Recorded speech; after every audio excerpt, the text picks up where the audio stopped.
Members of Council, the first order of business on the agenda is the adoption of the Council minutes of June 8, 2009. So moved. Moved by Councillor Fisher, seconded by Councillor Pietrangelo.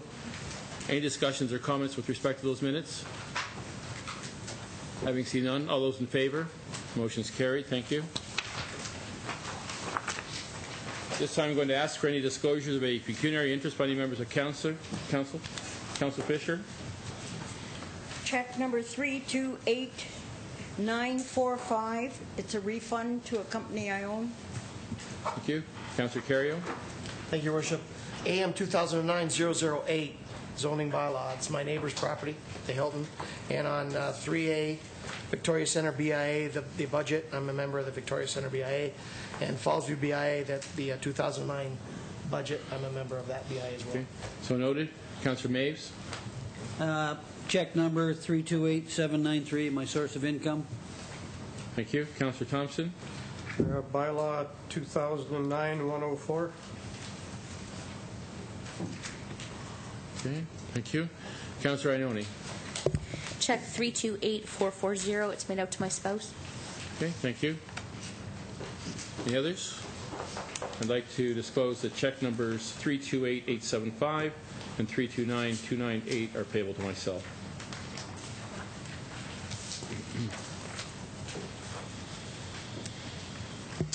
Okay. We have some deputations this evening, members of council. The first is a deputation from the Stamford Centre Volunteer Firemen's Association, and we have Mr. Glenn Mercer, who's going to address council with regard to the building of a new hall at Firemen's Park, and also request that City Council provide a grant equal to the building permit fees and development charges for that new hall. So I'd like to ask Mr. Mercer to come forward, please. Good evening and welcome. Thank you. Your Worship, councillors, guests, ladies and gentlemen. My name is Glenn Mercer, and I am the president of the Stamford Centre Volunteer Firemen's Association. The members of the Stamford Centre Volunteer Firemen's Association have responded to the needs of the community for almost 90 years. First as a volunteer firefighting unit, and since the late 60s, an organization dedicated to community service to the people of Niagara Falls and the surrounding area. Over the years, the Stamford Centre Volunteer Firemen's Association, or the SCVFA, has donated tens of thousands of dollars to sports teams, bursaries for education, health concerns, the arts, and to other organizations that are in need. We have raised money for the City Hospital and helped to fund the CAT scan machine. We sponsored the installation of the pool at Mitchelson Park and donated the use of the Longhurst Street building to the Community Living Organization free of charge for more than 10 years. In 2007, we saw the need to consolidate our expenses. We knew that by relocating our club facility to Firemen's Park, we could eliminate or reduce some of the static costs associated with owning more than one property. The membership decided to sell the Longhurst facility, which has been totally renovated by the above-mentioned community living group, who now call it their home. The SCVFA membership knows that the key to fellowship is a place that we can all call our own. It provides the anchor that we need to stay focused on our goal to have Firemen's Park sustain itself while still remaining a viable natural habitat for both study and enjoyment. Your Worship, City Councillors, we are seeking help from the City to waive the usual city fees for the construction of the building, such as city development, city building permit, plumbing permit. The Niagara Escarpment Commission has established the perimeters of the building permit, and we are now confident that our facility will provide an additional resource that we can utilize for the benefit of the citizens of Niagara Falls and Niagara region. We are also seeking help to act on our behalf from Council to ask the Niagara region to waive their development charges. We will be applying for our development permit application on June 6, 2009. Thank you for your time. Thank you very much, Mr. Mercer. Are there any questions, members of council? Councillor Pietrangelo? Okay, moved by Councillor Pietrangelo, seconded by Councillor Thompson. Any discussion to the motion? Having seen none, all those in favor? Motion's carried. Thank you very much, Mr. Mercer. We appreciate the efforts that the Stamford Volunteer Firemen's Association puts on behalf of all the residents of the city, and you're hosting a number of events throughout the year. We appreciate that as well, so we're pleased to help. Thank you so much for the good work you do. Thank you.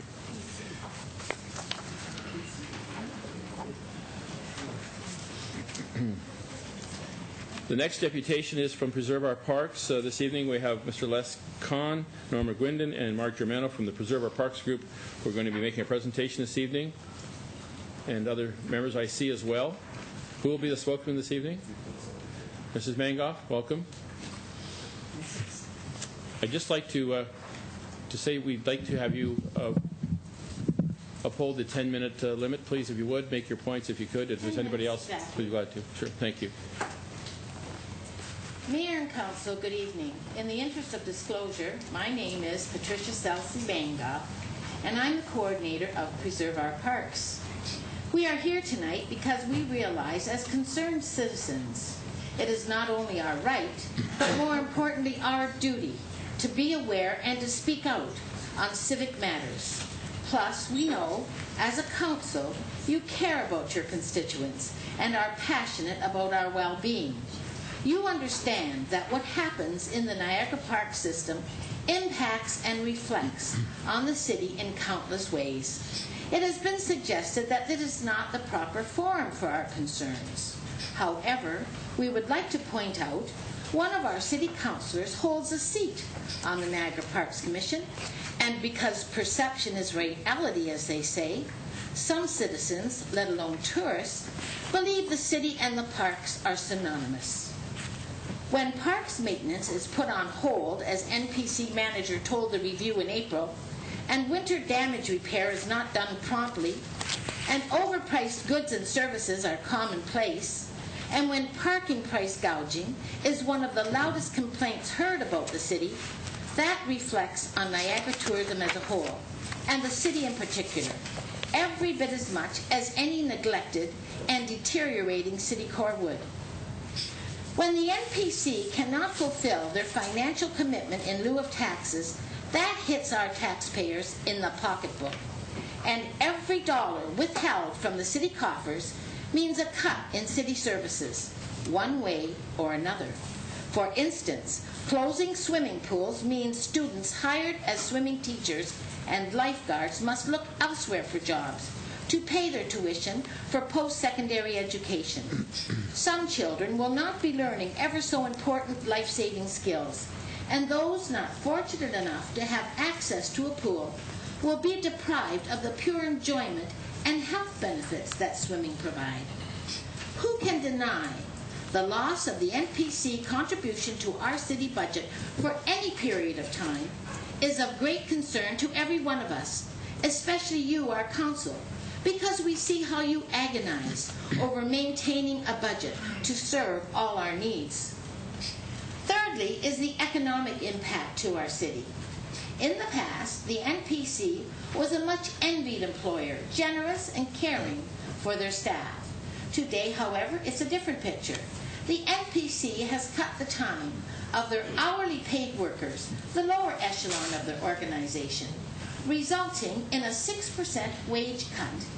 At the same time, as reported in our local papers, NPC employees who belong to the Sunshine Club, those who earn $100,000 a year or more, have received increases of up to 10%. Is this fair? Is it just?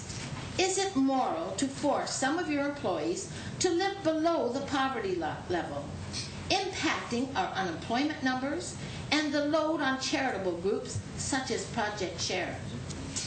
The consequences of the management of the parks truly are widespread.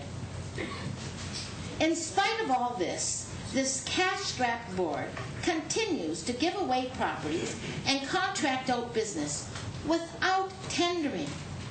This once self-sufficient board still has no consideration for the taxpayer.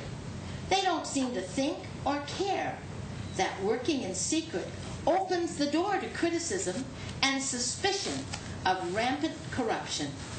For instance, as reported in the Niagara Falls Reporter, one son of the NPC vice chair holds the lucrative phone contract for this commission, while the other son is manager of a winery for which the NPC proposes to build on public lands. More examples of conflict of interest. Again, what happens in the parks affects each one of us, and we believe the root cause of all these problems is secrecy. Because the Commission is not responsible nor responsive to the public, they have been allowed to conjure up such ill-conceived schemes as the gondolas. Imagine what that would have done to the parks. That failed fiasco alone cost the NPC millions. Or the bad decision to build a second golf course, Legends, 3 times over budget, to compete with their own already world-renowned and paid-for Whirlpool golf course. Or the colossal failure of the Fury. This bad management, all done in secret, has resulted in the squandering of a bankroll of hundreds of millions of dollars, spiraling downward to the point of needing to borrow $38 million from the province, all at little or no interest rate, to build the Fury and make incompetent changes to Table Rock. Prior to this ill-fated endeavor, IMAX met with the chairman and offered to build a new theater for them at no cost to the NPC. This option was never told to the other commissioners and only disclosed to Bob Gale 2 years later.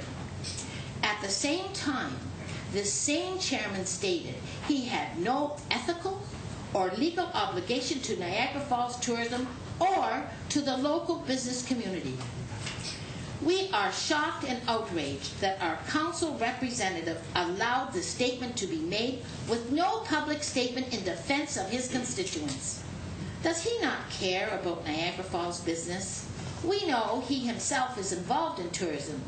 Moreover, we know Tim Parker of Ripley's called the city rep when Ripley's was looking to bid on the now infamous lease, only to be told to call Bob Gale, a provincial appointee. Why didn't this councillor try to help this city business? Does he think Bob Gale was wrong to fight for the people, or was he right? Even if the NPC opts to work in secret, we have a right to know what he thinks. If he cannot report back to council or even work behind the scene on our behalf, why is he there? Does he think the NPC are responsible stewards of our parks? What exactly is his role? We know, being the concerned citizens that you are, you must share our concerns over the secrecy of the Maid of the Mist dock lease, or concession as they refer to it, because the antiquated Niagara Parks Act does not address leasing. At a time when the need for money is so acute, we are not allowed to know even the rationale for such folly. As reported in the Globe and Mail, the forensic auditor they commissioned to review the new lease declared it was for a lower rent. In this economic climate, why would anyone commit to 25 years, 1.5 years before it was due, knowing 2 other companies were clamoring to bid on this lucrative attraction? To date, this number has swelled to over 10, and we believe Disney is amongst them. Again, without tendering. This irresponsible and outlandish procurement practice could cost the taxpayers of Ontario $100 million over the term of the lease, if it is allowed to stand. But the Ombudsman's office told us no lease is valid until it is passed by an order in council, and the legislature hasn't even seen the financial statements from the NPC for the past 3 years. Knowing how public money is so hard to come by, this has to be alarming to you especially. When the Act states the NPC must tender on any services over $100,000, how is this okay with anyone? Because the Act does not address leasing, the Integrity Commission report could not find the NPC guilty of gross mismanagement.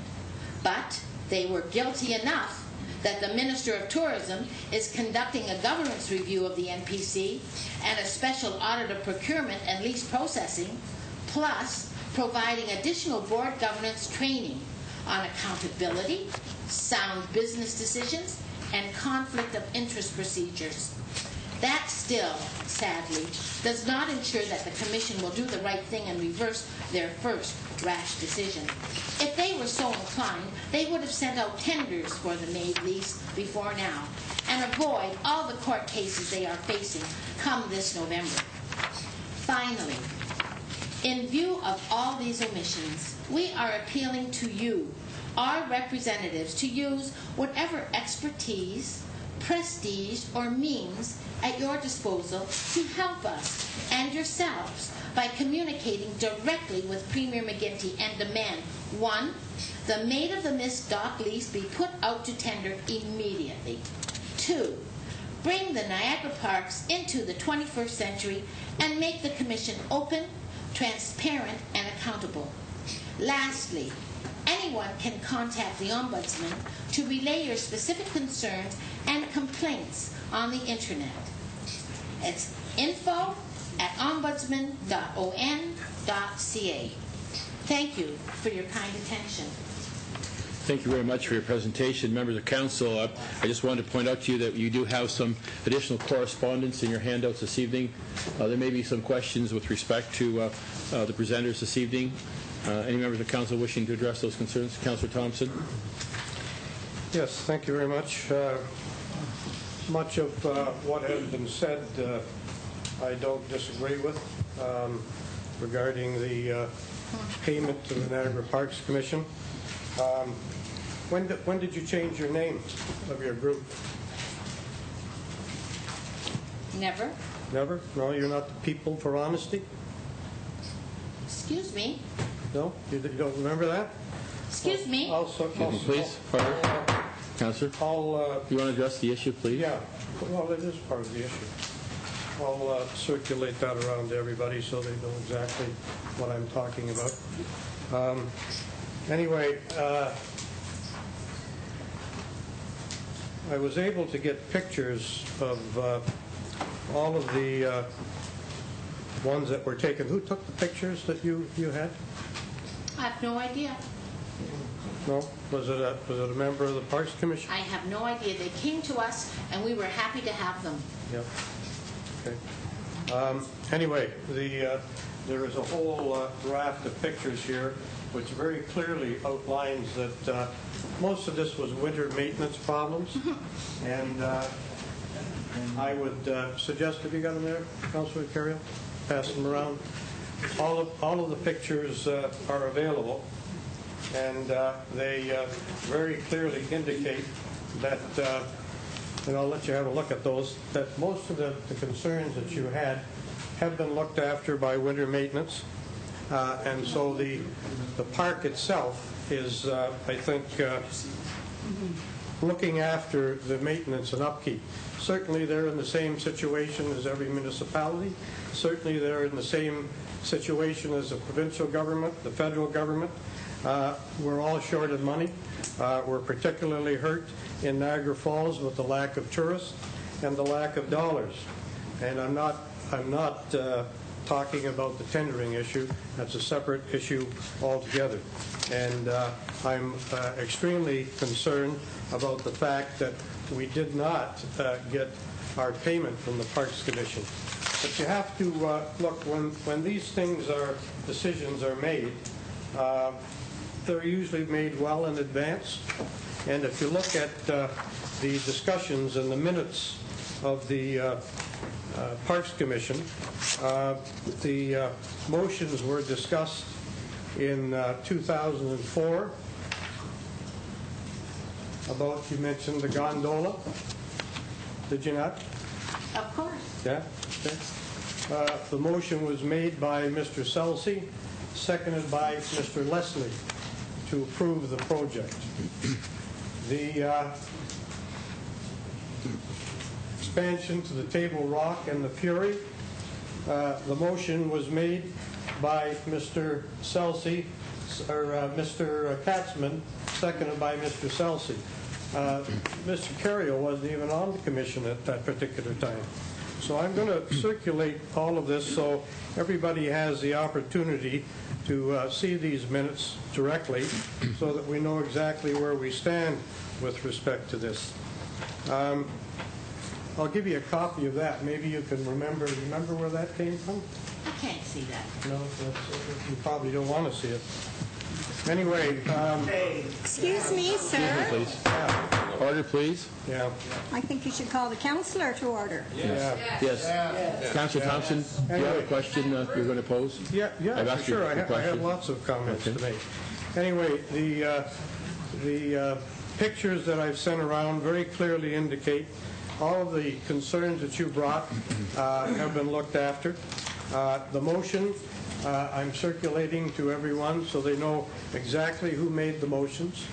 And I'm also confident from Mr. Williams' letter that he is very serious about his position and seriously wants to make sure that the Parks Commission is looked after properly.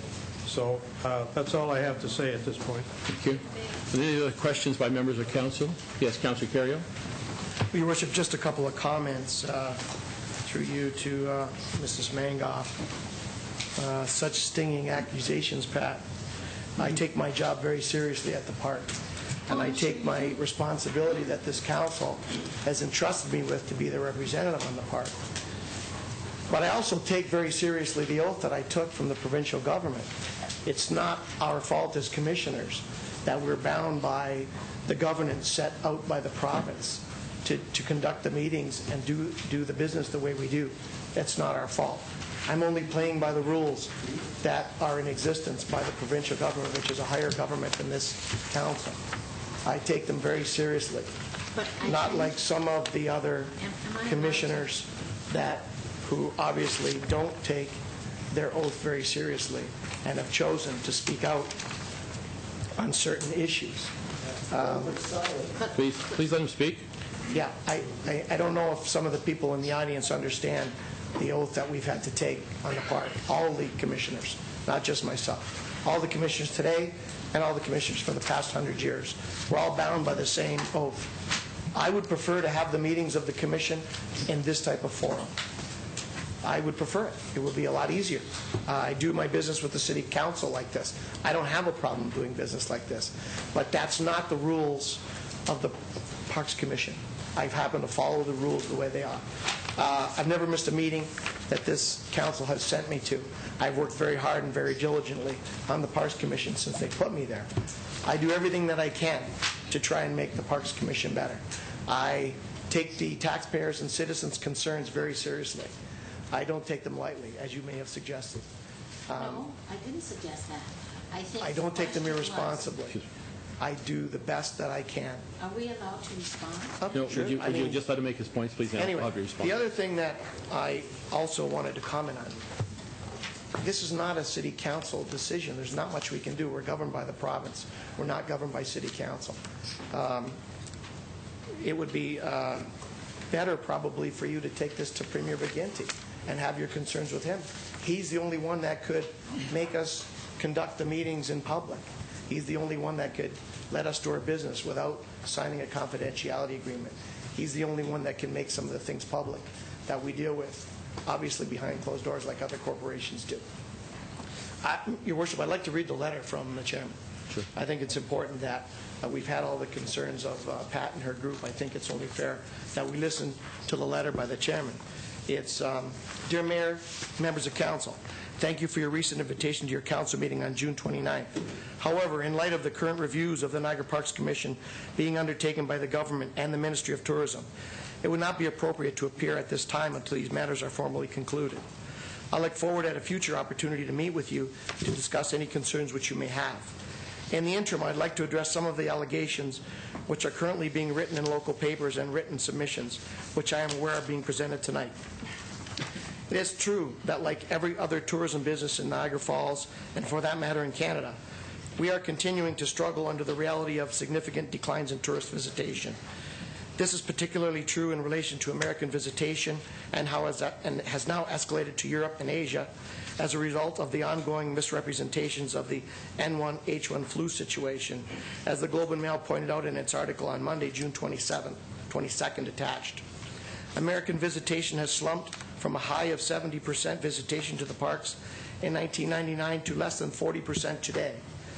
This loss, together with the financial impacts it brings, is causing every tourism business in Canada to rethink its business operations to accommodate the corresponding loss in revenues. In Niagara Parks, this has meant that we must continuously prioritize our business operations and the investments we make in them to ensure long-term viability and sustainability for the future. Considering we spend over $16 million each year in maintaining and preserving our lands without any financial return being realized, is a demonstration of our ongoing commitment to maintain the parks to the best of our ability in the current tourism climate. While we would echo the concerns being expressed regarding our ability to invest more in maintenance and preservation responsibilities, like the city, we have limited resources to work with and must utilize them in the most prudent and responsible ways. I am pleased to also state that in doing so, we have been able to maintain our staffing levels and have avoided layoffs during our busy season. In relation to our investment in Table Rock Complex, while visitation has impacted this facility to the same degree as others, I am pleased to say that these investments are the primary reason that our attraction and food and beverage revenues were greatly improved to the end of May. Up to the beginning of June, revenues were up approximately 8% compared to last year. This demonstrates what the Tourism Industry Association of Canada said last year, and the Sabero report read, that in order for Canada to stay as a prominent world destination, significant financial investments must be made to continue to attract the more discriminating tastes of today's tourist. It also more than justifies our decision, which was made back in 2005, to undertake these renovations. It should be noted, however, that there has been significant reversal since June, when the new documentation requirements came into effect at the border. My final comments are in regard to the Maid of the Mist lease situation and the many misrepresentations of the truth being expressed in the newspapers and among some of our community. While the Commission has committed to a formal review of this lease situation in concert with our ministry, the assertions being made that it represents a loss in revenue from the current lease is totally false. While I'm not at liberty to discuss the financial terms of the negotiations at this time, I can assure you that the current terms would represent higher returns to the NPC in slow years, such as we are experiencing this year, and we would preserve our revenue stream up to the historic highs which were experienced before the negotiations. This lease has undergone the most intense scrutiny of any lease of its kind by the Ministry of Finance, the Ministry of Tourism, and the Integrity Commissioner. It would stand to reason, therefore, that if represented the losses being reported in public or by those who are either ill-informed or purposely misrepresenting the truth, the government would have voiced their concerns and we would have undertaken a different set of negotiations. In closing, I would point out that the Niagara Parks Commission is made up of very successful business people, mayors and councillors who have the same level of commitment and passion for the parks as those being expressed by these delegations. The difference is we are also responsible for maintaining the financial stewardship over the parks to ensure its long-term viability. This is an obligation we will continue to take seriously and exercise with as much concern as commitment as those being expressed by others tonight. Thank you, Councillor Carrio. Anybody else have a question or comments? Yes, Councillor Wayne. Yes, just in regard to Mr. Williams' letter, I mean, he talks about people purposely misrepresenting the truth, and yet he says in relation to our investment in Table Rock Complex, revenues were greatly improved, and up to the beginning of June, revenues were up approximately 8% compared to last year. At that point last year, the ferry wasn't open. How can you say our revenues are up and make it sound like this very rosy picture when you've got this whole new revenue stream in there that wasn't... He's talking about the restaurant. He's talking about attraction and food and beverage revenues. I think the ferry counts as an attraction. So you can say, yes, our revenues are up 8% compared to last year, but if you didn't have the big attraction and they're open at that time, it's a little misleading. My question to that would be, well, yeah, your revenues are up, but what about your profits, your net profits? That I really question just based on what I'm hearing. I would like to draw Council's attention to Bob Gale's submissions to us, because I don't want to lose sight of that. I mean, this is somebody who's been on the inside, and I think he is a real hero. He's a very honest, direct man who says what he thinks, and he's not been quiet. And I don't see, actually, a lot that I've heard him say and seen him say I go, yeah, he's got it. He's got the picture. Because, I know a little bit myself, and I really believe he's on the right track. He points out to us that the situation with the Niagara Parks Commission reflects directly on the City of Niagara Falls and its tourism business and cannot be dismissed by council as not our problem. And I think he's absolutely right. The tourists who come here... Order, please. Tourists who come here and see the sort of things that we're seeing pictures of, and I'm really happy that Parks has scrambled to clear those up. I mean, it was already tourist season, and things still look like that, and I know we've got a few new ones added in, like that one there. But I'm really glad that the Parks is scrambling now to fix that up. That's an accomplishment right there. But the problem is, Mr. Williams admitted to the Niagara Falls Reporter that maintenance projects were being delayed. We didn't get our payment in lieu. That impacts the City of Niagara Falls, the fact that we don't have the monies that we were expecting. This is definitely in our realm. And to me, this is all symptomatic of larger problems at the Parks Commission, and I believe that Mr. Gale is on the right track there. He suggests, if the parks were run like a business that cares and controls their money as if it were their own, things would be different. And I agree with him there as well. And I think, staff have suggested, if this group, Preserve Our Parks, really wants to affect some positive result, they could meet with Kim Crater. I think they've already been down that road. Kim has probably done what he can. They should ask for an audience with the Niagara Parks Commission chair or general manager. Well, what if those guys are part of the problem? That's not going to get him anywhere. I think what they're asking of this council is to get behind them and lend them a little bit of support, and I don't think that's a great deal to ask. Order, please. Please respect the chair. Appreciate that. Just keep some order. Thank you. And I don't think sending a letter to the Premier is taking a step too far, especially when we're short of money this year that we were expecting to get from the Niagara Parks Commission. So I will move that we send a letter to the Premier requesting that the provincial audit be all-encompassing so that it really looks into everything that's going on there, that everyone whom former Commissioner Gale recommended they be interviewed. I don't want to see another KPMG audit that sweeps everything under the carpet and ignores blatant problems. I've heard about other KPMG audits that the official version didn't find problems, but unofficially before, it was still in draft form, problems had been flagged, and they didn't make it into the final report. So I don't want to see another one of those, everything's rosy, there's no problems at the parks. I really want to see them do an all-encompassing audit. And everybody that Bob said they need to talk to should be talked to. And that the province require the Niagara Parks Commission to begin properly tendering all contracts immediately. And that's not a great deal to ask, so that is my motion. Is there a seconder to Councillor Wing's motion?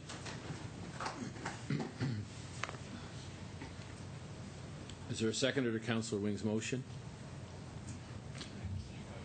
Once again, for the third time, is there a seconder to Councillor Wing's motion?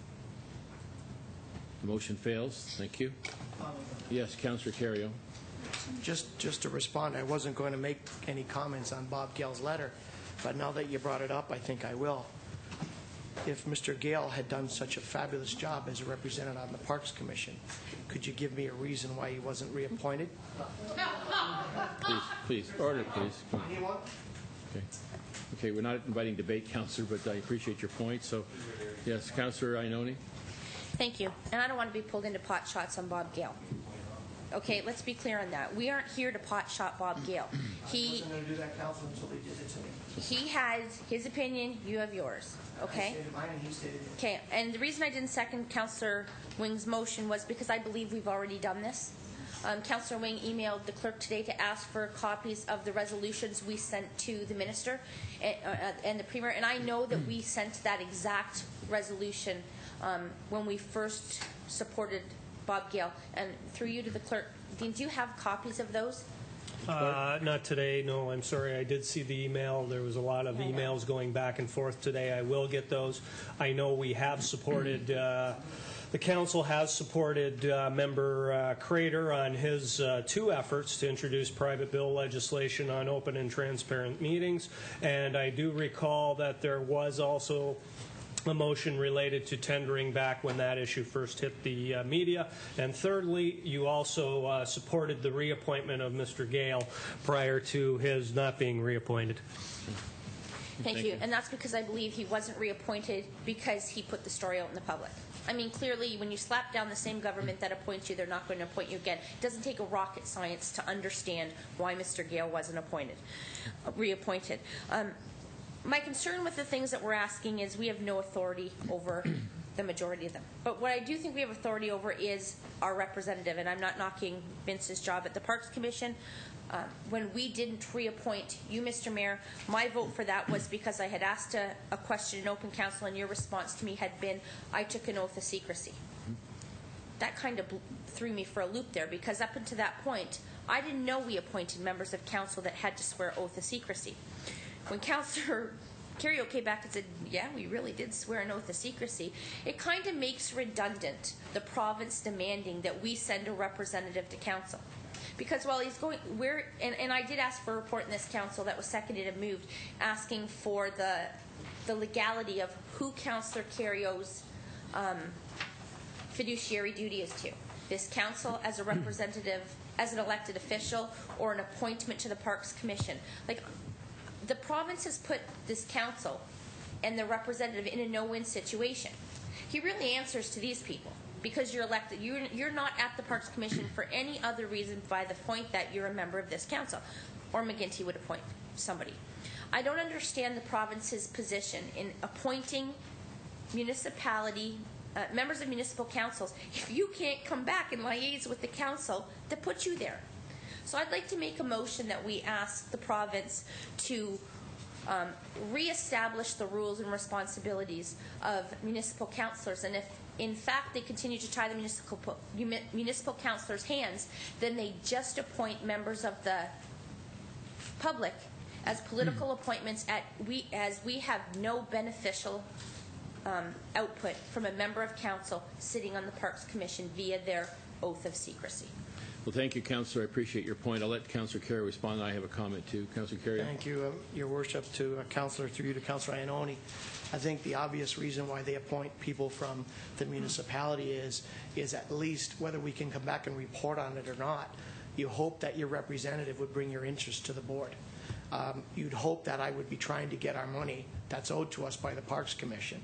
You'd hope that I'd be trying to do things as a commissioner that benefits the city of Niagara Falls to the best of my ability. Whether I win on the issues or not, that depends on the outcome of the vote of the board.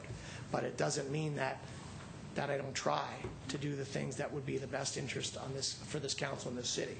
So I think it's still better that you have someone, whether it's me or you or the mayor, from our council as one of the representatives. And I think that no matter what you ask the province to do, you'd have to treat all the members on the commission the same. You couldn't ask them to have one set of rules for the people that we appoint as opposed to the people that they appoint. I think everyone has to be treated the same. And thank you, Councillor. To that point, we have, I can tell you, the municipal representatives have challenged the decision of the chair on numerous occasions and had to have legal opinions with respect to our positions. You wouldn't be privy to that in normal circumstances. Our city solicitor, our previous city solicitor, was kind enough to give us an opinion from our perspective as a municipality. I appreciate, Councillor Iannone, that you acknowledge the fact now that you understand the position that the councillors are in, or the mayors or municipal representatives are in. We've had that discussion at that level and also with ministerial levels as well. So that is in case that is the fact. I'm not sure at this point if you really want to, you may want to look at a restructure of the Parks Commission, looking at representation. I believe the chairman understands the need for municipal representation, and I can tell you, much like Councillor Carriot, when there was an issue that came forward and I heard something contrary, I did adopt the position of opposition and express those concerns. I stood side by side with the chair of the parks, listening to the concerns that people had with regard to the gondola issue, and I was able to carry that. I took it right to the minister. At the time, the minister said, well, that'll be something you can explain as an elected official from your municipality. And when I saw a majority of people that afternoon, we stood for 3 hours, we were able to convey the concerns, regardless of our position, when the motions were made at the commission level. So we were able to take our concerns as municipal representatives, much like Councillor Carriot does and others, and express those concerns, whether it be from Niagara Falls, Fort Erie, or Niagara-on-the-Lake. So I appreciate the comments. Yes, Councillor? Thank you. By the mere fact that Mr. Gale, in his letter, says, ask your representative whether he was wrong about his facts which transpired. Legally, you can't answer me. So our hand... He doesn't care about answering. I don't care what Mr. Gale's position is. He believes in what he's... I mean, he has an honest passion, Vince, that he believes that there's something fundamentally wrong at the Parks Commission. But even if we're to ask you that question honestly as councillor to councillor or councillor to mayor when you were there, you can't tell us. Well, Councillor, that's what I'm suggesting to you. You may look at, essentially, rather than making a motion specifically on that, you might talk about a complete restructuring and make your motion that way with regard to restructuring of the representation on the Parks Commission. So you might talk that way with respect to, rather than trying to alleviate responsibility under oath, you might look at a restructuring, and the government could consider that as maybe a more appropriate motion or direction we'd go. I would add that as a friendly amendment to my motion. The intent is the same. Don't put a councillor there by provincial legislation if that councillor cannot come back and speak to his constituents. It puts him in a bad light with his constituents. It puts us in a bad light that we can't get the answers. And the only thing we have now is he said, she said, and nobody can tell us anything different. I'm hoping that the minister's audit will tell us something different. And I have nothing but respect for Mr. Gale. I clearly believe that he believes everything that he's telling us is fact. So. Thank you. Is there a seconder to the motion? Mr. Clerk, please get the motion. Well, I would suggest the motion be that the Niagara Parks Act be amended to allow municipal representatives the ability to report back to their respective councils. And I'm suggesting to you, members of council, that you look at the restructuring, if you wish to take it further, at the restructuring of the way the commission is set up. And that may be essential to the point you're making tonight. So if that's what you want to adopt. Okay. What we really want is, we're using any form of semantics we can to get open, transparent, and accountable. I mean, we've sent it every other way we know how. So maybe if this is another kick at the can and they'll listen, you know what, I firmly believe the province isn't going to listen until you have to go back to the ballot box. But, this is the only avenue that we have. Is there a seconder to the motion? Is there a seconder to the motion? Mr. Clerk, could you read the motion again? That the Niagara Parks Act be amended to allow municipal representatives the ability to report back to their respective councils, and that the province look at restructuring of representation on the commission. Okay, that was the amendment I suggested. Seconded by Councillor Wing. Yeah, I just wanted to speak to, that was actually going to be my motion, was the restructuring of the Niagara Parks Commission to establish clear lines of accountability to the shareholders, which are the people of the province of Ontario. Right now, the accountability isn't there, and as Mr. Gale pointed out in his letter, they're not acting responsibly with the money, and this is what we need, the restructuring, in order to solve the problems there. So I am really happy to second the motion as it stands now. Councillor Peter Angelo, thank you for your patience. Did you want to speak further? Okay, thank you. Are there any other comments? Yes, Councillor Maves. I'm just wondering, I understand that the Parks Commission is a private corporation, and as such, are they allowed to speak to the public in that fashion? I'm just wondering if somebody can clarify that, perhaps. I'm not sure if you call them a private corporation. If anybody wants to make comment. Just like to get some. Yes, you are. That's right. I agree. I believe that. Yes, Mr. Beeman, would you? Corporation. I have had a spirited discussion.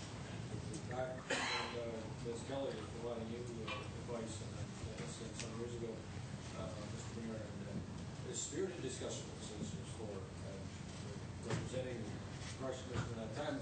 I disagree with them vehemently on their views. However, they do firmly feel them, and that is the advice that they give the, as you know yourself, and I can tell the other councillors, is that there is this sort of cone over the place that can't be violated. But I would say that other Crown corporations don't seem to have this degree of thank you, Councillor, secrecy, this feeling, this need to keep their affairs so private. But certainly that's the advice that is given. But would suffice to say, I don't think the fact that, to answer specifically the question raised, I don't think the fact that it's a Crown corporation requires that it behave in the way that is being objected to here. Thank you very much, Mr. Beeman. I'm just wondering, no matter what motions we make, can we change that? Well, that's the I don't think we essential. can. That's the essential point of the motion that we're making to offer to the Premier to send off to him. So in other words, We're asking for a change in the structure. frivolous to ask that. Yes. Okay. Any further comment, Councillor Ionone? Thank you, Mr. Mayor. I asked the question when Councillor Wing raised it at the last council meeting when this motion came to come back, was the concern in regards to the payment in lieu.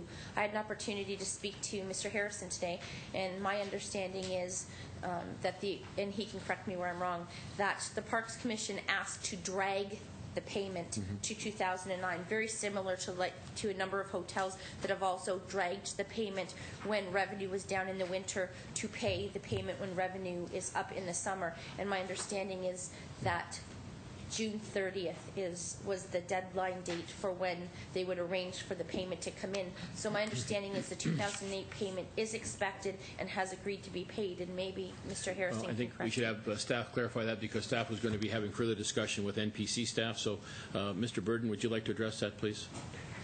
Through your worship, earlier this year we met with two representatives with the Niagara Parks Commission, Mr. Dudlevik and Mr. Harris and I, and we discussed the payment of the voluntary commitment from the Niagara Parks Commission. They did ask that the payment be delayed until at least June. It would be about that time that their revenue picture would be much better, and the cash flow may be able to afford the approximate $900,000 payment.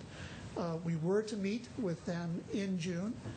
This was prior to the hiring of our new CAO, Mr. Todd, and it was early in June that I contacted one of the representatives in Niagara Parks and asked that both our CAO and the general manager of NPC make contact first before we meet. We thought that was only appropriate that the two heads get together first to discuss this issue. I know they have made some contact, but our subsequent meeting to meet with Niagara Parks has not taken place yet. Thank you. Mr. Todd, do you want to address that further, please? Well, through you, Mr. Mayor, we have a meeting arranged next week, so the general manager and I will be meeting to discuss that further, and we can report back to council after that. Perhaps members of council, thank you very much, Mr. Todd. Members of council should be advised, along with the residents of Niagara Falls, of what this means to us in the city. Essentially, if there's a shortfall of $900,000, if it doesn't get picked up in the cash flow, and the corporation of the city of Niagara Falls has to provide this funding, we would pay for that at the rate that we borrow from the bank. We'd have to borrow those funds. So if we borrow the total amount, it would be $900,000 times the interest rate of Mr. Harrison. Would you care to comment what that rate might be today? We're fortunate to have about just under 2% interest. So under 2%, calculated at $900,000. If you borrowed it for how many months? Maybe. Well, 2% would be $18,000 over the whole year. Over a year? But we haven't had to dip into our line of credit this year, so we haven't had to borrow. What the real loss is that we haven't had the money to invest, and our investment rate is half of that, which is about 1%, which would be on an annualized basis be about $9,500. So you're talking about $9,500. So the point is the provisions of the Municipal Act don't apply to the agreement that we have for the payment in lieu. With the Parks Commission, that was specifically not included, as though we charge interest at a much higher rate for those who are in arrears of their taxes. This is a payment in lieu program, which doesn't have the same application.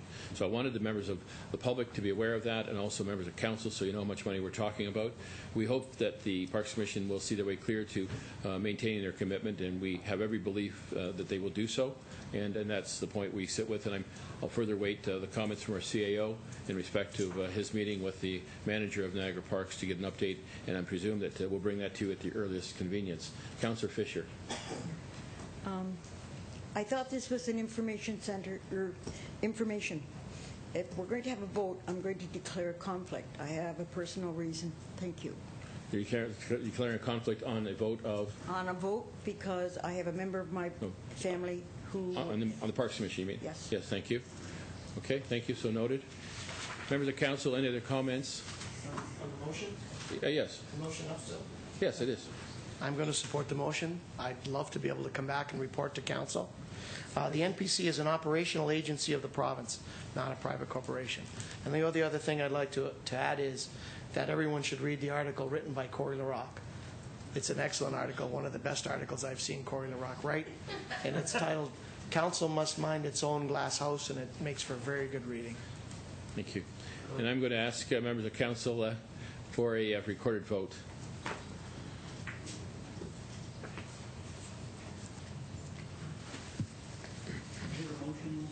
Yes, Mr. Clerk?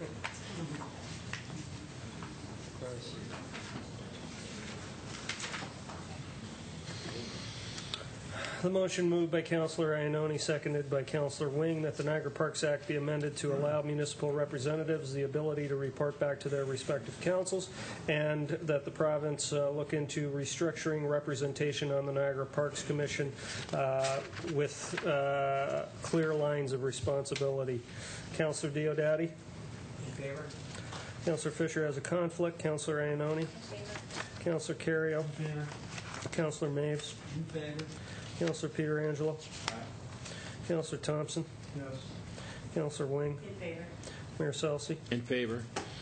Carried. Thank you very much. Thank you, members of the committee. We appreciate your input this evening, and thank you, council. As we move on to the next item on the agenda, Mr. Clerk, would you introduce the next item, please?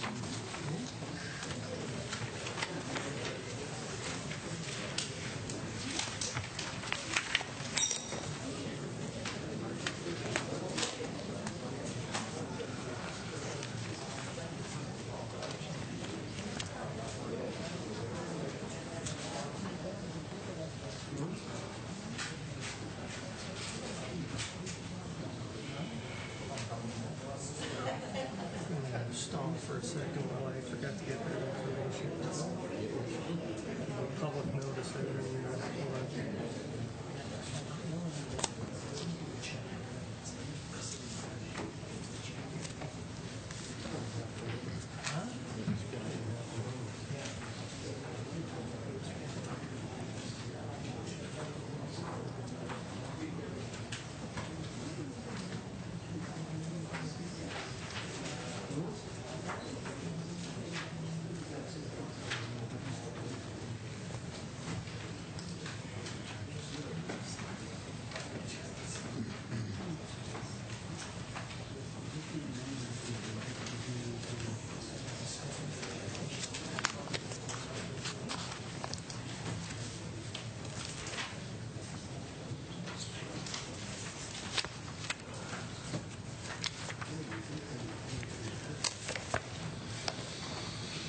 Thank you, Your Worship. The next item is regarding the Development Charges Background Study Final Report. Under Section 12 of the Development Charges Act, Council is mandated to have a public meeting whenever they're going to go through the process of updating their Development Charges Bylaw. Our most recent Development Charges Bylaw expires on August 2nd, 2009. This is part of the process to consider a new bylaw, which is required every 5 years. An ad was placed in the Niagara Falls Review on Saturday, June 6th, and that ad invited written comments and also informed the public that if anybody wanted to make verbal representations this evening, they could do so. It's my understanding that staff and Cam Watson, our consultant, will be making a presentation, and then the matter can be opened up to for any public input. Thank you very much, Mr. Clerk. Just to confirm again that no decision will be made at this meeting, and in respect to our development charges, we're going to turn the meeting over to our Director of Public Works, Mr. Jeff Holman, to introduce this matter. Thank you, Mr. Holman. Thank you, Mayor and members of Council. Before we get into the details of the calculation, I'd like to take a few moments just to provide some comments that will hopefully frame our discussion tonight and clarify where exactly we are in the preparation of a development charges bylaw. As you know, we're one of few municipalities in the Niagara region to have opportunities for growth, and it is both a blessing and a curse, I guess, from the perspective that while we're creating new economic development opportunities and employment opportunities, we must find a way to finance the infrastructure that's required to make this growth sustainable. Our roadmap is the city's official plan, which sets out a number of policies and procedures for how the city is going to regulate growth and also how it's going to fund it. Section 118 says numerous facilities and services are affected by new growth and development. In this regard, Council will establish and maintain a system of development charges to be levied against development or redevelopment in order to cover the cost of installing, upgrading, and maintaining services affected by growth. This promotes the concept that growth should pay for growth.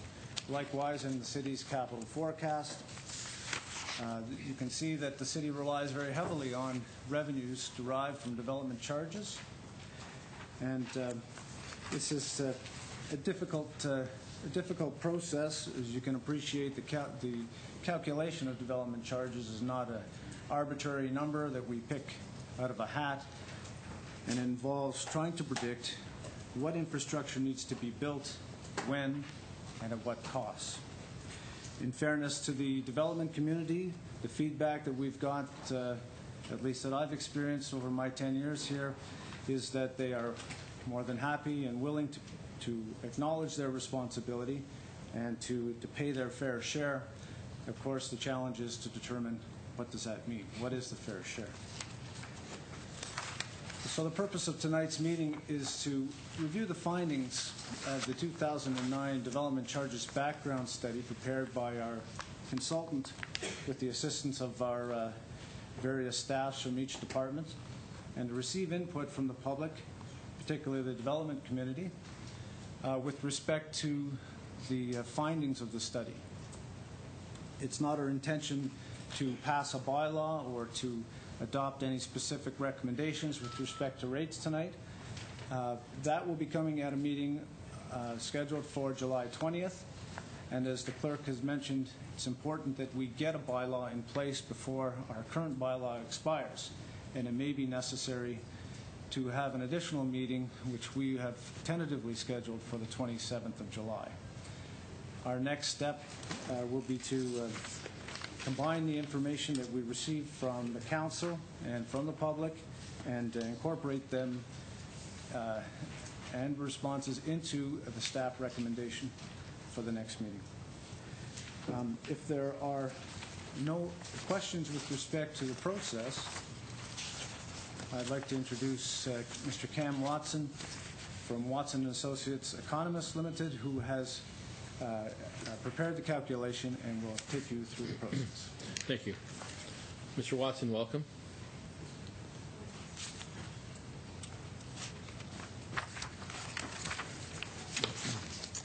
Thank you, Your Worship, members of Council. I'd like to work from a handout which I believe Council has copies of. And the handout represents excerpts from the background study that was made available a couple of weeks ago. And I'm doing so in the interest of legibility, and that a number of the tables are difficult to read on the screen.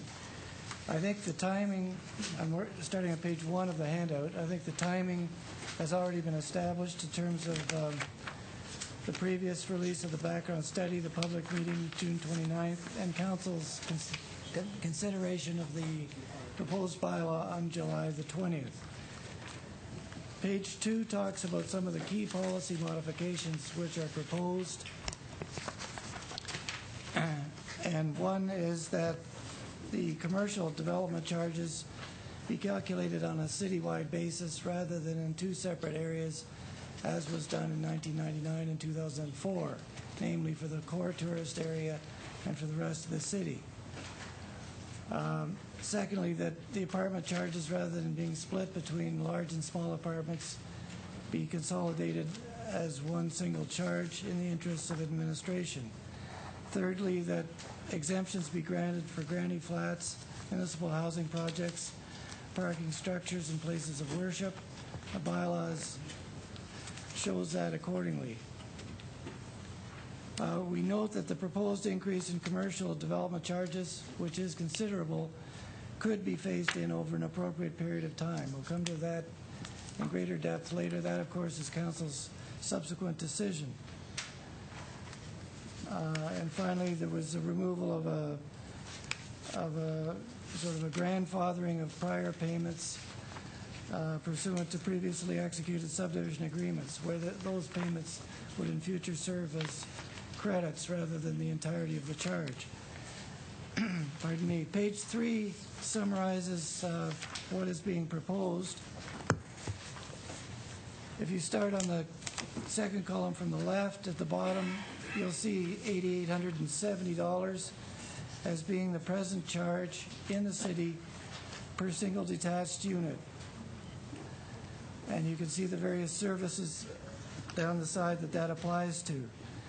The next column shows the proposed charge, totaling $9,686. And as you can see from the next column, that's an increase of $816, or about 9%. And most of that difference relates to an increase in the charge for roads and for sewer, water, and drainage. In fact, the proposed charge for the other services is actually down. And the increase fully relates to roads and sewer, water, drainage. Then if you continue moving to the right, you'll see the present charge for commercial development in the core tourist area is $3.07 per square foot of floor area. And the charge outside of the core tourist area is very similar at $2.80 per square foot. The calculated new charge, which is the fully calculated charge, which is proposed at this time, is $5.40. And that does indeed represent a very significant increase of between 76 and 93% higher than the present charges. Page 4 summarizes the makeup of the capital program that's involved. That's derived in part from the city's approved 5-year capital forecast with an additional 5 years added to it, so that we're covering the period 2009 to 2019, mid-year to mid-year. We have a program starting bottom left of $107 million for that 10-year, and there are various deductions required under the Act. Ineligible due to level of service, about $15 million was deducted. A couple of columns over, benefit to existing development, $19 million was deducted. Next column, post-period capacity, $17 million was deducted. And post-period capacity simply means the portion of the cost that will provide clear benefit to development beyond our planning period, that is to say beyond 2019, and therefore should properly be covered by development post-2019 rather than the next 10 years. There's a $1 million deduction for statutory and other reasons, taking the maximum development charge recoverable down to $55 million, of which about 65% is to come from residential development. That's about 35 or 36 million, and about 19 million to come from non-residential development, being industrial, commercial, institutional. Page 5 has a proviso that simply says the growth forecast that we've worked with is the recommended forecast under the preferred option under the Niagara Growth Management Study. And if at the end of the day, when that process is complete and the official plans are modified, if that does call for a different amount or location of growth and a different level or type of servicing, then it would be necessary a year or two from now or whenever council decides to come back and make any necessary modifications. But in the meantime, we're working with what we know. Page 6 sets out in the bar graph form the growth forecast for residential development.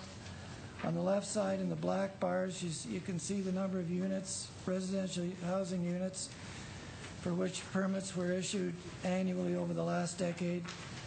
And then on the right side, you can see the forecast stepping up year by year or in groups of years up to a level of about 550 units per year, considerably higher than the history but the rate of development required to put the city on a path to reach 95,000 persons by 2021, which was the Niagara Growth Management forecast.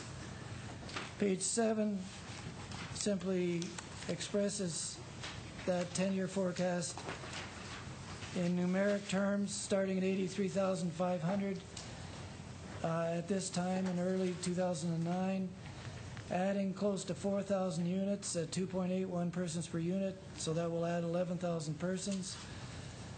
Subtracting from the population the anticipated loss in population from existing housing units, which relates to the aging of the population, which would take the city to about 92,000 persons in 10 years' time. And it's that forecast that all of the servicing schedules and plans relate to servicing. And it's that population over which the burden of funding an appropriate share of the cost is spread.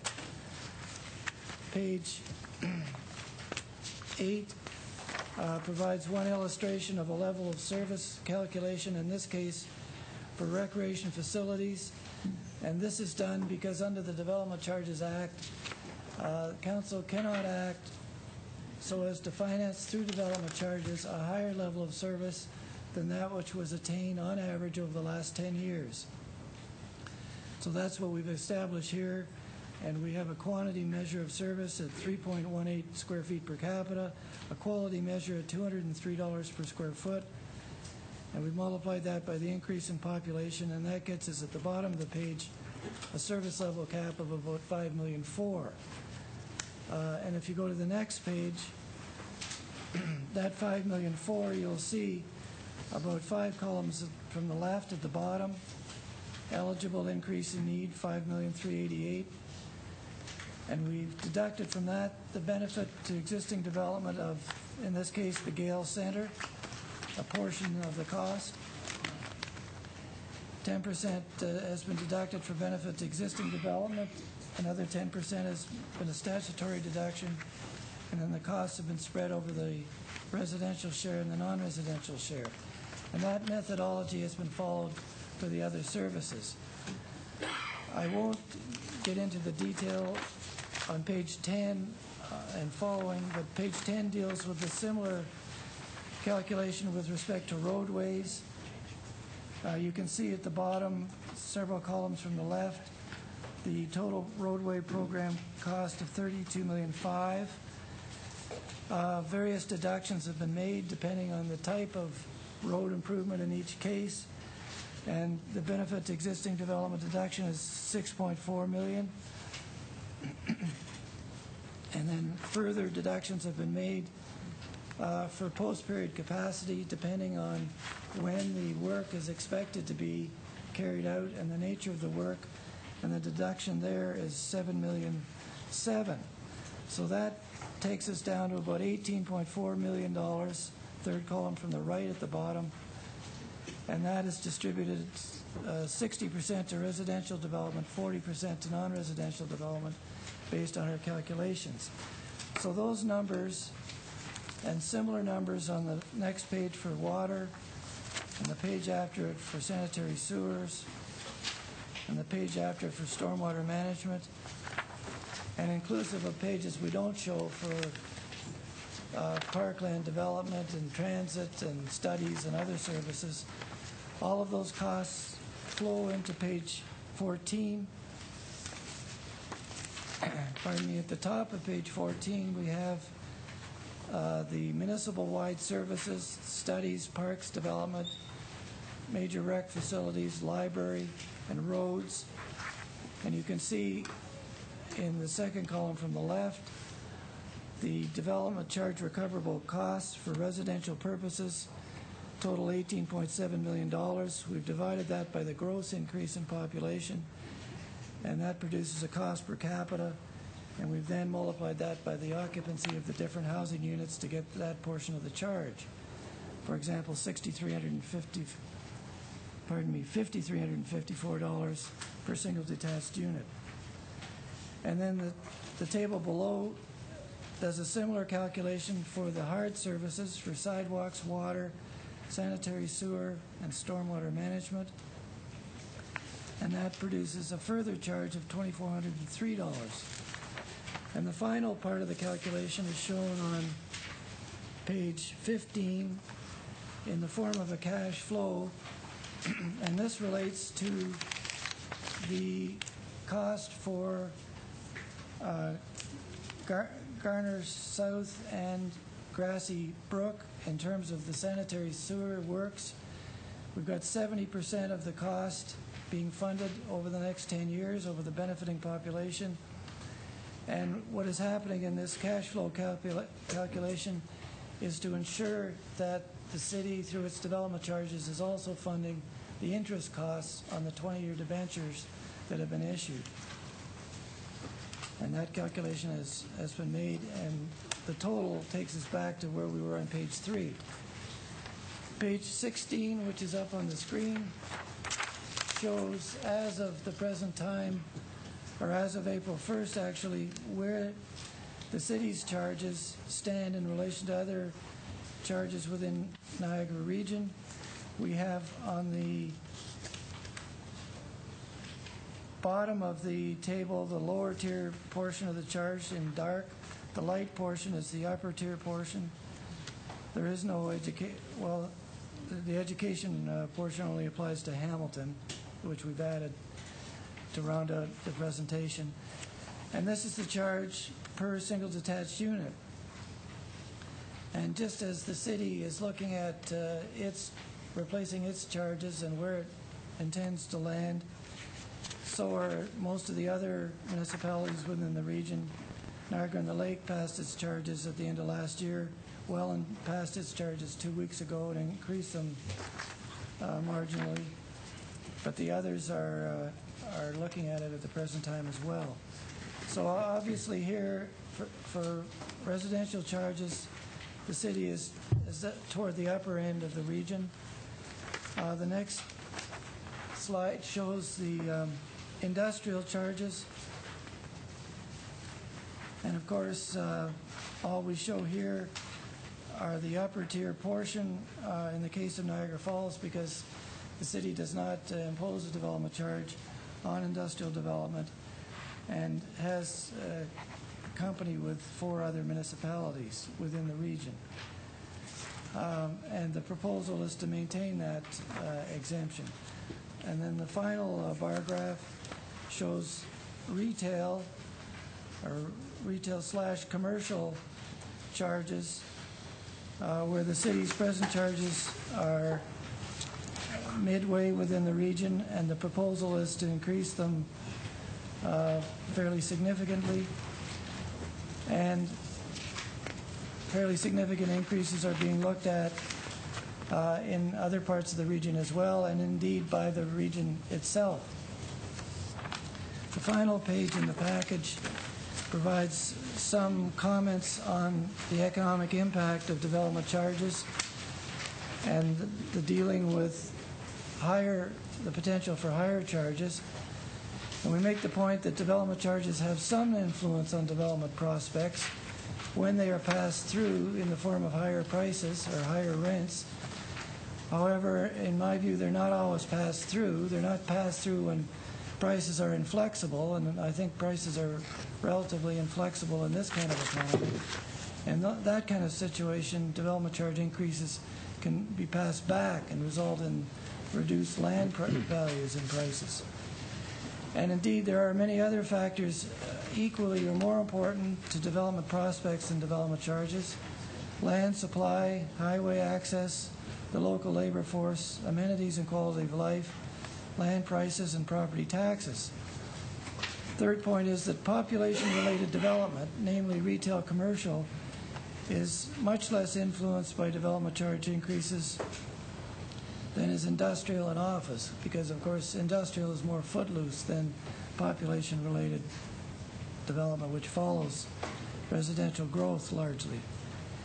However, many municipalities in the recessionary conditions that we are facing today are looking at various forms of development charge relief in order to provide encouragement to development. Some are temporarily freezing development charges. Some are phasing in any proposed increases. Others are reducing development charges for industry.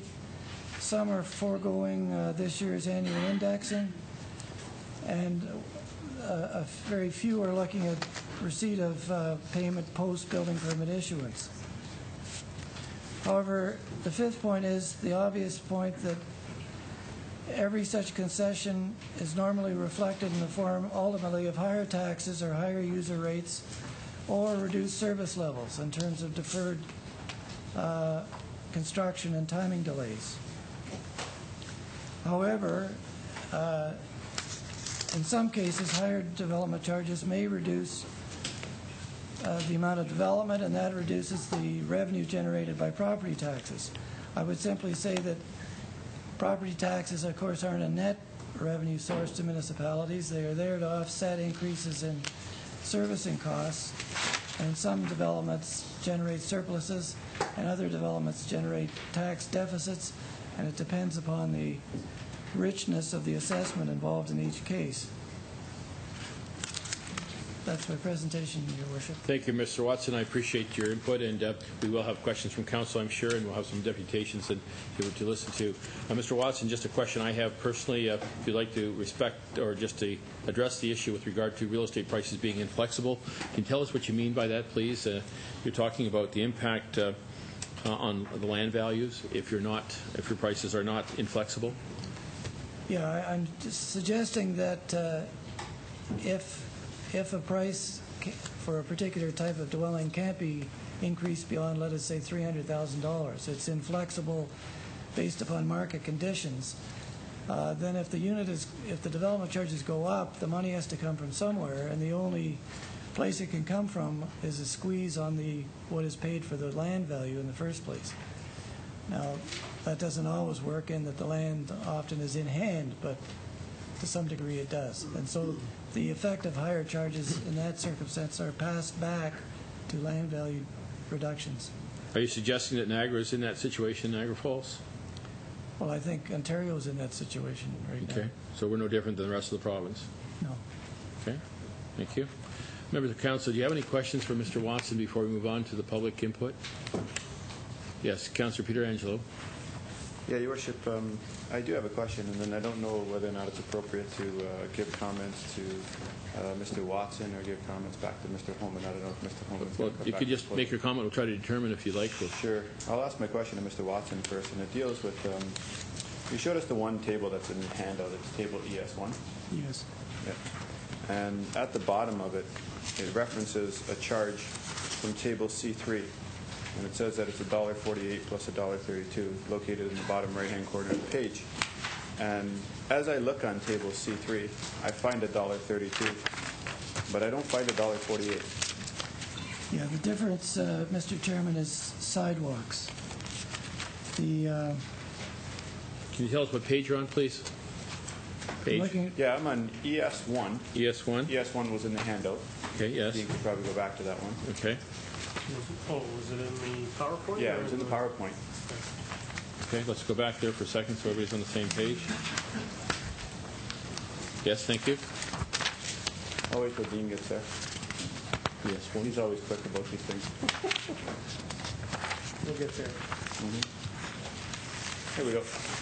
So in the bottom right-hand corner, Your Worship, you'll see it says $1.48 plus $1.32. Yes, thank from you. table C3. If you go to table C3, you find right at the very top for 2009 $1.32, but I don't find $1.48.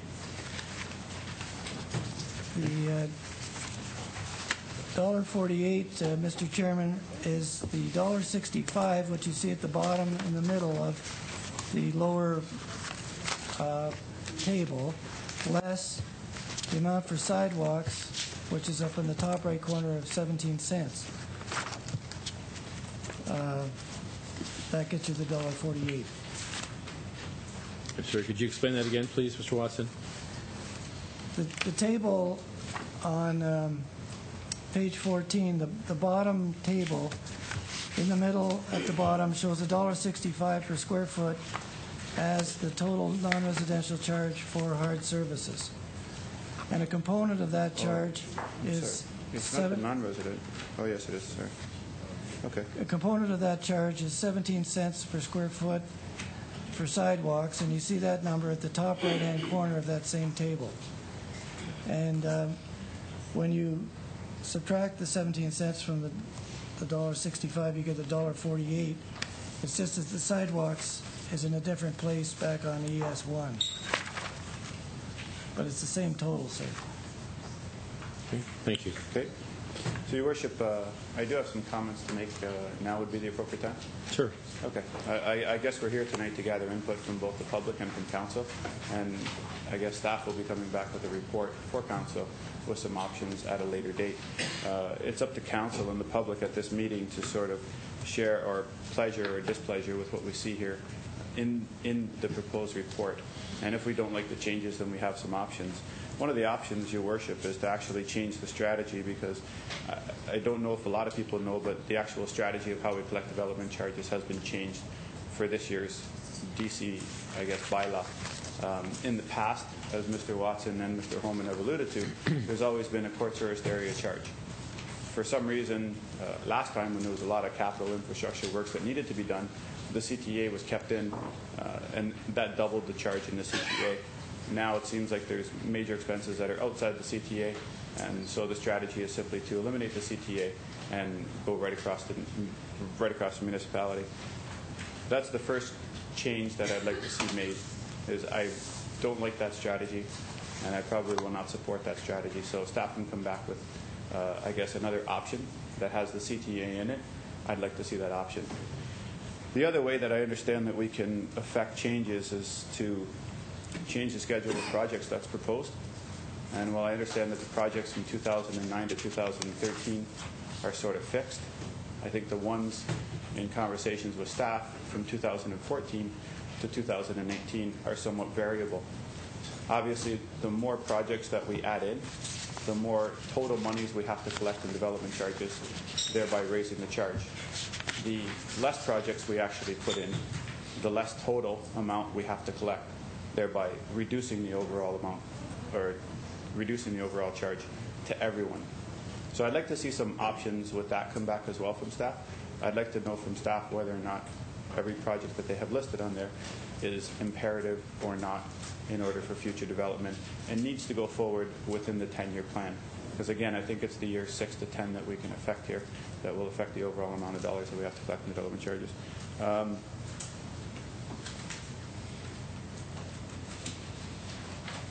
I think that's it for now, Your Worship. I think I might have some other comments after. Thank you, Councillor. I'll let some other members of council make. I know there's a certain amount of crystal ball forecasting that's required, and Mr. Watson, perhaps you can give us an opinion with respect to that, opinion in respect of the accuracy of what we've worked with in the past and what we have to work with in the future.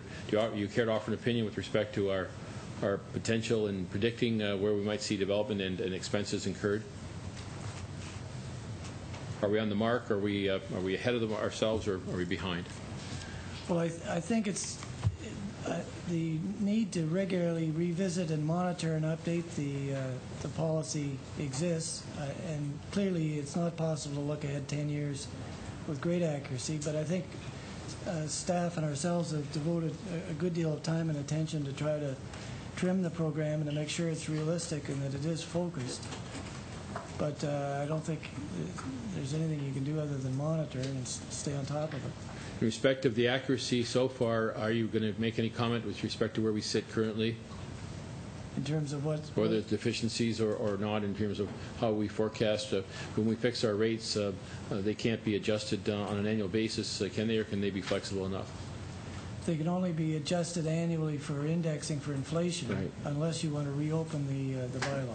That's right. So we're committing ourselves for 10 years. So as Councillor Pietrangelo said, 5 years, you said, and Councillor Pietrangelo said, we've got to be able to live with those, and whether we forecast high or low is the question. And I'm saying to you, with regard to an opinion as to what we've done in the previous years, are we sitting relatively close to where we anticipate we'd be 5 years ago?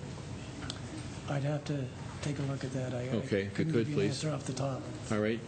I guess it should reflect on where we sit now in terms of our deficiencies and how we looked at the issues 5 years ago as opposed to today. Appreciate your comments on that. Members of council? Yes, Councillor Thompson. Yes, Mr. Watson, I see that in the charts there are some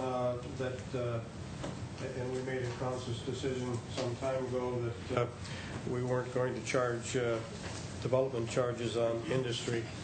I don't think we've seen a rush of industry coming into the city anyway, as most municipalities probably haven't. And by trying to soften the blow here, I don't think in a recession and the way things are going right now, we're not going to see a boom of development in the next little while, particularly in the commercial or tourist commercial areas. And you mentioned that there were several ways of softening the blow here with respect to this, phasing it in over 4 years. You said some municipalities are freezing their development charges. Did you say that? For a period, yes. So all of these options are open to the municipality. And do you, in your experience, and I know you do this all over Ontario, have you found that by being very frugal with the increase in the development charges, that automatically stimulates a lot of development as a result? And you benefit one way or the other? Is it like a scale, balancing a scale?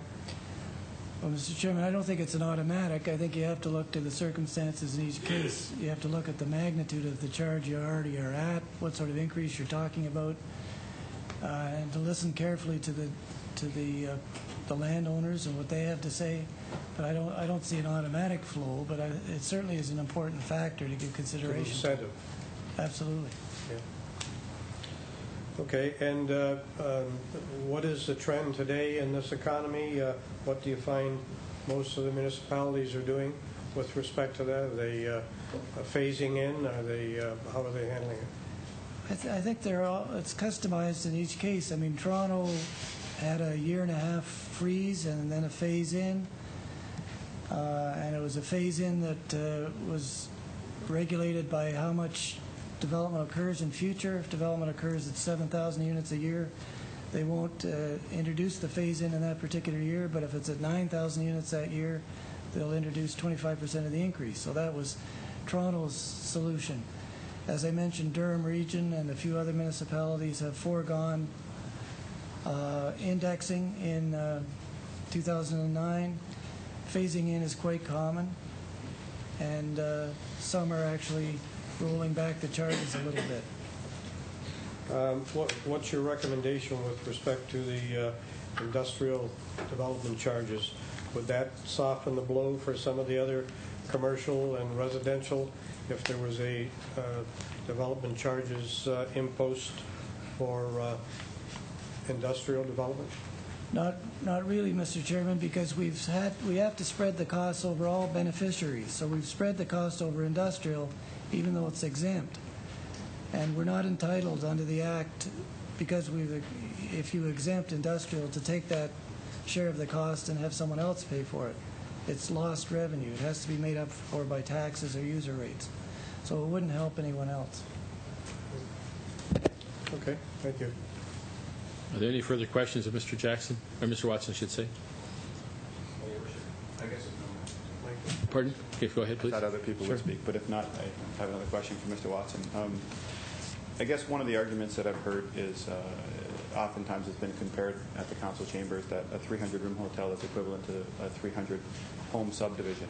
However, if you break down a subdivision, you have kilometers of roads, of water pipes, of sewer pipes, of sidewalks, of boulevards, of curbs, of trees, and then you have continual maintenance on all that. So I guess the question that I have is the mechanism that you have that you used to come up with your calculations, is there any weighting that is different between residential and non-residential, assuming the fact that residential costs more money to develop than non-residential? Well, the way in which we make the residential, non-residential split, the conventional and widely accepted method is to take the increment in population and ratio that over the increment in employment plus population. And that's what in the 10-year forecast we have for the city gave us a 60-40 split, res, non-res. And of course the employment is a surrogate, not only for the needs of employment, but for the needs of customers and suppliers and everything that is associated with the non-residential use. So it's an approximated method, but it's, as I say, the accepted method. And I think it's reasonable. I guess then, Your Worship, I mean, I didn't really catch the answer to the question, unless I just missed it. But I guess the question then becomes, does residential pay for its own development charges, or is it subsidized by non-residential? Clearly it pays for its own. That's under the Act. It's not subsidized at all.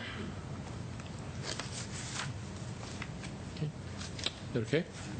All right, at this time, Mr. Watson, if you just stand by, please. We'll entertain questions, or comments, I should say, from members of the public who wish to address the council with regard to their concerns. Please come forward. If you'd be kind enough to give us your name and address and just adhere to the 10-minute limit, we'd appreciate that. So, Mr. Oakes, please come forward.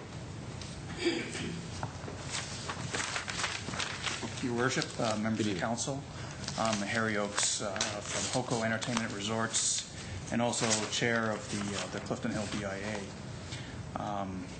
I like some of the questions I've already heard coming from council and like to endorse those. From a developer's perspective, when I got this report on June the 2nd, which was the day after we got hit very hard with the passport requirements at the border, I really wondered when I saw an 80% increase. There seemed to be a real disconnect here. You know, was any of that information considered in the economic planning?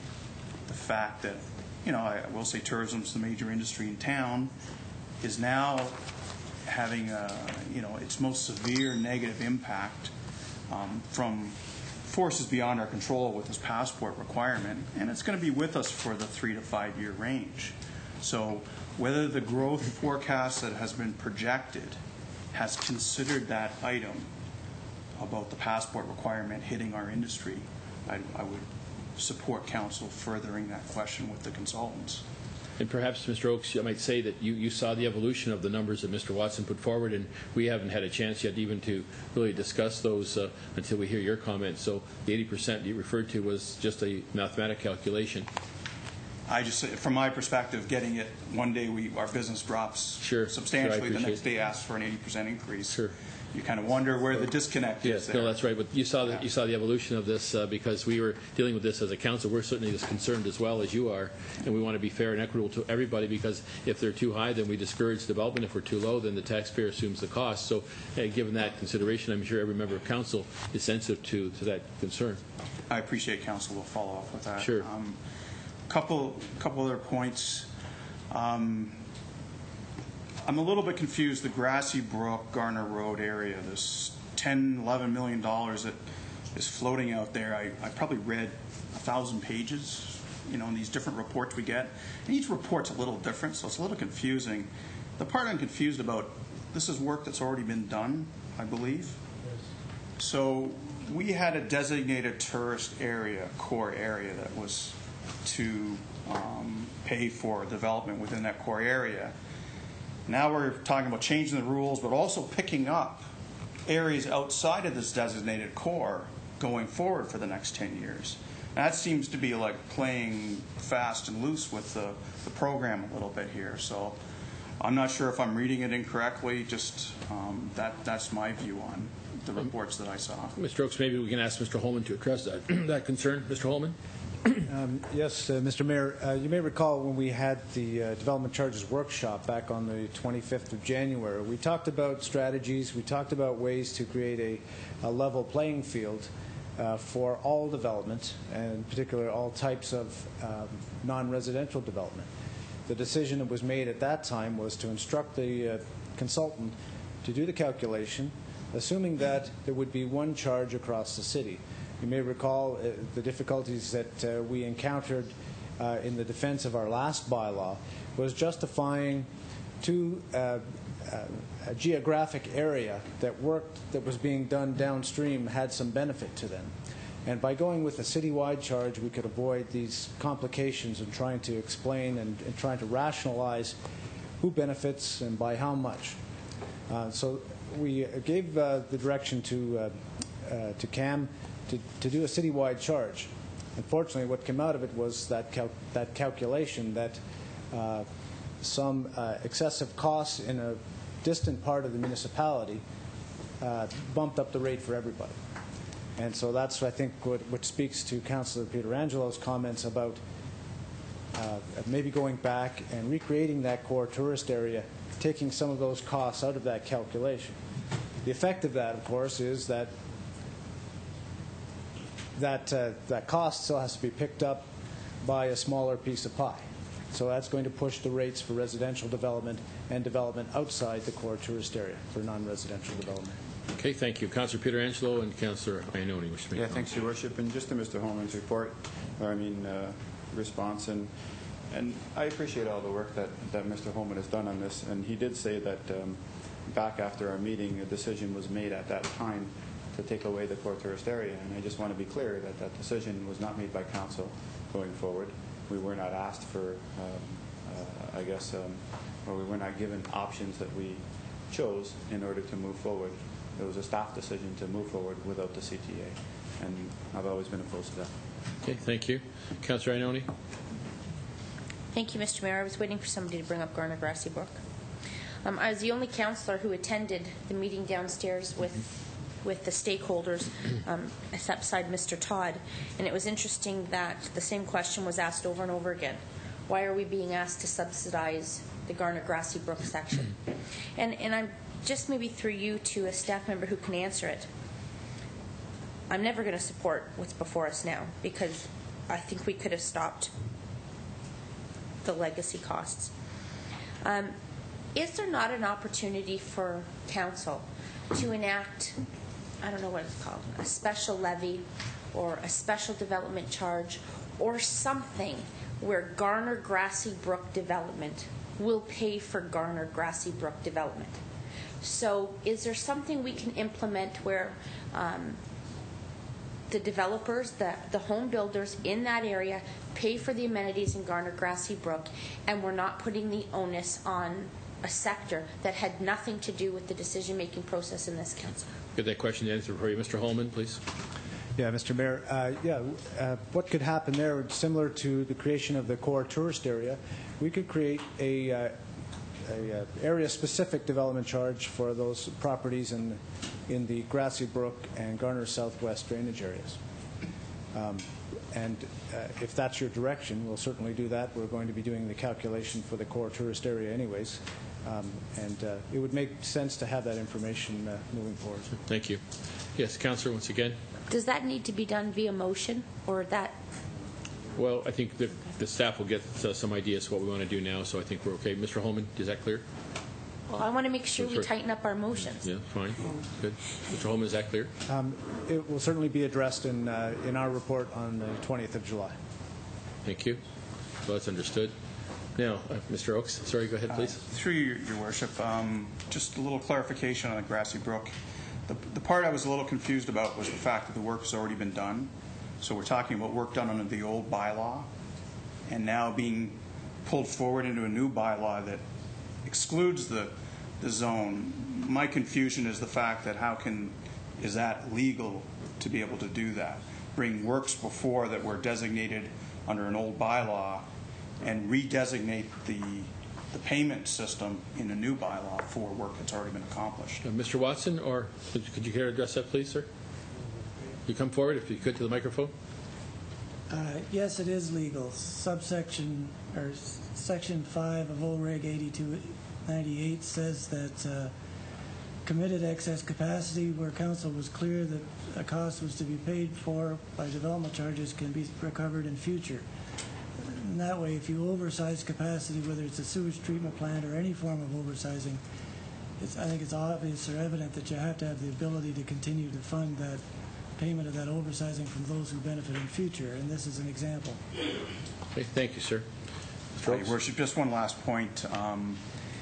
Really getting back to the key issue that I see as the core tourist area. When development charges, became a big issue about 10 years ago when we ramped them up for all the development that was going on in the core tourist area, we understood the council at the time implemented the core tourist area to protect the rest of the city from all the development that was going to take place. And we understood that. Even in the Clifton Hill area, really none of the work was taking place in the Clifton Hill area. It was all mostly going in Falls View, but we understood the reason for doing that. And my request to council is protect our industry now. Keep the core tourist area designation there. Don't let a parking garage being developed on Queen Street or residential development on Grassy Brook for a developer from Toronto drive up our development costs in a core tourist area while we're having these difficult times. Thank you. Thank you very much. We hear you. Thank you so much. Appreciate that. Alrighty, is anybody else who'd like to address council? Please come forward.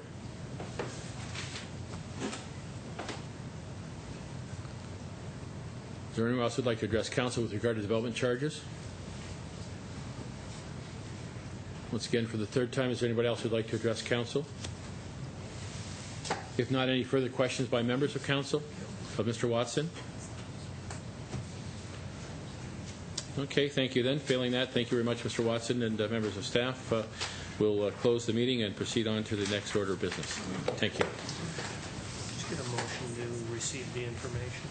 Clerk's advising we should have a motion to receive the information that we have this evening. Moved by Councillor Maeve, seconded by Councillor Carrio. All those in favor? Motion's carried. Thank you. Thank you. Mr. Clerk, can I have the script, please? You introduce the next item on the agenda.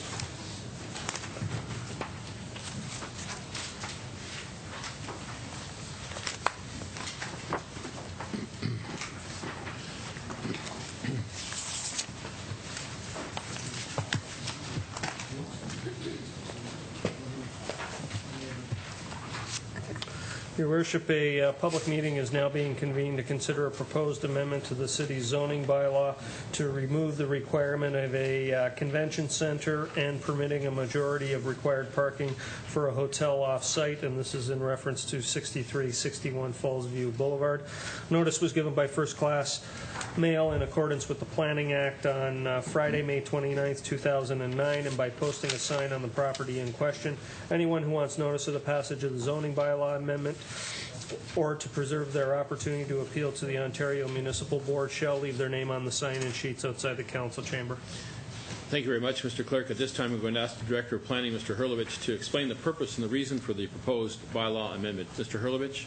Thank you, Worship. Yes, this application involves the Hilton Hotel and 3 other properties related to existing off-site parking associated with the hotel. The location of the lands, parcel 1 is the hotel itself, composed of 3 towers at the corner of Murray Street and Fallsview Boulevard, opposite the Fallsview Casino. The parcel 2 is off-site parking associated with the Hilton Hotel, owned by the Hilton Hotel proponents, and this provides a portion of the parking for the Hilton Hotel, and 2 other parcels on Allendale, North and South and Robinson Street. These parcels are leased from Hydro and have been, parcel 3 has been used for temporary parking. Parcel 4 is currently vacant but has been under the control of the Hilton group for a number of years. The lands in and around parcel 1 and 2 do comprise a number of tourist serving uses, hotels, attractions, restaurants. Along parcels 3 and 4, lands to the east of Allendale are predominantly tourist serving uses. There are some legal non-conforming residential dwellings in that area. To the west of parcels 3 and 4, parcel 3, there are 2 church sites, one the Ukrainian church, one of the former All Saints Church, plus a rectory next to parcel 3. Parcel 4 does abut a number of residential properties to the west. The site plan, this is the plan for the Hilton Hotel. It's hard to read with the number of lines on there, but suffice it to say the bottom portion of the slide shows the hotel. There is a parking garage in behind the building, which is actually between the building and Stanley Avenue. The parking deck terminates right now at the same grade as Stanley Avenue. There are a number of concrete structures which are the tops of the stairwells that come out of that parking garage beneath, and the top of that parking garage is being used for surface parking. Parcel 2 is the Jungle Land property. This is already tied to the Hilton as off-site parking serving that facility. There are no changes proposed for this property. Parcel 3 is off-site parking approved by council for the temporary use of required parking until such a time as the parking garage and parking stackers are provided at the Hilton Hotel. Parcel 4 is currently vacant, but the applicant proposes to use those for parking purposes. The background then behind this application mentioned there are 4 parcels. The applicant is seeking 2 changes. First is that the current bylaw on the Hilton property requires that there be a convention center as part of the use. It's not optional. The second request is that the applicant wishes to reduce the amount of required parking on site from 85% to 30% and to allow 55% of the off-site parking to be on the hydro corridor, and they're requesting that be on a permanent basis. In reviewing the application, staff found that there was that the requirement to, or the proposal to remove the convention center is acceptable. The Hilton Hotel development as it exists now is required to provide a convention center. The applicant doesn't intend to do so at this time. As we all know, the Niagara Falls Civic and Convention Center is under construction, and it's expected to satisfy immediate needs once it's opened.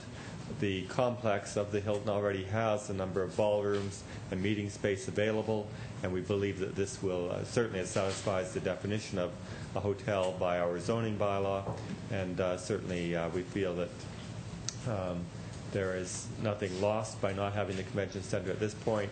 The applicant wishes to retain the right to have a convention center, and he may build that at some time in the future.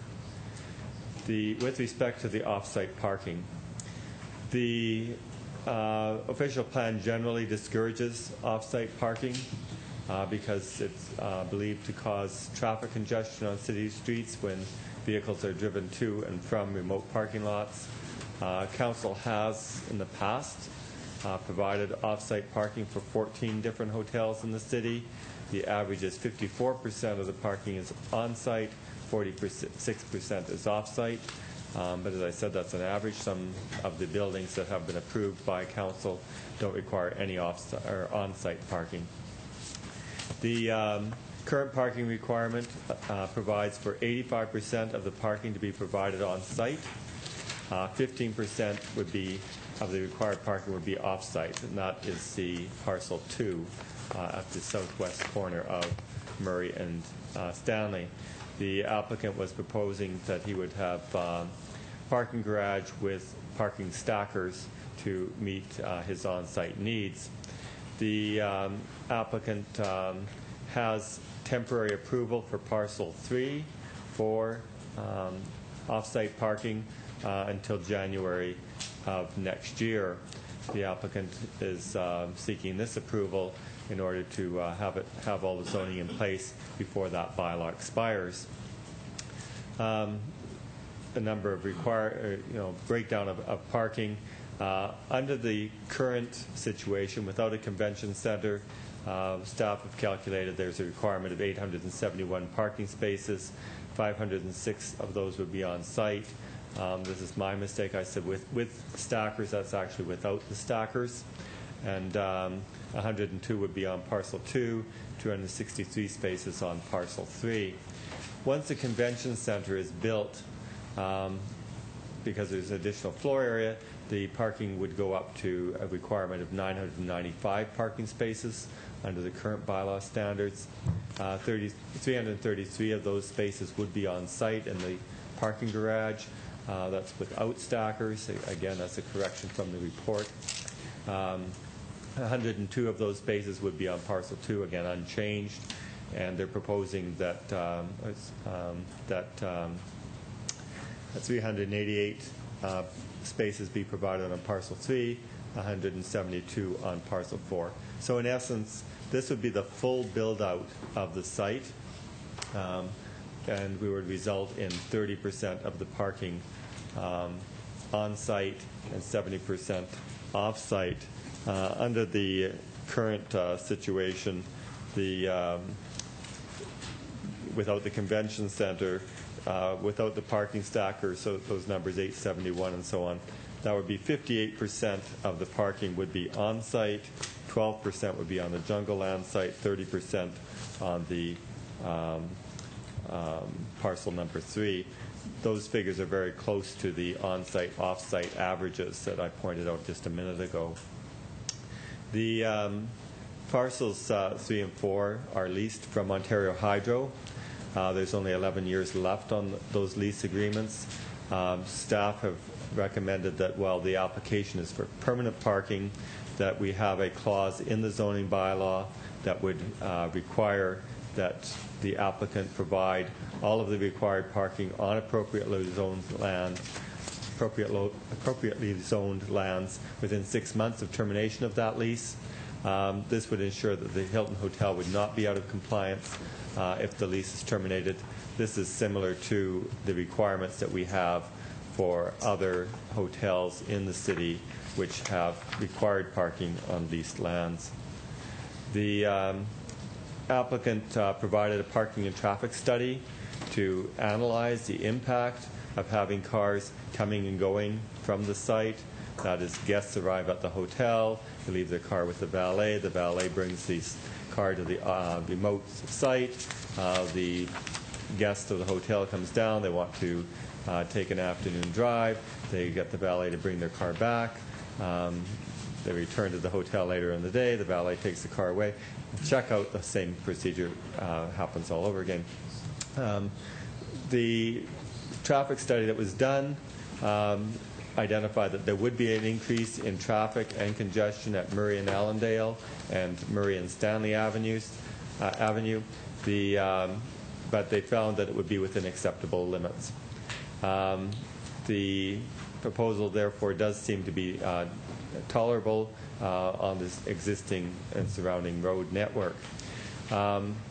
While traffic is generated by the specific development can be accommodated, future approvals, Council might want to consider the impact of that because they will ultimately worsen.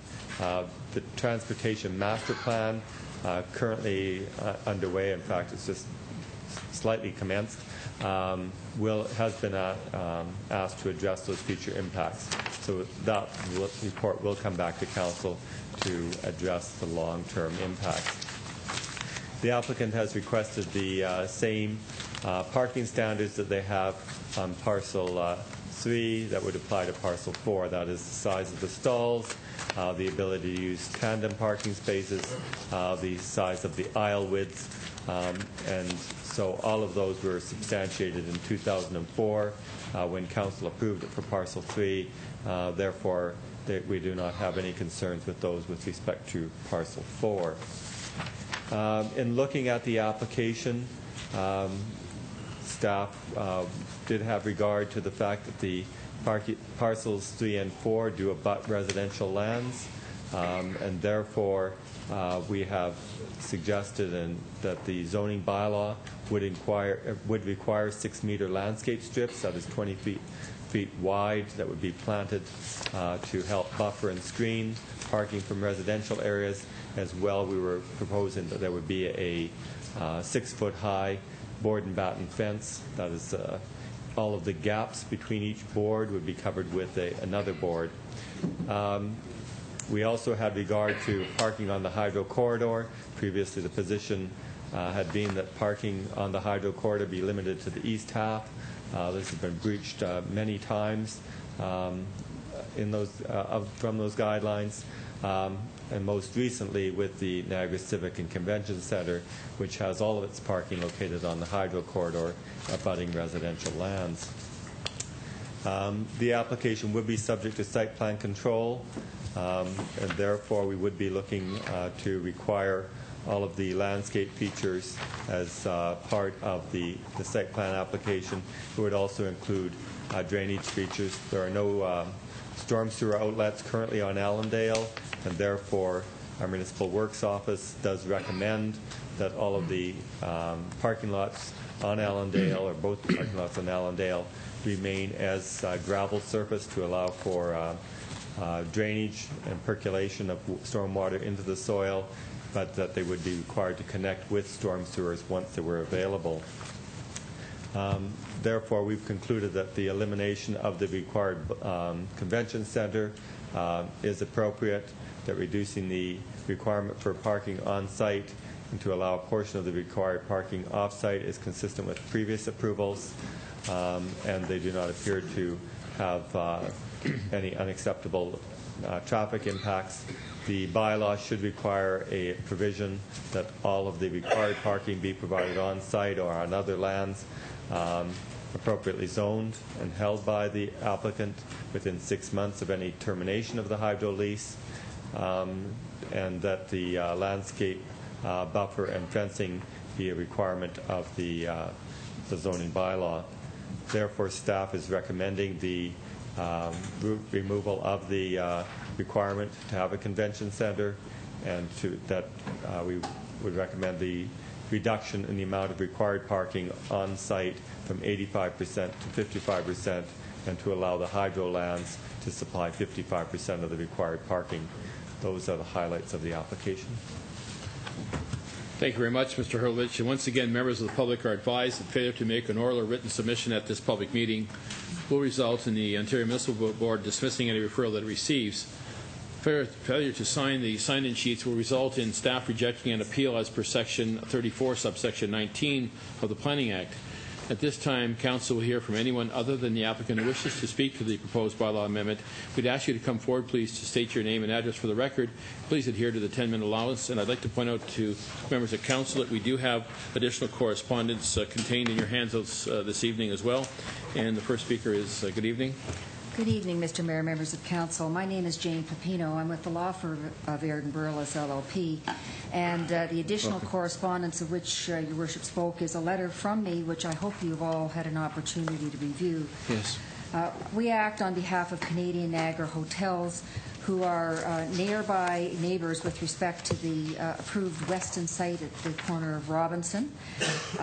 They do indeed have, as part of their approvals, off-site parking, but I point out that those are on lands off-site, which are also owned by Canadian Niagara. I need to state my client is not here to oppose the use or the reduction of the convention center by the Hilton. We are not here to question or comment on the potential traffic congestion that has been addressed by your staff and studied by the applicant. And we absolutely acknowledge that off-site parking is not unusual, indeed is appropriate in many circumstances for the operation of hotels in the downtown core. However, my client has had a long-standing concern expressed over the past year to members of your planning staff, and since the recent arrival of your new CEO, I am advised to your CEO as well, about whether sufficient permanent off-site parking can be provided, and particularly in this example. Here, the past approval, as Mr. Hurlovich has pointed out, has been granted for temporary off-site parking, and on the assumption that it was for effectively the period of construction, because the base bylaw for this particular project sets out the requirement for the 85% of the parking to be on-site and provides within the design of the garage the ability to do so through stackers.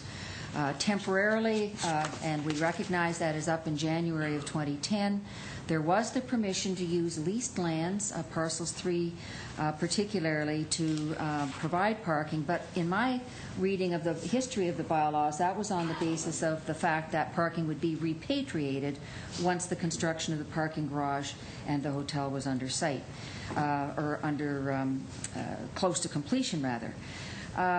This bylaw, however, proposes to take that temporary circumstance on parcel 3 to make it permanent, to take the change the zoning on parcel 4 to allow it to be used for parking and make that permanent, and in a circumstance where those lands are at best leased.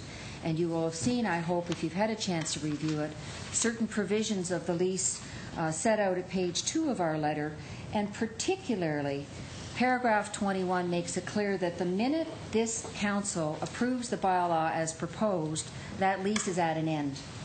And so there is no ability to park, because paragraph 21 says that for the purposes of the license, the parking of motor vehicles is defined as surplus parking or parking not intended to satisfy any requirements of municipal bylaws.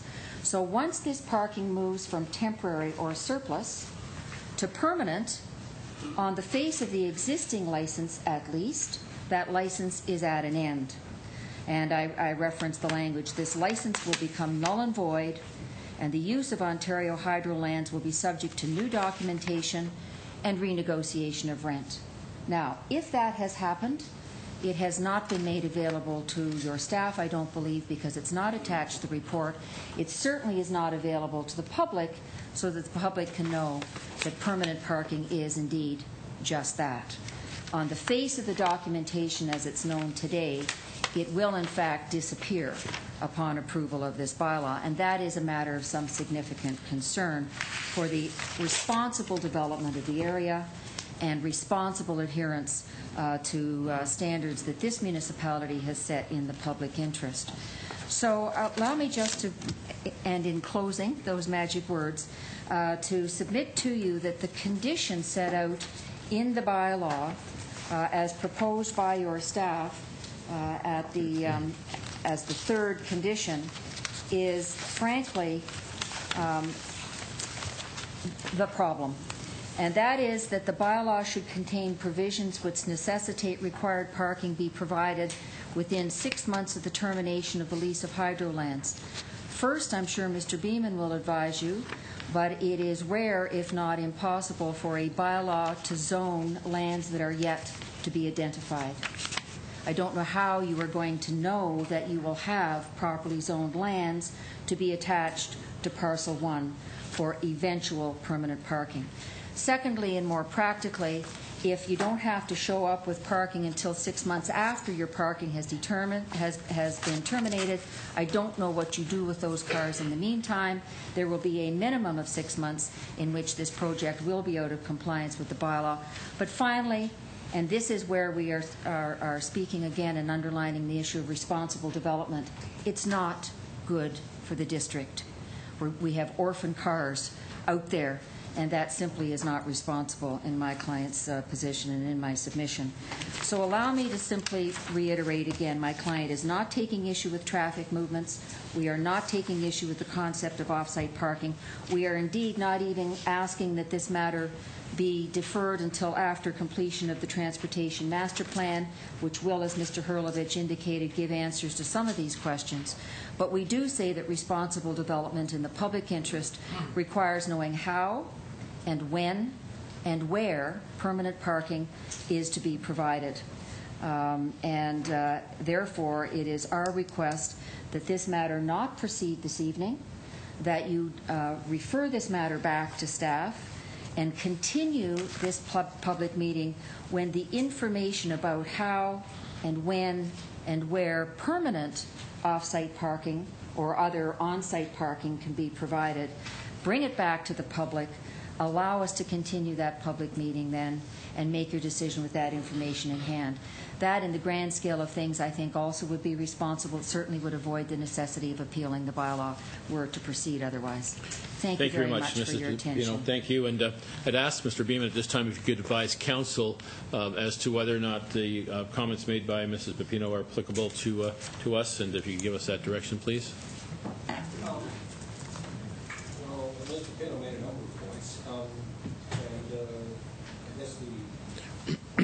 they are well argued. The lease document that she has been provided with does say that. It's right there, black and white. And that this 6-month hiatus provision is an interesting, does provide economic. What the zoning would be providing is 6 months during which the property is out of compliance. I believe that the expectation is that an operation of this size and sophistication would simply not allow itself to be put in a position where it wasn't able to provide parking, just as a practical matter. But certainly, the flaw that she cites in the proposed bylaw is there. I believe when Mr. Lustig speaks, I expect that there are different legal arrangements with Hydro, but I'm not privy to those. Naturally, they're private affairs of Mr. Lustig's client, but certainly the lease document that Ms. Pepino has been provided with does have that risk entailed in it. And perhaps the developer's solicitor can address that when he gets up to speak as well. Mr. Hurlovich, do you wish? Thank you very much, Mr. Pepino. Thank you very Do you wish much. to make comment to Mr. Hurlovich? Thank you, Your Worship. Just with respect to the 6-month provision, you'll note in Ms. Pepino's letter that she indicates that there is a 6-month termination notice. That same 6 months is the period of time which would allow the applicant to submit an application to rezone other lands to be associated with the Hilton Hotel. These could be lands that they either already hold or would acquire control over. But again, as our solicitor says, probably would be most appropriate for Mr. Lustig to speak to any arrangements he has with Hydro One Networks. Good, thank you. Councillor Peter Andrews, do you have a question? Okay, thank you. Is there anyone else other than the applicant who wishes to address this matter? Please come forward.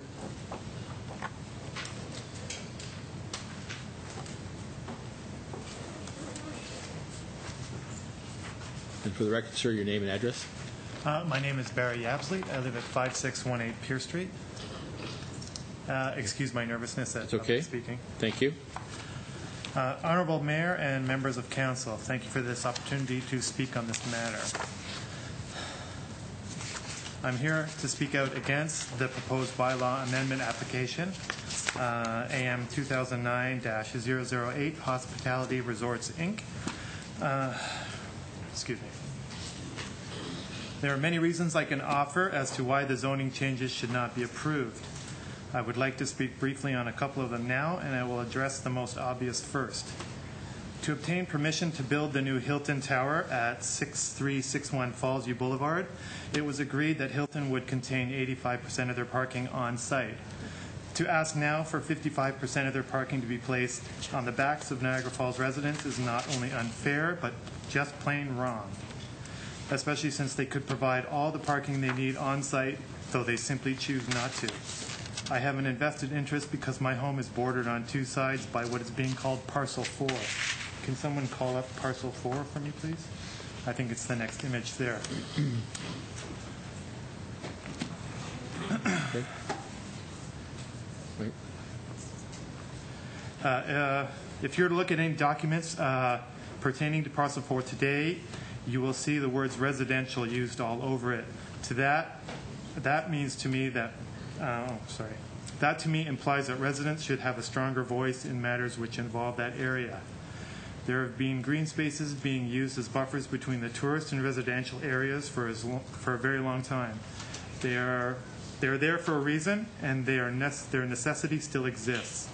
There have been many proposed plans over the years to turn these green spaces into usable parkland and trails. If they are allowed to be turned into parking lots, the residents and the tourists both lose. Simply because Council has granted off-site parking to 14 different hotel properties in the past, it is not a good enough reason to allow it tonight. These green spaces are necessary to residents and tourists alike, and you have it within your power to draw the line in the sand here and say no more. This has to stop. A great deal of these zoning bylaw changes would be taking place within historic Drummondville.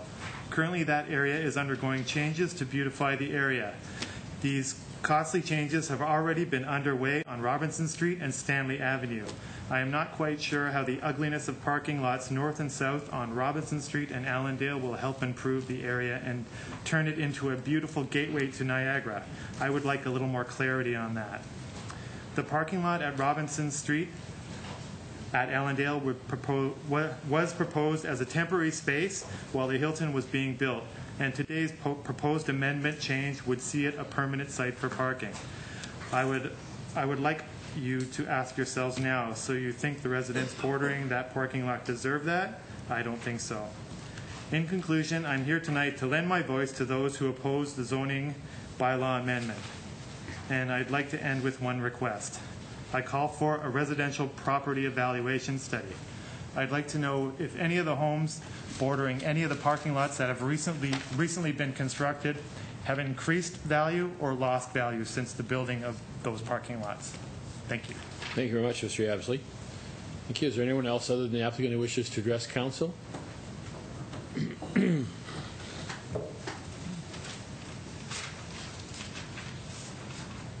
evening. Welcome. Mr. Mayor and Council, my name is Harvey Gordon, 5655 Robinson Street, and I want to be very vocal, very loud, very concise.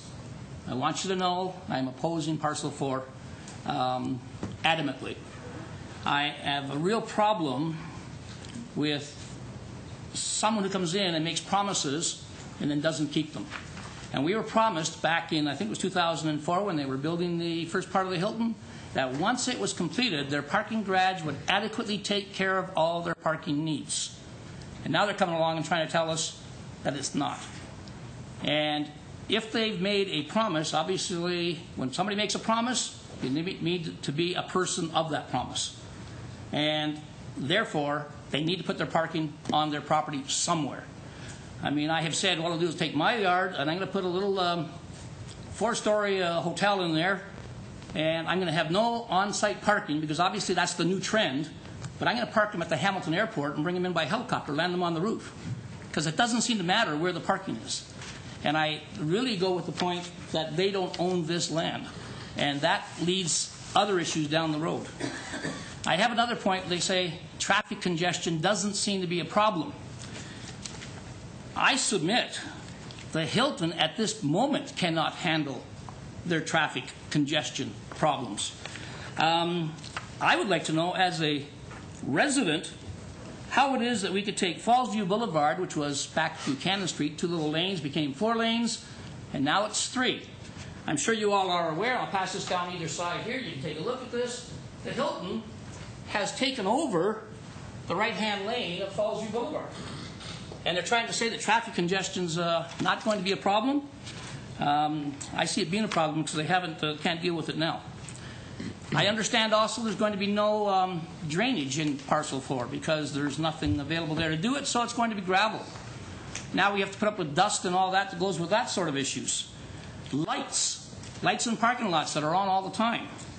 And I also have listened tonight, which I wasn't aware of, that if they don't build the convention center, apparently they don't need the additional parking.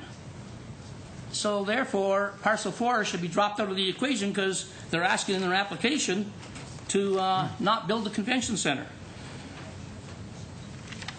We also have the fact that they want to reduce the parking spaces size because it is valet parking, so they don't need the same amount of space that John Q. Public would need to get in and out of spaces or down the aisles, so they can get more vehicles into the same amount of square footage. And so that just means more vehicles in the same amount of space. As far as doing it, that doesn't seem to bother me, but the fact is there's still more vehicles in a small space. I'm prepared to take this to any level I have to make sure that Parcel 4, bordering my property, does not become a parking lot. They made us a promise. They promised that once the project was finished, parking would not be required off-site. That even what they were using as Parcel 3 would be available to go back probably to the hydro company because they would not need it. Thank you very much, Mr. Gordon. Thank you. Thank you. Yes, Councillor Iannone. Thank you, Mr. Mayor. Mr. Gordon handed out pictures that show the Hilton having coned off the right lane of that street. Do they not need our permission to do that? And I think that that may have been taken when they were working on the front pouring concrete. I was by there the other day, but I'll ask that of staff. I think that was the response you might be hearing. Is that correct, Mr. Holman? That's correct, Mr. Mayor. They've been issued a road occupancy permit on a temporary basis until the construction is done. Okay. Well, I'll submit that the construction is actually in the first part of the building. This is up where the entrance is to the existing Hilton, and they have blocked it up there, not back where the construction is taking place, and it's on a continuous basis too. It's like every day. Yes, and I just to qualify that, we'll have a further explanation by the solicitor who's representing the owner. But I think that you'll find that it's going to be closed, that access way, and that will go revert back. But we did hear from our director of municipal works that there was a permit granted, a short-term permit. How long is that in effect, Mr. Holman? Do you know? I believe it's been extended for another couple of weeks, but I'll defer to the applicant. Okay. And hopefully the applicant solicitor will tell us that. So we appreciate your concerns, and we'll try to address that as well. Well, then I'll submit now that if it's running out, that it not be renewed. Okay. Thank you. Great. Thank Councillor, you held the floor. And Mr. Gordon, there were a number of us here who didn't ever vote for a Hilton property based on the parking requirements. I feel kind of, what's the word I'm looking for? Fooled. This was the first application from the Hilton I approved, and it was based on their parking requirements and the promises they made to this council, so I'm not feeling very generous today. But I guess my question would be, there's nobody from building behind me that I noticed. I didn't turn that much around, but how is it that this hotel goes up with building inspectors and the report that council passed, and it's -1 parking level, which we found out today, and minus the stackers? Like, I think, and I mean, we've had this conversation today, when you pass a motion, don't you have to follow the motion? And where was our building inspectors? Because I remember asking this a decade ago. Where were our building inspectors when that building went up without a parking garage as approved? How did this building get built minus a level and minus the stackers, and you're here before us after the fact? Because really, we're in a position where there's really nothing we can do. You can't close the hotel. You've got hundreds and hundreds of employees. So really, you're here now to ask for forgiveness as opposed to permission. And where were our checks and balances? Perhaps that'll be answered shortly, so we'll get that. I asked our staff, yes. not Mr. Lester. Okay. Mr. Holman, can you answer that question at all, or Mr. Hurlovich, please? Thank you, Worship. It was identified that they were not digging the foundation as deep and that there would be one fewer parking levels, but it was discussed that at some future point, when they complete some construction above where they've terminated now, that they could either build another floor of parking garage above grade rather than below grade, in conjunction with the new convention center, and certainly the use of parking stackers.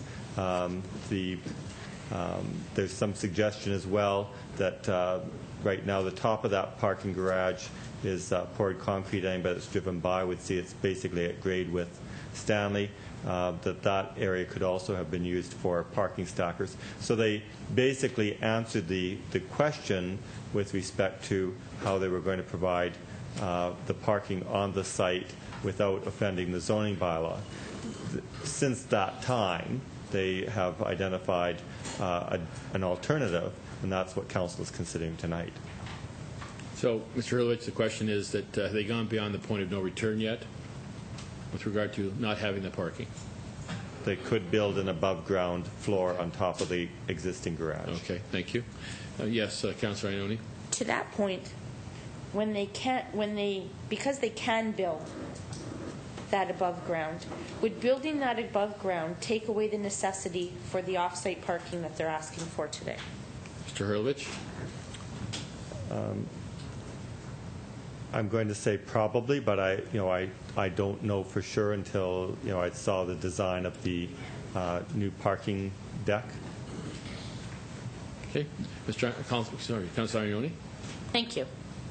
I'm pretty sure our motion was tight. the night we passed that. So again, I'm going to go back to, when council passes a motion here, when does that approval get stopped to come back and ask council for an amendment to the approval? After, this is clearly yet again after the entire building is built. So I'm asking staff again, do they not, we didn't pass anything with intent, we passed a motion requiring that. So why is it before us again after the fact? Wouldn't there be, like, don't we have a mechanism that puts a stop work order till they come back to us and get approval? What have we built in to approvals on our motion to make sure that they get passed before you're coming back to ask for forgiveness? Thank you. I think Mr. Hurlovich did say they didn't complete the building yet, but Mr. Hurlovich, could you answer that question again to qualify? No, the parking structure has not been completed yet. Well, under the current scenario, they need 969 parking spaces. 692 of those would be regular parking spaces, 173 would be parking stackers, and 102 on jungle land, and that would fulfill their requirement. But they don't want to do the parking stackers. You know, it's a little, as one of the speakers already has said, they don't want to do that. They're looking for an alternative. And so that's why they're at council. Those numbers will change again once the the parking or the convention center is constructed. Thank you. Are there any other questions by members of council? Yes, Councillor Wing. Then I don't understand why the same applicants were before us in October 2006, and we're happy to have us approve the report then and the subsequent bylaw at a special meeting in January 2007, and it says right here on page 4 of the October 30th report, a temporary use bylaw will also be passed to allow a portion of the required parking to be provided on the Allendale site, which is parcel 3, for a period of 3 years.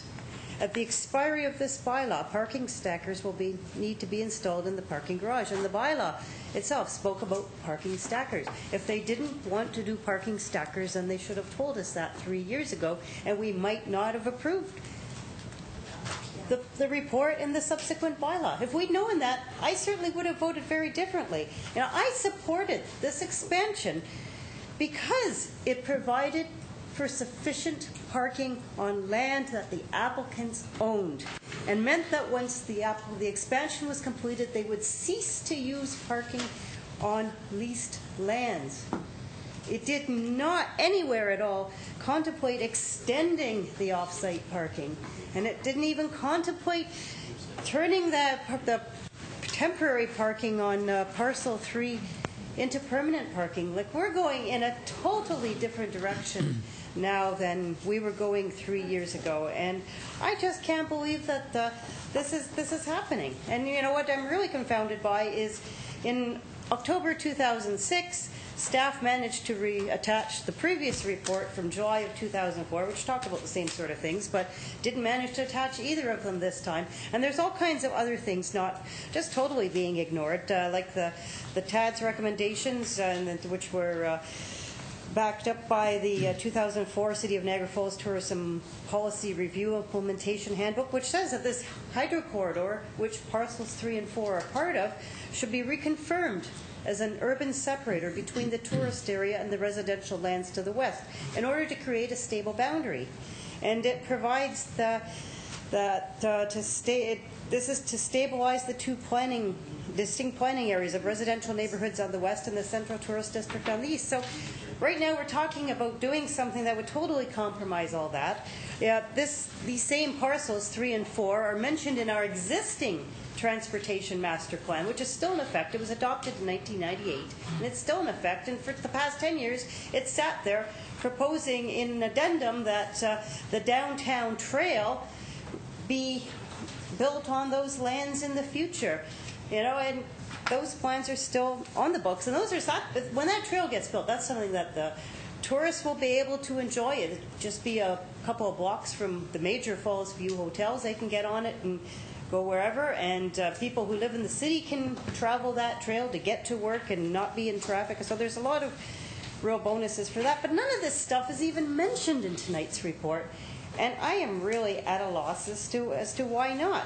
It's so bad that the 2006 report, which we didn't get, said in there that the applicant prefers their Section 37 public benefits contribution to be dedicated to the hydro corridors, trail and buffering projects. So both the applicant and planning staff are very well aware of the trail plans and the buffering needs, and none of this was mentioned in the report before us tonight. So this is absolutely ridiculous, and especially since it was very well understood by all in October 2006 that those stackers were to be put in the parking garage at the end of 3 years, which we're coming up on this October 30th. Thank you. Any other comments from members of council? Okay. We'll ask once again if there's anyone other than the applicant who wishes to make comment. Other than the applicant. Is there anyone other than the applicant who wishes to make comment? For the third time, is there anyone other than the applicant who wishes to make comment? Having seen none, then, we'll ask the applicant or a solicitor to come forward, please.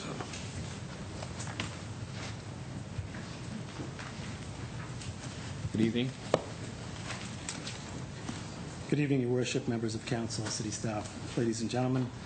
For the record, I'm Ed Lustig. I'm a lawyer with the law firm of Broderick and Partners, and I represent Niagara Hospitality Resorts, Inc., the owner of 6361 Fallsview Boulevard, which is the Hilton complex that is the subject of tonight's zoning bylaw amendment application. Excuse me, may I ask you to speak a little louder, please? I'm sorry. And maybe I'll have a glass of water.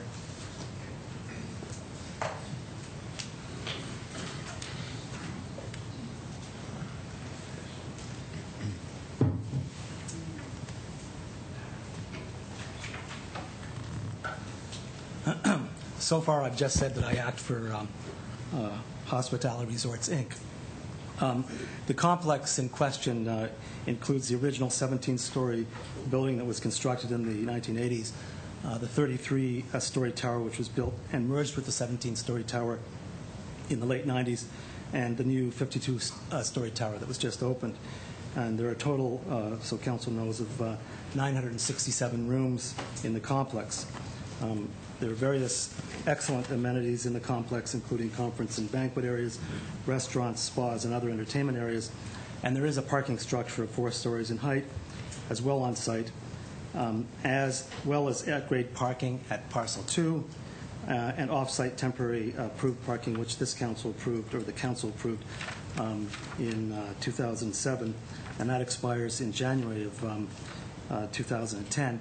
Notwithstanding the fact, Your Worship, that we have licenses with Ontario Hydro for this parcel and for Parcel 4 for parking purposes that go on for over a decade from now.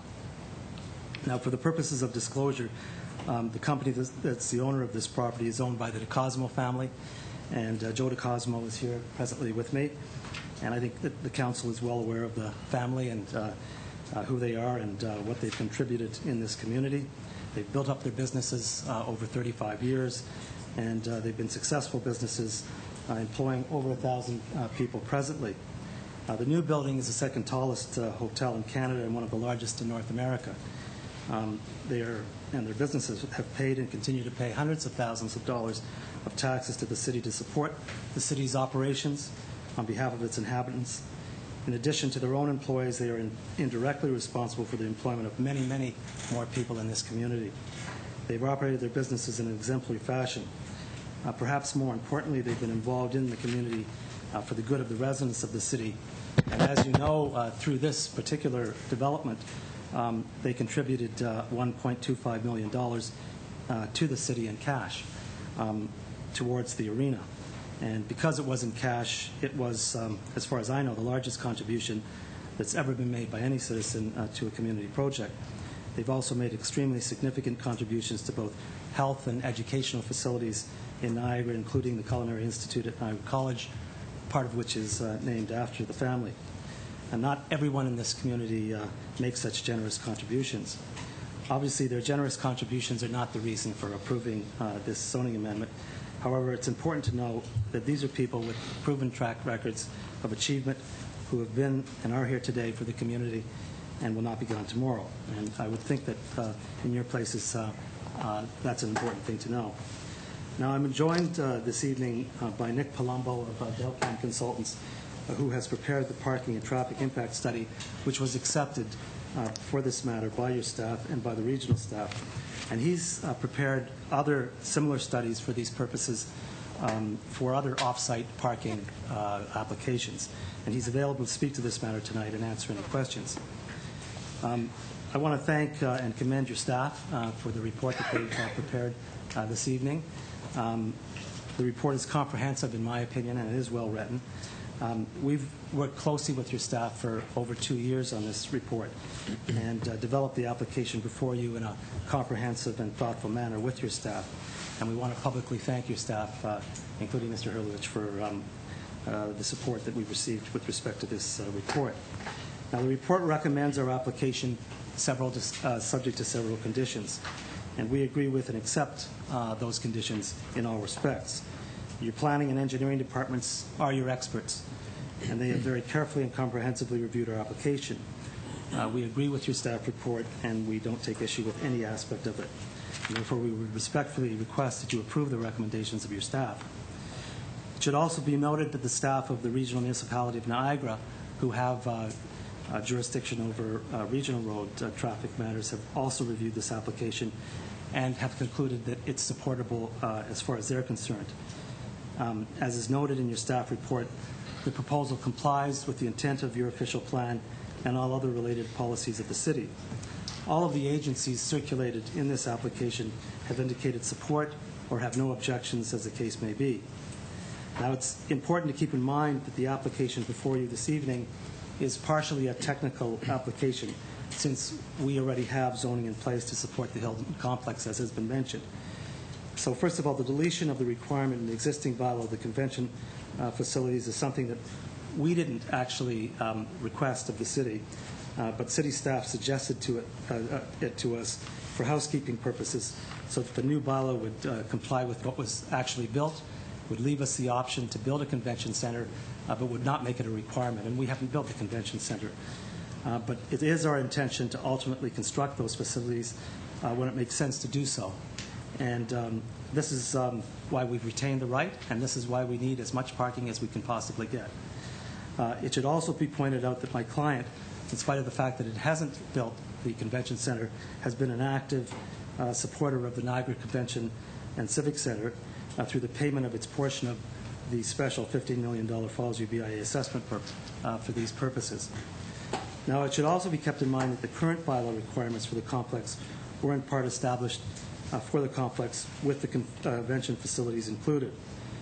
We haven't contested the fact that the proposed bylaw is based on current parking requirements that, as Council is aware, are currently in the process of being reduced through reports that have been submitted to Council by city staff that have not as yet been approved as a result of some industry comments that request deeper reductions. Again, we have not objected to the maintenance of the current higher standards for a complex that will shortly be reduced in all likelihood for new developments. The staff actually asked us if we wanted to wait with our application for the reductions to come into force, but we declined since we wanted matters concluded for our complex at this time as a new tower is being opened in advance of the expiration of temporary off-site approvals for a complex early next year. And because we intend eventually to develop those facilities and we'll need the parking, not just the parking on-site, but the parking off-site. It's not just a case of meeting requirements of a bylaw. It's a case of satisfying the requirements of the business. And the business needs to satisfy people who have to park cars, whether or not those requirements are exceeded, which in our case may be the case or not. We need the parking. We're not trying to skirt requirements. We want as much parking as we can possibly get. Now, with respect to the change in on-site parking, in addition to the comments that I just made, we would accept and support fully the comments made by your staff in its report supporting this request. And to summarize these reasons, first of all, the changes comply with the intent of the city's official plan and related policies of both the city and the region. Secondly, the change is consistent with previous similar decisions made by this council over the last number of years. And that's a situation that has evolved since we were here in 2004. Most of the applications that you've received would not have been approved with off-site parking back then. At the time we were approved, most of them have evolved, including Canadian Niagara's recent Weston approval more recently. And so things have evolved, and we've made our application to suit evolving conditions, which this council has approved. Now, among the other properties in the city that have been granted approval to park off-site on leased property is your own Niagara Convention and Civic Center, which has 100% of its parking off-site on leased property owned by the region and Hydro One. So your own Niagara Convention and Civic Center, the property that you're developing in the tourist community, has all of its parking off-site on leased properties.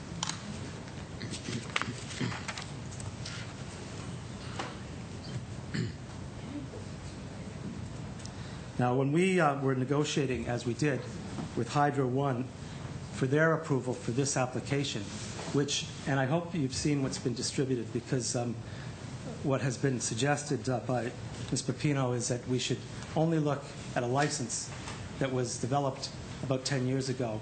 And because there are provisions in the license that suggest that as a business relationship between the landlord and the tenant, or the licensor and the licensee, if the parking is no longer going to be used only for surplus parking but is used for required parking, that you should be somehow affected by that, and you should not allow this application to go forward. But the fact is that you have a letter in front of you from Hydro One, our landlords, authorizing this application. They wrote that letter in support of this application. In my respectful submission, that in itself is your evidence that our landlord or our licensor actually agrees with what we're doing. They wouldn't have made that letter available to the city except for the purpose of ensuring that they are known to be supporting and authorizing this application. So I would suggest to you that the provisions of our license, 10-year-old licenses, that Ms. Pepino has suggested to you that you be very, very careful about, run contrary to the position that Hydro One, our landlord, has sent to you in a letter that you have before you. And so that the public is aware. So perhaps if I may interrupt you for a moment, Mr. Lustig, members of council, the letters that he's referring to have been placed on our desk. We didn't see them earlier than this evening. So, Mr. Lustig, would you care to address those as well? You might want to recite the letter. In order to make this application, which we had a lot of discussion with your staff about before we eventually made it in January of this year, and it took us a long time to get to that point. One of the things that we had to do, because we had these licenses with Hydro One, which is a successor of Ontario Hydro, and they covered both the Parcel 4 and Parcel 3. Parcel 4 we've got a license for 20 years. We haven't used it for parking. We just haven't got around to using it for parking. And Parcel 3 we have used for parking because we got your approval to use it for parking on a temporary basis. So we went knowing that the council and the city was contemplating changes with respect to off-site parking, and 100% of off-site parking for your own convention facility, off-site parking on the Radisson property on exactly the same corridor you've approved, off-site parking for the Weston Hotel about a year ago, 72% of the parking off-site in the Stanley Avenue property, not on a hydro corridor that is basically useless, but on commercially designated property, off-site parking for the Marriott Hotel on Atlantis property, which I supported and was entirely within a residentially designated property, not within a hydro corridor that is essentially wasteland that the hydro people want to dispose of, but can't be used for anything but parking in essence.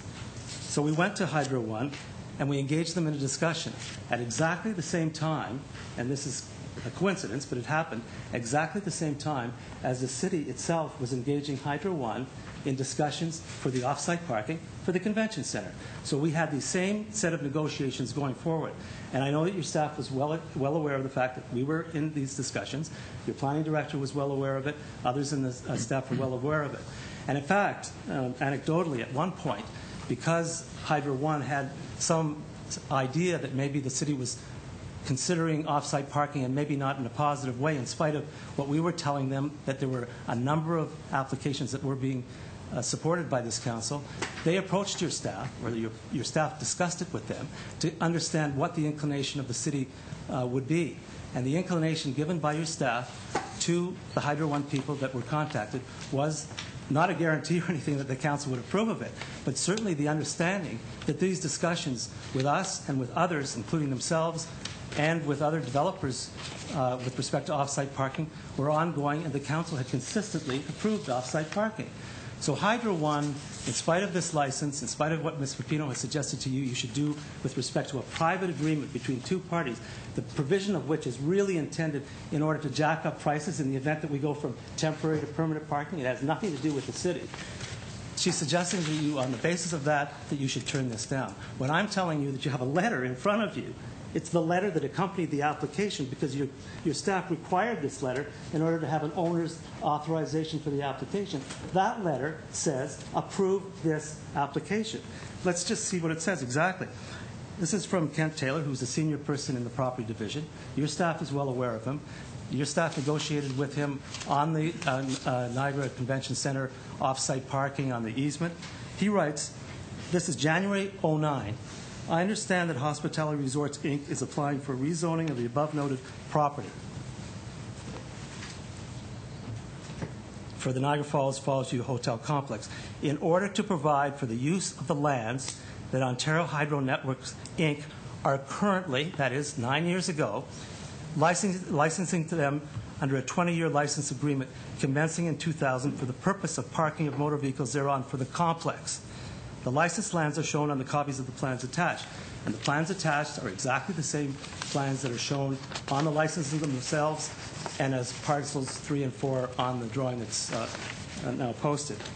And he writes, please be advised that Hydro One Networks, whom the complex currently licensed the lands from, which is ultimately owned by the province of Ontario, agrees with and authorizes the rezoning application on the understanding that the sole purpose and intent of the rezoning is to permit the licensed lands that are off the site of the complex to be used for parking for the complex and for no other purpose. And he goes on to finally say part of the licensed lands are and have been used for those purposes on a temporary basis, which is clear evidence that he knew what he was sending you. He wasn't sending you a letter for more temporary approval.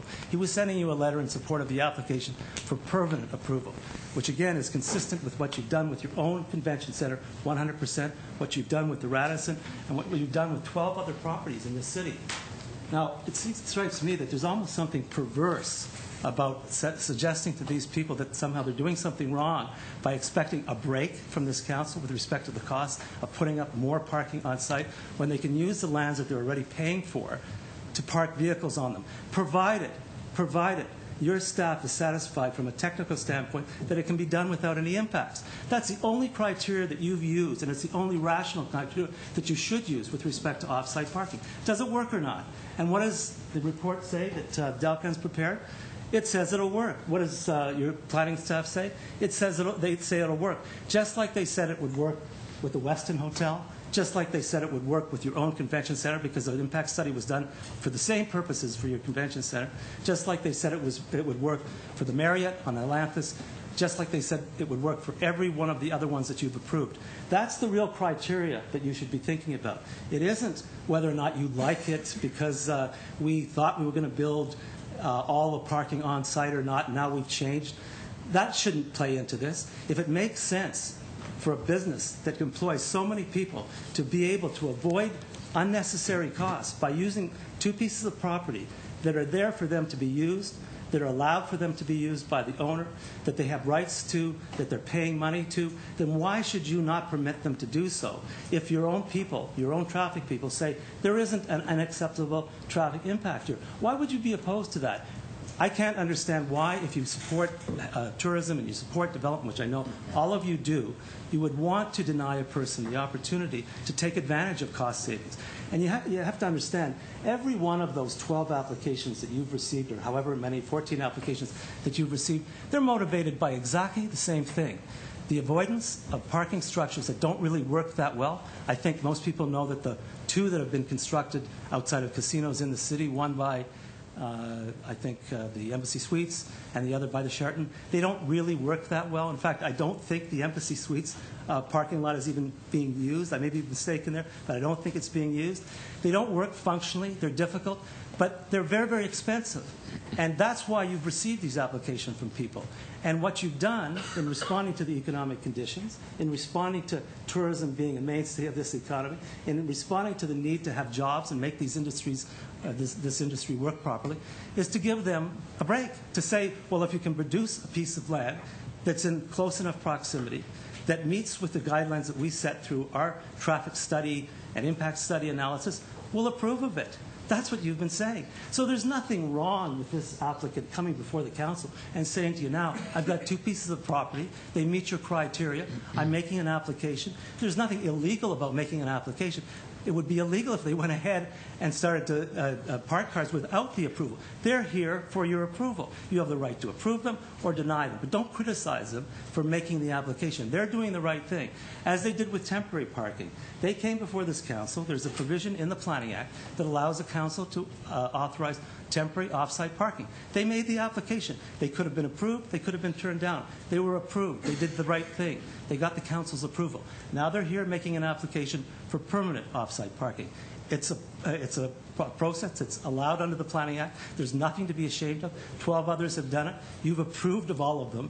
And they meet all the same criteria. And again, I guess I'm going to keep hammering back at this, because how you can turn down this application with thousands of jobs on the line, with $250 to $300 million of investment here, with millions of dollars of impact to the community by private people who aren't subsidized by bailouts from federal or provincial governments, but have their own money at stake, how you can turn them down and allow for your own convention center to be approved on leased off-site parking, that would be hard for me, and I'm sure hard for the applicant to understand. It just doesn't make sense. So what we're suggesting to you is that you follow the application, or at least the recommendations of the council, because the recommendations of the council, of the staff, have canvassed all of the issues. We do have rights. If those rights do expire at the end of 2020, it's our understanding that they'll probably be renewed, because we had discussions that we entered into with Hydro One and ORC. And actually, anecdotally, I'll tell you this, in the discussions we had with Hydro One and ORC, Ontario Realty Corporation, who were at the table when we were negotiating to get this letter, we were actually offered 20 years. That's what we were actually offered. But because of an odd circumstance where Hydro One currently owns the right to license the property to us, and ORC will be taking over all new licenses, they couldn't enter into a 20-year additional license to us, even though they offered it to us. And what they suggested to us was that when this license that we have, which has 11 years to go, runs out, come back. I mean, I can't guarantee anything. It's our risk. It's not your risk. It's my client's risk. But my guess is, on the basis of what I heard and what I observed, and at the time that we get there, we'll have had 20 years of use of their property at a cost to us. I'd be very surprised if they didn't extend that parking. And if they didn't extend the parking, as Mr. Hurlovich has said, we're in exactly the same position as you've put other people. He's mentioned to you that this 6-month clause is in other agreements or other bylaws that have been approved by this council. How can you treat this applicant any different? He's also suggested to you that there are other possibilities. We could build a parking structure on the Jungle Land property to accommodate the parking. We could do that. But again, going back to the perverse scene, why would we do this at our own cost, without any particular value to it, if we can save ourselves some money and have a more functional lot at parcels 3 and 4? Nobody would logically do that, and that's why we're here today. We're not playing any games with anybody. We have 2 parcels of land that are quite usable, and we want to use them, and we're paying for them, and we meet all your criteria. So I don't have any doubt that ORC and Hydro One will engage us in discussions, and that we'll be able to continue to use those properties into the future. And if we don't, we're subject to your six-month rule.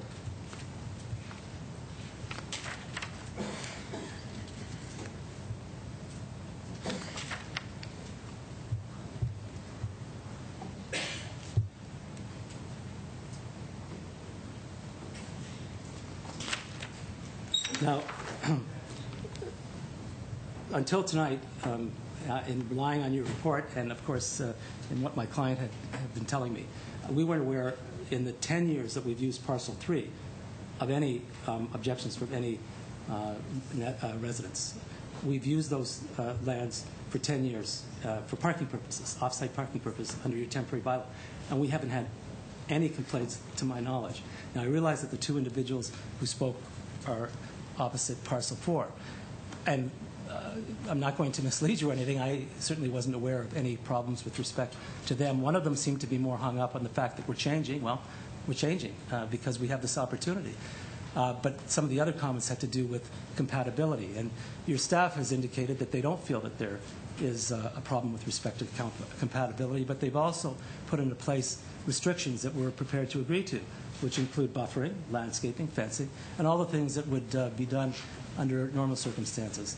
And I would suggest to you that my client will be more than happy in the site plan process, which it must submit to involve the residents, any resident, anybody who has an interest in discussions and negotiations with respect to that site plan. So that's all I can really say. With respect to the Fallsview issue, I think that hopefully has been clarified. That's a temporary matter that has to do with construction. And I guess returning to the economic theme, I mean, we need to produce jobs, and sometimes these things happen in the real world. We have to have people being able to use property. These people are my client, applied to your staff. It wasn't like they were doing it under the cover of darkness or anything like that. They got an approval. The approval is required because of work we have to do. Thank goodness somebody is building something in this community, and it will be ended when we're finished with the work, and we expect that will be within 2 weeks. But we make no apologies about that. That's something that has to be done. You know, at the end of the day, really this is about economics. You're facing, all of you, and I know all of you take this very, very seriously, real great economic challenges here in Niagara Falls. I live in Niagara Falls. And you know, you have a very high unemployment rate, 15%. You have an elderly population, a great elderly population here that needs to be supported and are vulnerable. And you have young people who continually leave this area because they don't have any jobs and they need to have work. And particularly skilled people here leave. They don't stay unless they have family that has a business. They leave. Anybody who gets a great education leaves. So I know that you understand that you have to deal with this situation. So how do you deal with this situation today? What is the way that a council or municipality that doesn't have monetary policy authority deal with it? You can't deal with it through interest rate reductions like the federal government does. How do you do it with legal requirements that say that you can't run deficits and the money you don't have to spend on vast public infrastructure programs and that your budget won't handle? How do you respond? Do you just throw up your hands and say, well, you know, we wish we could help, but we really can't? I know that that's not the reaction that any of you around this table would take. What you would look for are ways to be creative to help an industry, to help create and save jobs. That's what I know all the people here would do. So how do you do that, given the fact that you have no control over monetary or fiscal policy, and you can't run deficits, and you don't have the money to spend on fast infrastructure programs or bailouts or guarantees for private companies or takeovers or anything like that? Well, there's one thing that you can do, and that is you can issue approvals to people.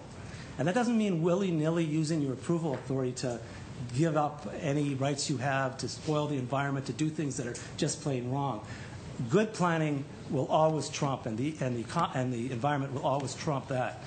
But when you hear from your staff that there are parcels of land that they're suggesting be treated exactly the same as other parcels that you've treated in order to avoid unnecessary expenses, in order to help an industry, and that you hear that you've got a study done by a recognized company that's done most of the other studies for the other properties for the same thing, saying there's no problem with this, then I would suggest to you that if you're going to invoke your responsibility to do something about the economy, you better think about that hard and long, because this is going to hurt this business if you don't approve of it. It's going to hurt them. If you force them to build something that is unnecessary according to the traffic people, it's going to hurt them. Why would you want to do that when so many jobs are at stake? So those are my submissions, and if I can ask our parking and traffic expert if he wishes to speak to any of the matters that I've raised. Yes, we'll give you a question. Hang on a second, please. Mr. Lustig, I think you addressed the concerns that we've heard from the members of council and the members of the public, and I'm going to entertain some questions. I have 3 councillors who wish to ask you some questions. 4 councillors now. I have Councillor Ioannoni, Councillor Diodati, Councillor Wing, Councillor Thompson, and Councillor Maves. So, Councillor Ioannoni. Thank you. All I can say, Ed, is wow. They pay you per word? Because that was serious overkill. I'm telling you now. Well, I hope I convinced you. You didn't. Because I'm going to tell you something. I don't vote on intent. And nor were you at the table with your client and myself when they lobbied us based on the fact that 85% of their parking was going to be on site. But I did believe you when you stood here and made that pitch here in council that evening. So you'll have to excuse me for not buying into all that. And I hate more than anything anymore that threat of economic crisis. You just threw everything at us but locusts. We pretty much know what the economy is now. We based our budget on it. We don't need you to hit us over the head with it. We get it. What I want to understand is your first opening comment 20 minutes ago was that you worked with staff for 2 years on this report. That's right. Then I'm going to ask staff through the mayor. On the application. I mean, this report on this application. Yeah. Okay, I understand that. that. The report wasn't prepared. But do I understand, then I need to understand clearly, that staff has known for 2 years that on-site parking was not going to be accommodated, the stackers were not going to be built, and you were going to come back for this application because that was your opening comment. We have worked with staff for 2 years on this report. So please, I haven't known for 2 years you were coming back, and I voted with good intention on the motion in front of me, not by intent. So I don't need to be blackmailed into let's save our jobs. We get it. But I want to know that I'm voting with integrity and that, to me, the intent of your application is not what you're putting here. I thought I was sincere in my vote that your parking was going to be on site. And quite frankly, you talk about Hydro 1 approving and saying it's okay. The Skylon doesn't think it's okay. Canadian Niagara Hotels doesn't think it's okay.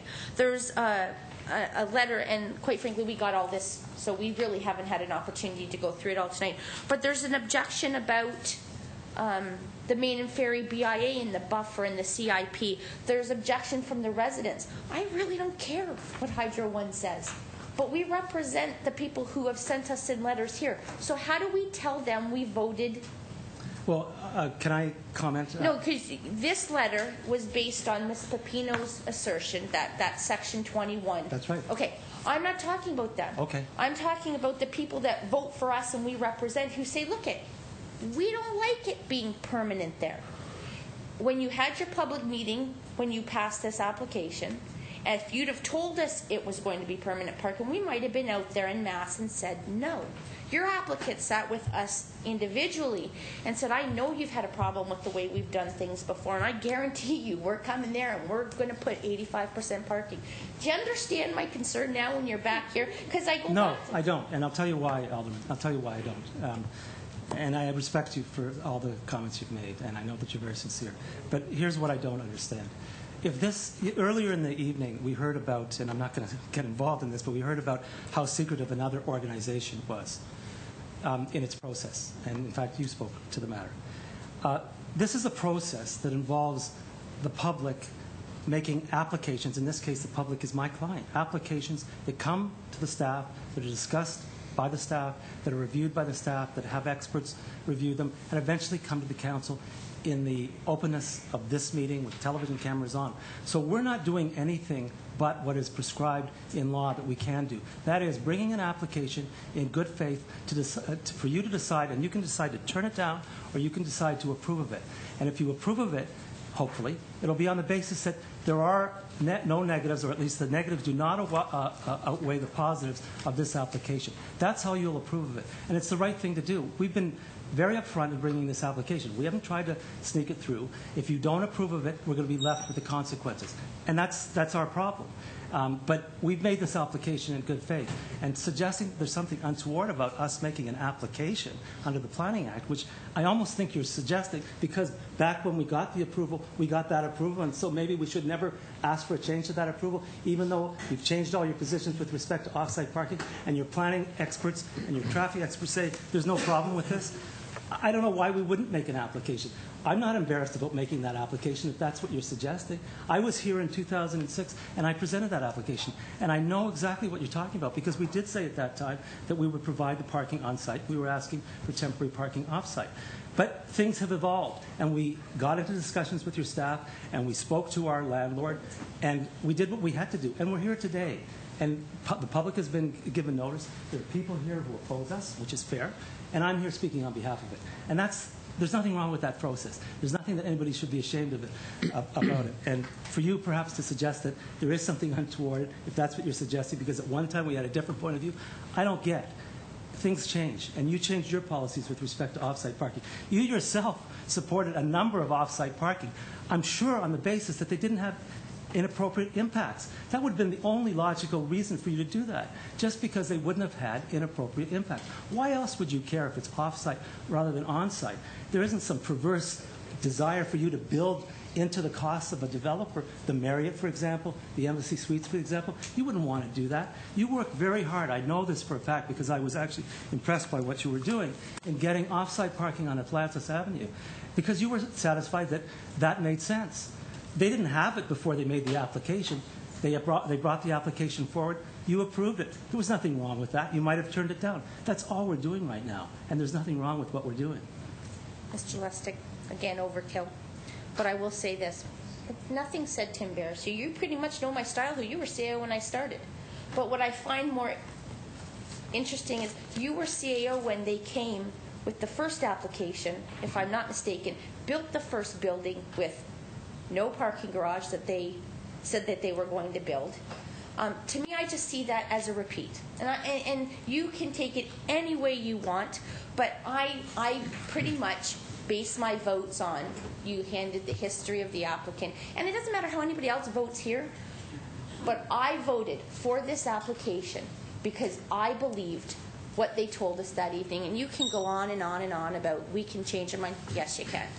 But I'd like to know before the building's up, and we really have no opportunity but to do anything other than allow you to continue the way that you do. You've handed us the hundreds of jobs that will be affected. You've handed us the economy. You've handed us everything. But really all I see is the same type of application that came before us when we approved the 36-story tower, when they came back after the tower was built, and guess what? Surprise. There was no parking garage. So you'll have to excuse me. I pretty much am public on how I vote here. I wouldn't have voted for your applicant if you had told me you were going to stay permanent off-site based on the prior history of your applicant coming before. Even if it made sense to be off-site?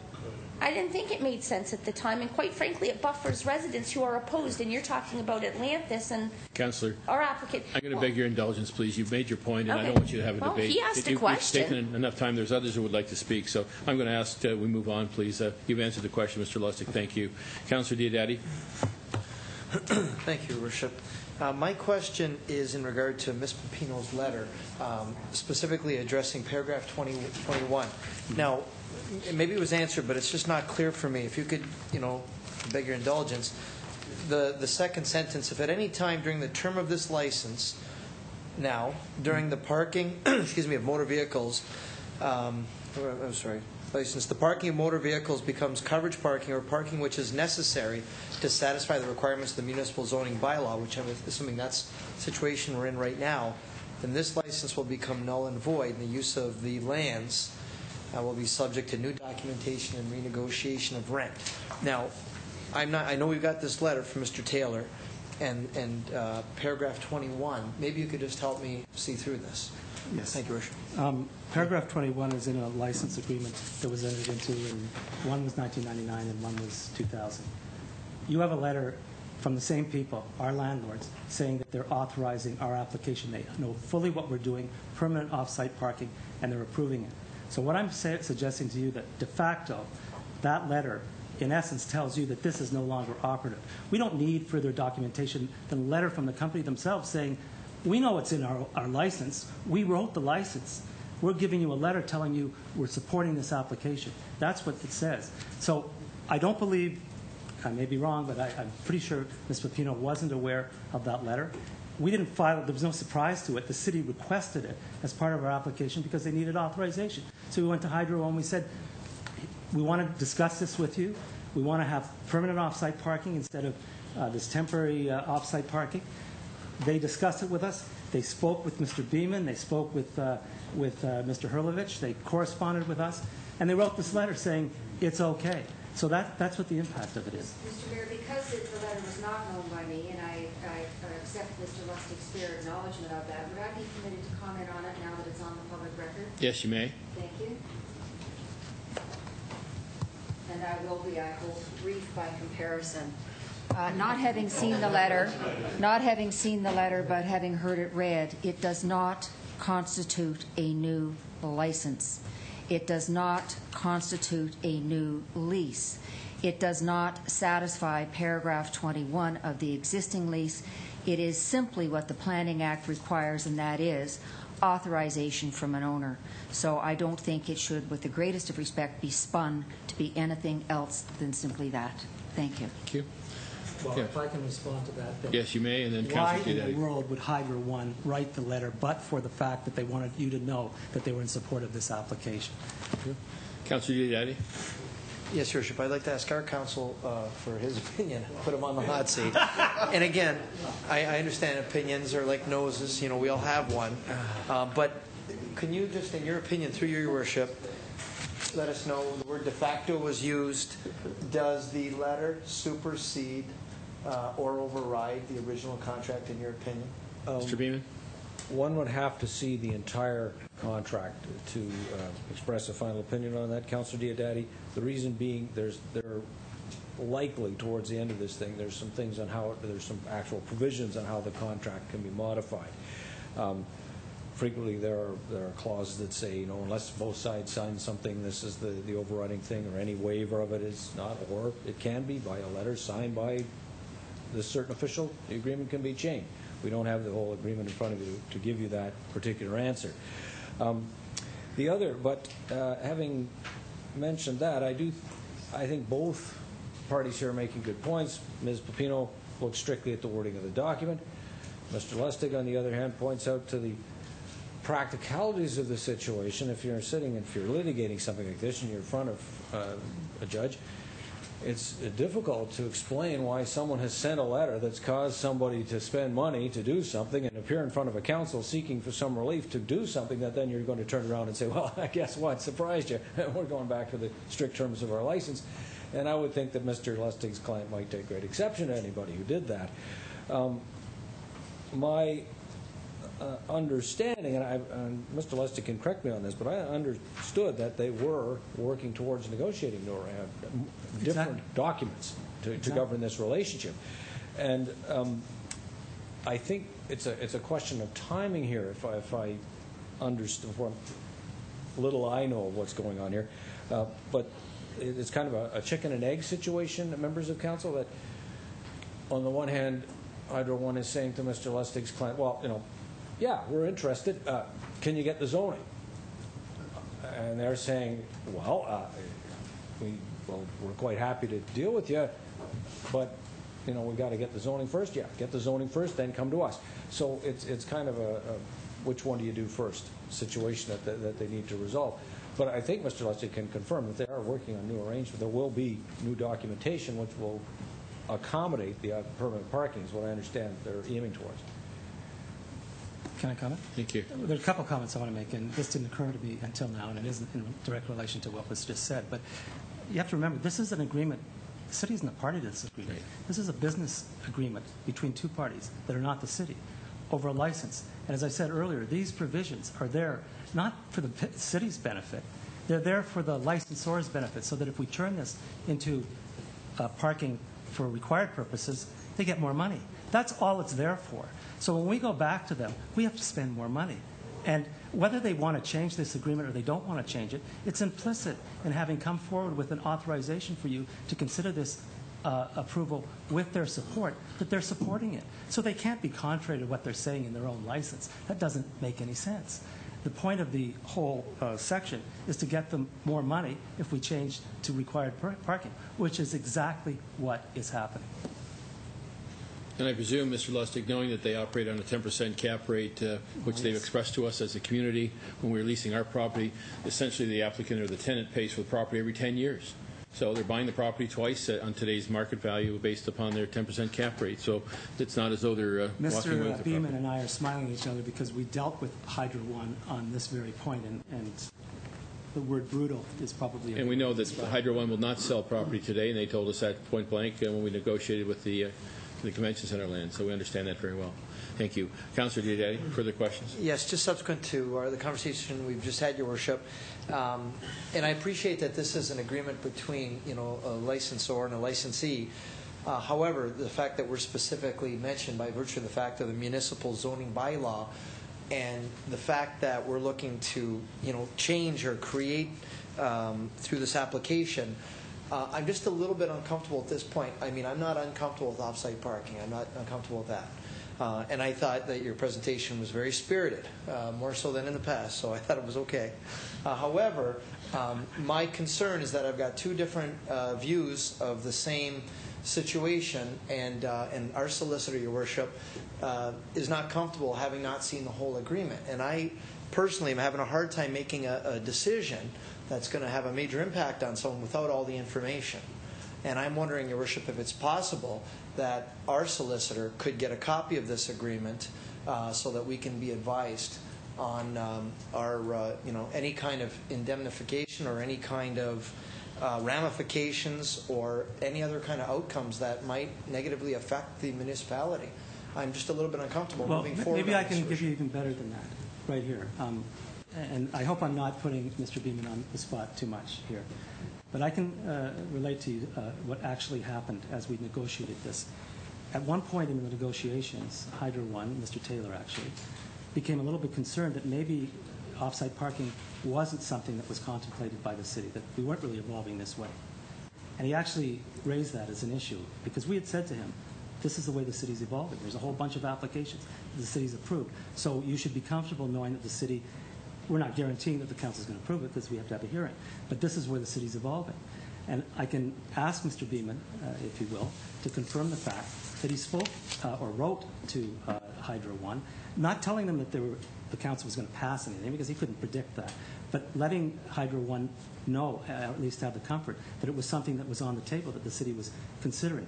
So knowing that it took place, and I think that Mr. Beeman will confirm that, I guess the question to you is, if you know that they've written the letter, then you must know that they have no difficulty with what we're doing. And the only thing that Ms. Pepino is suggesting to you with this clause is that there's something wrong with our license with these very people. Well, what would make you think there's something wrong with our license with these people if they're talking to Mr. Beeman and if they're sending us a letter that supports our application? I mean, the dots, can be, I think, fairly easily connected. I don't know if we're going to get another license. In fact, you've approved the Radisson for off-site parking on exactly the same license as we have. And no one asked the Radisson for anything more than that. It's there. It's on exactly the same corridor. Maybe you not, because I don't know exactly if you run the council at this time. But it's the same license. You approved of it. There wasn't even, I don't think, a 6-month waiting period for them. So we had NCCC, because I was involved, we had discussions with Hydro One for a license on the same corridor for parking purposes. We had those discussions for permanent parking purposes. So I don't think there's any doubt about where Hydro One sits, and that's the only thing I think that Ms. Pepino is suggesting to you, that maybe there's something wrong with that license because of this provision that was in the license 11 years ago. Okay, thank you. Councilor Diodati, anything else? Okay. Your Worship, I absolutely understand what you're saying. It's still, it still doesn't change the fact that that sentence is in there. And I know what you're saying. This is a letter from Kent Taylor, one person, and I don't know if he's a solicitor or or if he just had his assistant type this letter, or I don't know enough about the background of this person or the author of this letter to know if because I know sometimes I've seen it happen where someone that doesn't necessarily have the authority oversteps their bound, and I'm not suggesting that's what happened. You can check with your staff on that. Okay. Because they Yes, don't. I think that there'd be accusations of a sharp practice by Mr. Lustig, if that would be the case. If he were to represent something as a solicitor that wasn't a fact, he would be accused of sharp practice, and I think that he would. Well, Kent Taylor is a person who you've dealt with on the convention center, and has really a person who has the carriages of these matters with you on the convention center. I know that. Mr. Beeman knows that. Everyone here knows. And his title is, because his title's not in the letter.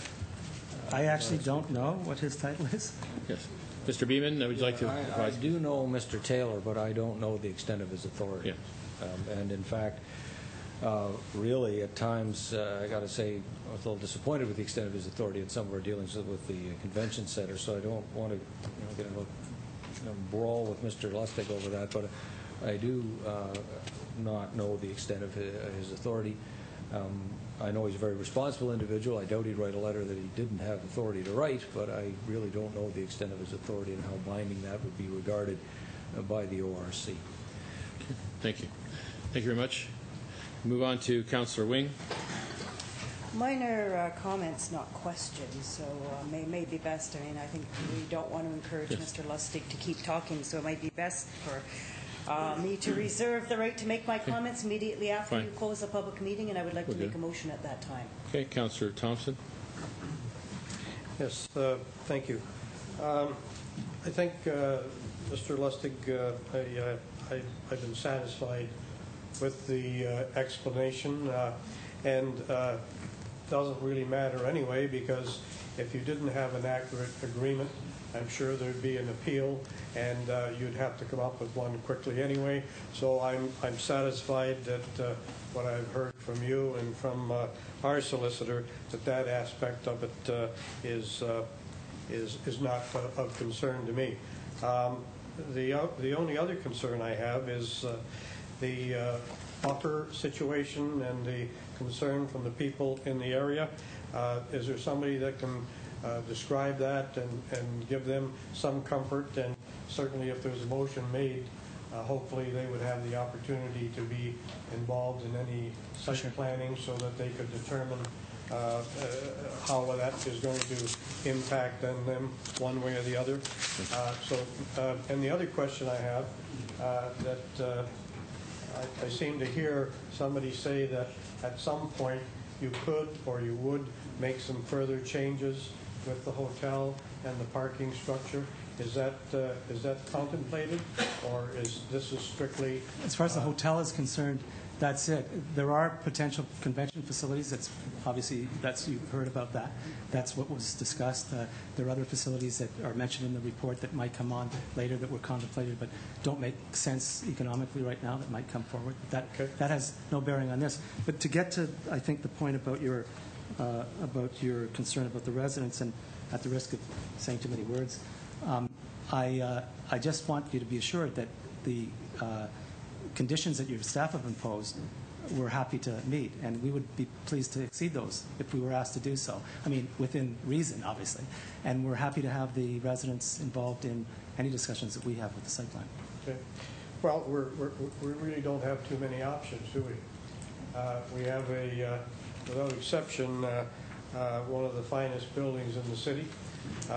It is extremely attractive, particularly the first couple of floors and the way they've designed it. And we're going to make a decision saying, oh, you can't open the hotel. I don't think that's going to happen, or certainly it wouldn't come from me. So very interesting discussion, but I think we have to realize we have some responsibilities for job creation and the economy, and I take that very seriously. Thank you. Councillor Maves. Thank you, Your Worship. Just a few questions. Parcel 4, that's probably going to be used for overflow rather than primary parking. I mean, your hotel pretty well has to be full before you can even use that parking lot. Is that correct? You're right. Logistically, that would fill last. Okay, now, would that be buses or cars there? Mainly automobiles? Okay, and of course, we're still a seasonal business anyway, so probably the bulk of it would be summer months. The other thing is, too, I've always thought that all our hydro lands, but the only thing you can use them for other than power lines is for parking. And I think they make great parking lots, and it's great for revenue for the city, for the hotel owners, and everything else. So, I believe too that we have to have this parking, and I have no reason to reject anything. I like the report that I've seen here, and obviously the parking lot is necessary, and I have no problem supporting the recommendation. Thank you very much, Councillor. I'm going to ask further if there's any other questions from any members of council or members present or public present with respect to the clarification of the proposed application. Any further questions by members of council or those in the public?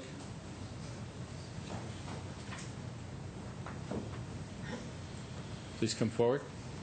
Thank you, Mr. Mayor, members of council. Without intending to belabor the point, I do need to make clear that the absence of, quote, new documentation, and I maintain that from a legal perspective, the letter authorizing application does not constitute that, gives this council no comfort as to what its terms might be.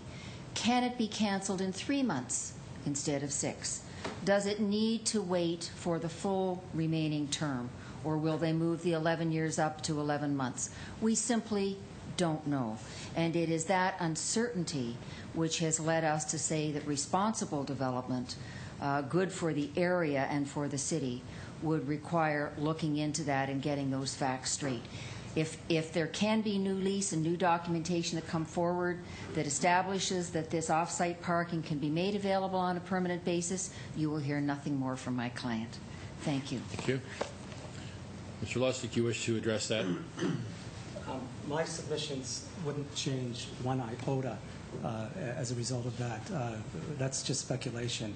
The letter covers the authorization you need for this application. Okay, thank you. Any further questions by any members present? Members of the public present? Okay, then at this time, we're going to announce that the public meeting with respect to the proposed zoning bylaw amendment is now concluded. And in the pleasure of council, I have Councillor Wing who'd like to make a motion. Thank you. My motion is that council approve the application to remove the provision to require that the Hilton Hotel would require a convention center or include a convention center, and to deny recommendations 2 and 3 relating to the parking. The comments I was withholding were that, in one instance, Mr. Lustig made the comment to help an industry. Well, that's exactly what we're doing with the convention center. That is for the good of the entire industry and indirectly the entire community. And so to compare parking for the convention center with parking for a private developer who simply doesn't want to adhere to what he previously agreed to the very permissions he previously sought and obtained, is an entirely different thing. There's a big difference in the residential areas as well. The residential area near the convention center site is not in decline. Robinson Street especially has been in decline in recent years. In fact, so badly that the historic Drummondville CIP contains special provisions to encourage investment in Pier and Robinson Streets. We don't have a residential rehabilitation grant in our other CIP programs, but we do for here. And if you put tourist commercial parking right into the area that is the most challenged, you're not going to be encouraging the pride of neighborhood, the revitalization of the property, and all those sort of things that we're apparently trying to do with the CIP. In fact, you're going to send it the other way. More people are going to say, heck with this, and sell, and you're going to see more and more rental properties, and the decline will continue. So that takes us the opposite way. Another difference, and Mr. Lustig had said, I haven't heard any complaints about any problems with Parcel 3. I've had complaints from people as far away as Murray Street about being disturbed by car alarms going off by the temporary parking in Parcel 3. So there are problems, and of course that's another difference. The convention center parking is for people who are going to be using convention center parking right there. Parcel 3 is valet parking. That's a difference. You've got valets setting off car alarms and that sort of thing. So there's another difference there. I would suggest that it was very misleading for Mr. Lustig to go to Hydro One and say, well, the trend in the city seems to be to off-site parking. That was off-site parking for lands owned by the applicants. In all those cases, this is not a case of lands owned by the applicant. This is a case of lands being leased by the applicant. So this, we're talking once again apples and oranges here.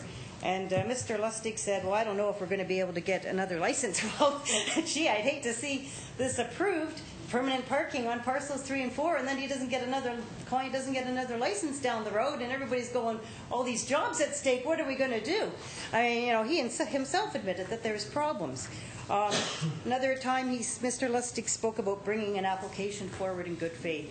I trusted in that in October 2006, that an application was coming forward in good faith. He mentioned another time how they got the council's approval. Well, it was kind of under false pretenses, because I recall clearly I supported that expansion because it included provisions for sufficient permanent parking on lands owned by the applicant, and that once the expansion was completed, they would cease using the leased hydro lands to provide the required parking. So this was not an application in good faith, it seems, or, when they got the council's approval, it wasn't the same, it wasn't what they really intended. So I really think we need to turn these parking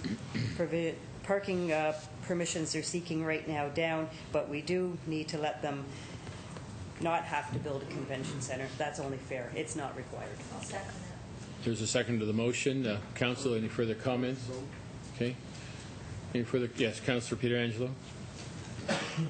Yeah, I have some comments, Your Worship. I haven't made any yet. I guess I'd like to start by saying that back in 1996, when the temporary casino came here, started an economic boom sort of in Niagara Falls, and we had the temporary casino, we have the permanent casino. It's always been said that there's been somewhat over $2 billion of investment in Niagara Falls just as a spin-off from the casinos. This property here would represent more than 10% of that. Mr. Lustig noted that, and I think it's well noted by council. We understand the commitment that the Cosmo family has made to the city. With that said, Your Worship, I have some questions myself. I mean, Mr. Beeman stood up and said that he wasn't comfortable with 6 months. Our own city solicitor is saying that he wasn't comfortable with 6 months. The other solicitor said, that she wasn't comfortable with 6 months. I take Mr. Beeman's opinion more to heart, I guess. No offense, Gene. But I don't believe, Your Worship, that right now we have any controls or any criteria in place that sort of deals with off-site parking on temporary lease lands. Not too comfortable that it actually happens, and I don't think that 6 months is sufficient myself. Personally, and I mean, I think that there is an onus on this council to find a way to work with this developer. I mean, we have one of the largest developments here in our city that's in the tourist core, so we need to find a way to work with him. But in the same sense, I would like to have a larger level of comfort from staff, and perhaps Mr. Beeman can address the 6 months when I'm done my comments. The only other comment I would make is in regards to Parcel 4. And I noticed that Parcel 4 does abut a lot of residential properties. And Mr. Gordon made the comment that this lot was going to be gravel, and that it was going to have no drainage. Anyone that drives down a street that's being ripped up or that lives next to a stone parking lot knows that when cars drive over the stones, there's a lot of dust that's created. So personally, I wouldn't want to live next to one of those. That, I think, would have to be something that we change somehow. And I don't know whether or not that's validated. I couldn't find that anywhere in the report. So maybe Mr. Hurlovich can stand up and let us know whether or not it is. Thank you, Those Councillor. are my comments, Your Worship. Thank you. Thank you very much. I'd like to interrupt for a moment, please, to have a motion to approve going beyond 11 o'clock, moved by Councillor Diodati, seconded by Councillor Maves. Any discussion? All those in favor? Any opposed? 1, 2. Okay, thank you. Motion's approved. Thank you. Yes. Yes. Okay, now, any other comments with respect to the motion? there any other comments with respect to the motion? And I'd like to address the concerns as well. I do want to support the original recommendation and not support this motion. I believe that the proponent has certainly put their money on the table. They've invested not $1 million, but tens of millions of dollars, in excess of $100 million. And I certainly believe they have delivered with respect to their proposal. They've built this facility. It didn't happen overnight. They have created 450 new jobs. I do share the concerns of some of the residents who, Mr. Gordon and others, who expressed their concern, and I appreciate your empathy, Councillor Pietrangelo, with respect to that, in respect to the paving and the drainage. So I believe that certainly we don't want to create another nuisance for those, and I believe that we should have the applicant look forward to working with the matter of the concerns of the neighbors, and I appreciate their concerns and their expression of concern. They do have a right to appeal a decision of this council as well. So I would say to you, I certainly, as a mayor, do not support the motion that's on the floor, and we'll wait the outcome at this point. So we do have a recorded vote requested. Yes, Councillor Pietrangelo. Yeah, Your Worship, in my comments, I had sort of asked Mr. Beeman to comment on the 6 months, and I didn't actually give a comment. Okay, before we do that, Mr. Beeman, could you give a comment to Councillor Pietrangelo's concerns? It's an unusual provision for any bylaw. I've never heard of such a thing. And what's being proposed is that there's going to be, if the lease is terminated, they've got 6 months to find, essentially they build in a 6-month period for finding a way to comply. It's a relatively short period of time, and really it's dependent upon the resourcefulness of the parties involved. I think the thing that is critical in assessing the merits of such a suggestion is simply, as I mentioned before, the sophistication of the landowner involved. This is a really quite large enterprise, considerable amount of money invested. Were this lease to be terminated, I find it, I would be kind of surprised if they couldn't find satisfactory arrangements within a short period of time, because they'd go out of business if they didn't, quite apart from any requirement we have. It would seem to me that this enterprise would dedicate its resources to solving that problem. So I would expect that they probably could solve it in the 6-month period of time. But having said that, it's an unusual arrangement. There are risks to the municipality imposed in it. I'd be much more comfortable if the Hydro had gone ahead with this apparent plan to have a new license, so that you would have a document that did not have this clause in it that says if it's permanent parking, we're going to pull the plug. And I've never personally liked this, at least from this license situation, from the first time I saw it. However, which was 2007 or something, but it is, we have what we have in front of us. I think that really an operative part for council to assess, and council has expressed some interest in being supportive of the business community, is the fact that you're dealing with a very sophisticated operation that has a vested interest in complying, whether or not we fine them or seek injunctions or whatever. From a practical standpoint, this place needs parking. So if Hydro pulled the plug on them, I'm quite sure the DeCosimos would be hitting the bricks the next day, and they're very resourceful guys, and they'd find a spot. That's the need. And if they sold the business to somebody else, it would have to be somebody else with the same sort of business acumen and resourcefulness to operate anything that sophisticated. They're not going to shut up shop because they don't have any parking. They're going to find a way.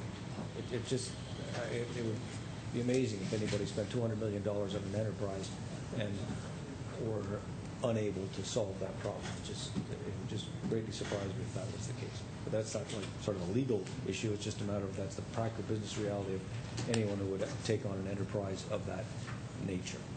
That's my. So that's where I can find some comfort, Councillor, if that's any help too. Yes, Councillor. Thanks, Your Worship. And I guess just looking down the road, that would be a worst-case scenario should that actually happen. But 6 months then, I mean, the proponent would have to come down and more than likely go through a rezoning application.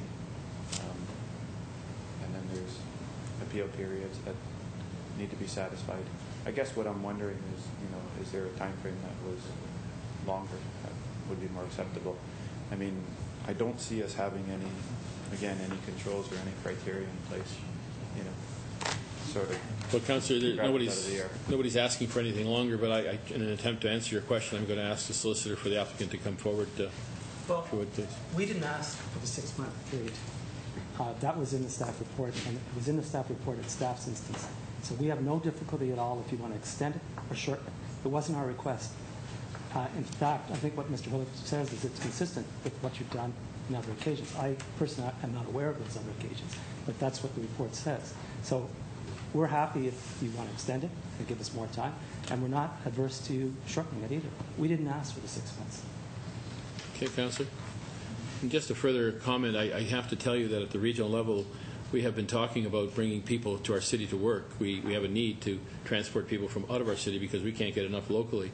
And this is a nice problem to have. And we, as you know, have been working with others for the last number of years in providing the job bus that comes in from Fort Erie, Welland, and St. Catharines.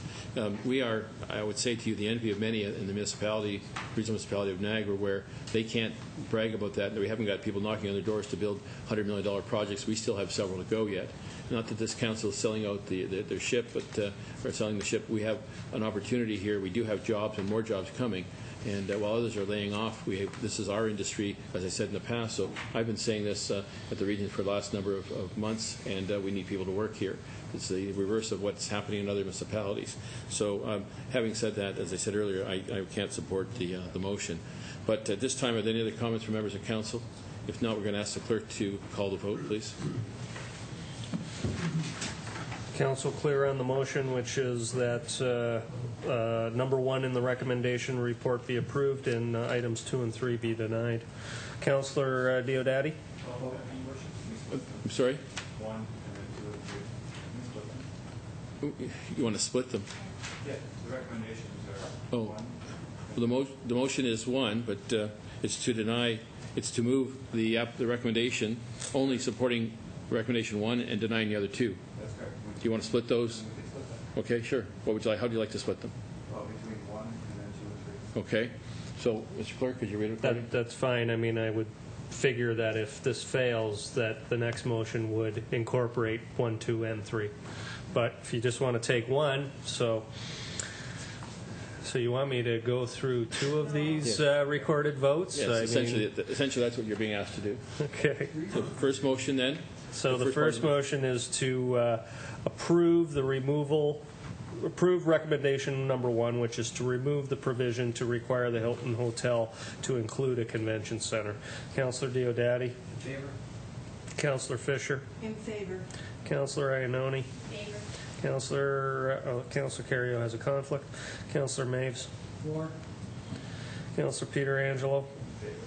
Councillor Thompson? Yes. Councillor Wing? In favor. Mayor Selsey? In favor. That carries. So now the second part is to deny recommendations 2 and 3 related to the parking. Councillor Diodati? Opposed.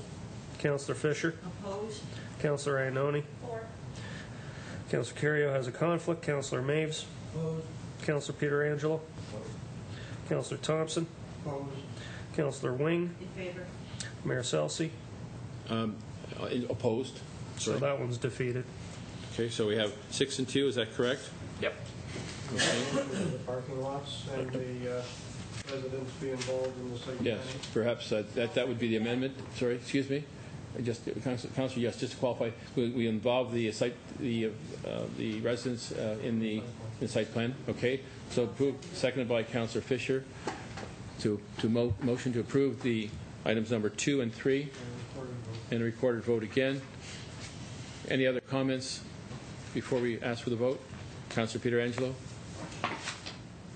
Your Worship, I don't know that I'm comfortable enough with just having parcel 4 with the residents being included in the site plan. I mean, we're approving the staff report, which still allows for the parking lot to be. Do you want to make a friendly amendment to include the paving and proper drainage of that? Is that your concern?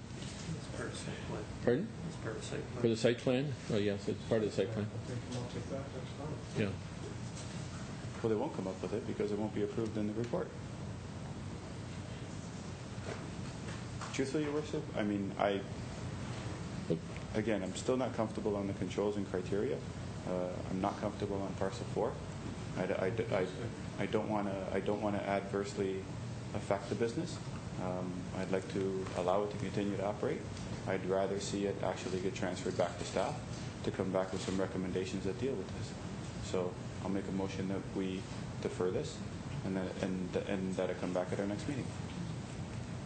Okay, there's a motion to defer, which is non-debatable. Is there a second to the motion? Councillor Diodati seconds the motion to defer. Yes, Mr. Clerk? I'm not really sure what you're deferring. Are you deferring part 4 on this, on the residents being involved in the site plan? Yeah, I'd also like some controls and some criteria, Your Worship, for when we're dealing with permanent off-site parking on these lands.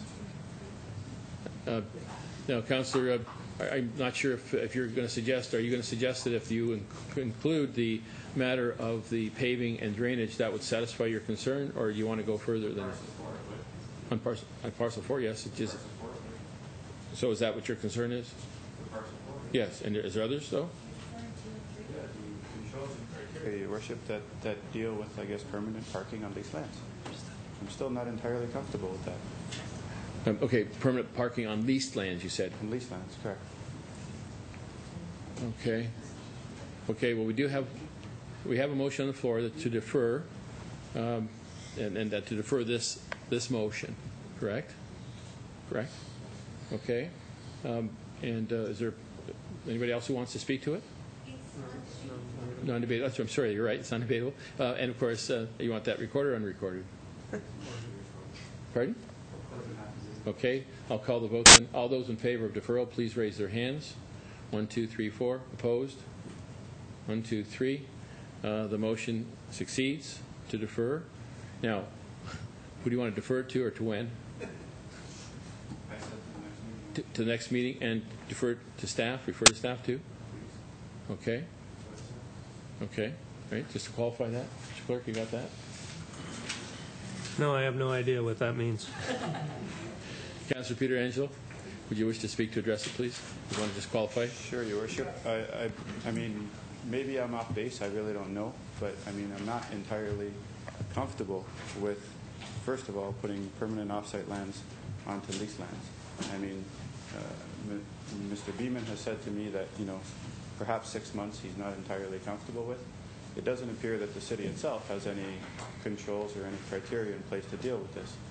I've stated all along, Your Worship, that I don't want to adversely affect the business, but in the same sense, I'd like to be comfortable on this before I vote for it. I mean, parcel 4 is a concern to me as well.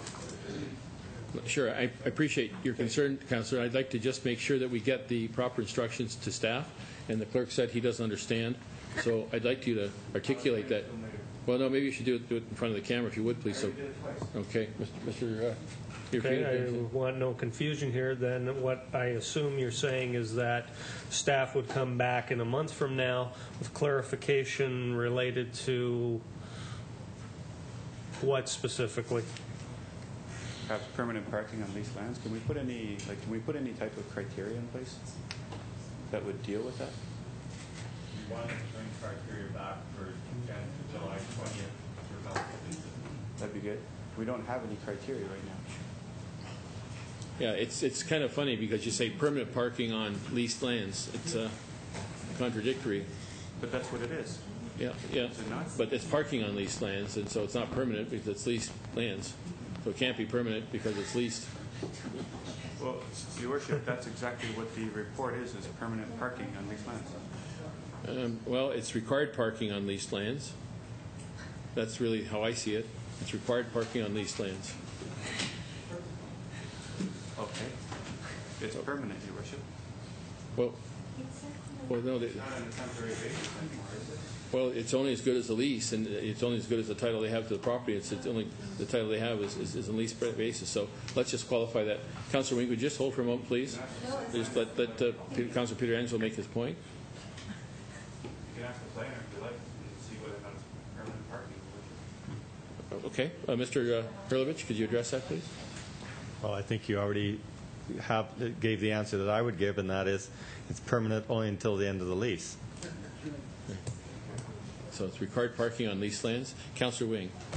Thank you. All you have to do is look at page 2 of the staff report. It says it in 2 different places that it's to be used to supply a portion of the hotel's required parking spaces on a permanent basis. It says that for parcel 3, and it says it for parcel 4, to allow it to be used to supply a portion of the hotel's required parking spaces on a permanent basis. So it should have been very clear to everyone right from the start.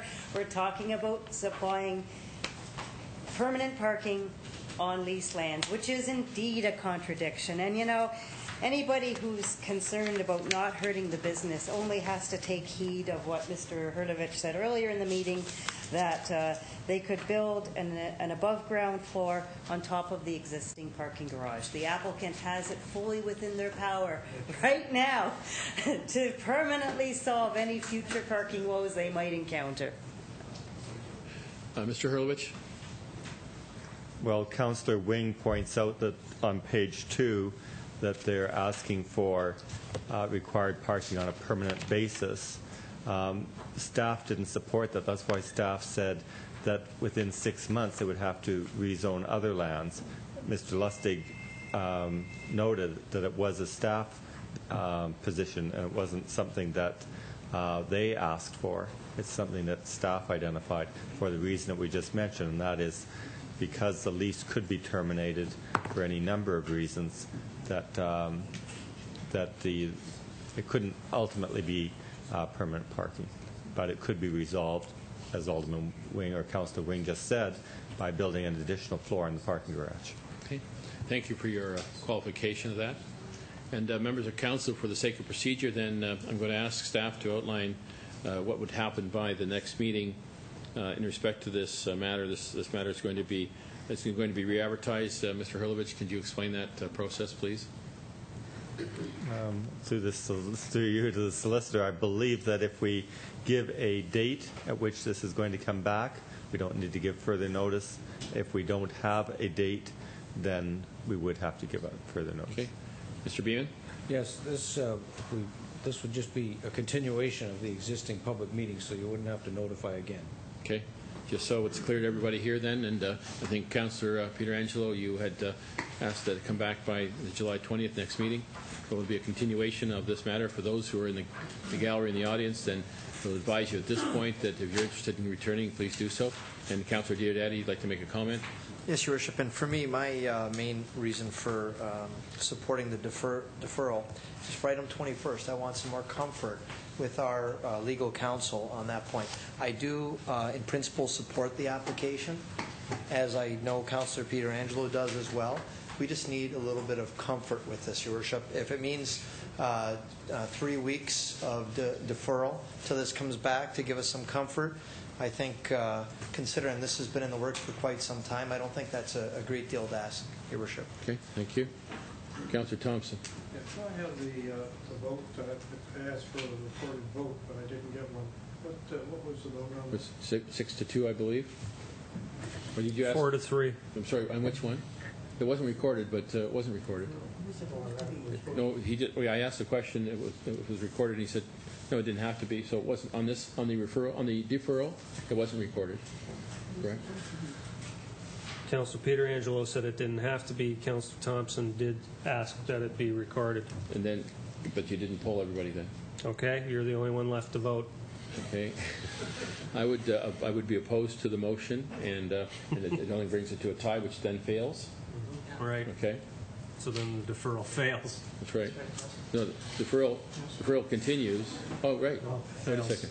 It fails. That's right. Deferral fails. So, Mr. Clerk? Why don't we do that again? Yes. Okay. So it's like a double negative.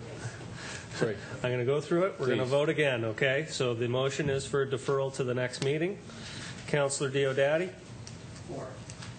Councillor Fisher? No. Councillor Iannone? For.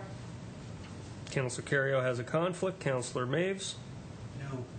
Councillor Pietrangelo? Councillor Thompson? No. Councillor Wing? In favor. Mayor Selsey? Opposed.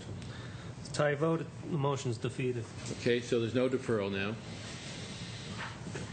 Okay, now, Mr. Lustig, you wish to, is you trying to make a point here, please? Well, I think we'd like to help out here. And I hear 2 points that have been raised by Victor Pietrangelo. One about the parcel 4. And we're content with whatever your staff is satisfied with in terms of the buffer. We don't have any problems with that. Again, the staff said 6 meters, and we said fine. If they say more than 6 meters, we'll be fine with that. So that can be addressed easily. And with respect to perhaps a more important point that Mr. Pietrangelo suggested, we're content with your city solicitor determining whether or not the hydro is well aware of what they're doing in terms of supporting this application, and whether in fact it means that they are supporting the application. Whether the person who wrote that letter can speak for Hydro One, and that letter does have the validity that I hope it does because I rely on it, or not. So if that helps you at all, we're prepared to do and agree with either of those. Thank you. Appreciate that. It may help. And Councillor Diodati. And if you don't like the 6 months, tell us what you want. Okay. It could be 6 months or less than 6 months. So, Your Worship, if I understand correctly, what you're saying, Mr. Lustig, is that you're okay with a conditional approval subject to what you just mentioned. Okay, so we, in terms of Councillor Pietrangelo, yes, okay, we haven't got a motion before us yet. You make the motion, you said? Okay. We have a motion then, moving the recommendation, if Councillor to qualify that, Councillor Thompson, to move the recommendations number 2 and 3, subject to input from the neighbors on site plan, and Mr. Lustig's comment. Mr. Lustig's comment with respect to the city solicitor satisfying himself. And I'll second that. Correct? And also the flexibility that he suggested with respect to the buffer and whatever. Okay. Yes, please. Just qualify the buffer, please. Yeah. Well, he said in meeting with the residents, if it's 6 meters, they want 8 meters or whatever, or different landscaping or anything site plan. To make it compatible. Satisfactory site plan. Okay, that covers it then. All right, Councillor Pietrangelo. I think the issue with parcel 4 was in the fact that it was going to be gravel, not really the buffer. The neighbors didn't really have an issue with the buffer. I can't hear you, sorry. They had an issue with the fact that it was going to be gravel. Yes. Not that it was, not that there was a 6 meter or 5 meter buffer. But we're talking about them asking for it to be paved and drained. So I didn't hear that. I heard buffer. Well, Councillor Thompson. Well, I'm sure that the applicant would be favorable to doing whatever they can do to satisfy this. And if it takes gravel, or they certainly have to under drain it and storm sewers and pave it. If that's what it takes, then let's do it. Okay. So, Councillor, I hope that satisfies your concern. You can put it. You want to be specific? You can say it. Make an amendment to the motion. You can say it if you want to pave it and under drain it. We're happy with whatever you want. Okay. Did you want to include it? Yeah, I'll include the paving with my motion. Okay, that's fine. And under draining. Yes. Okay. Okay. So, Mr. Clerk, do you have that, Mr. Clerk? I hope so. And it's a recorded vote. Okay. And we're still asking for input from the residents. Okay. Mr. Clerk?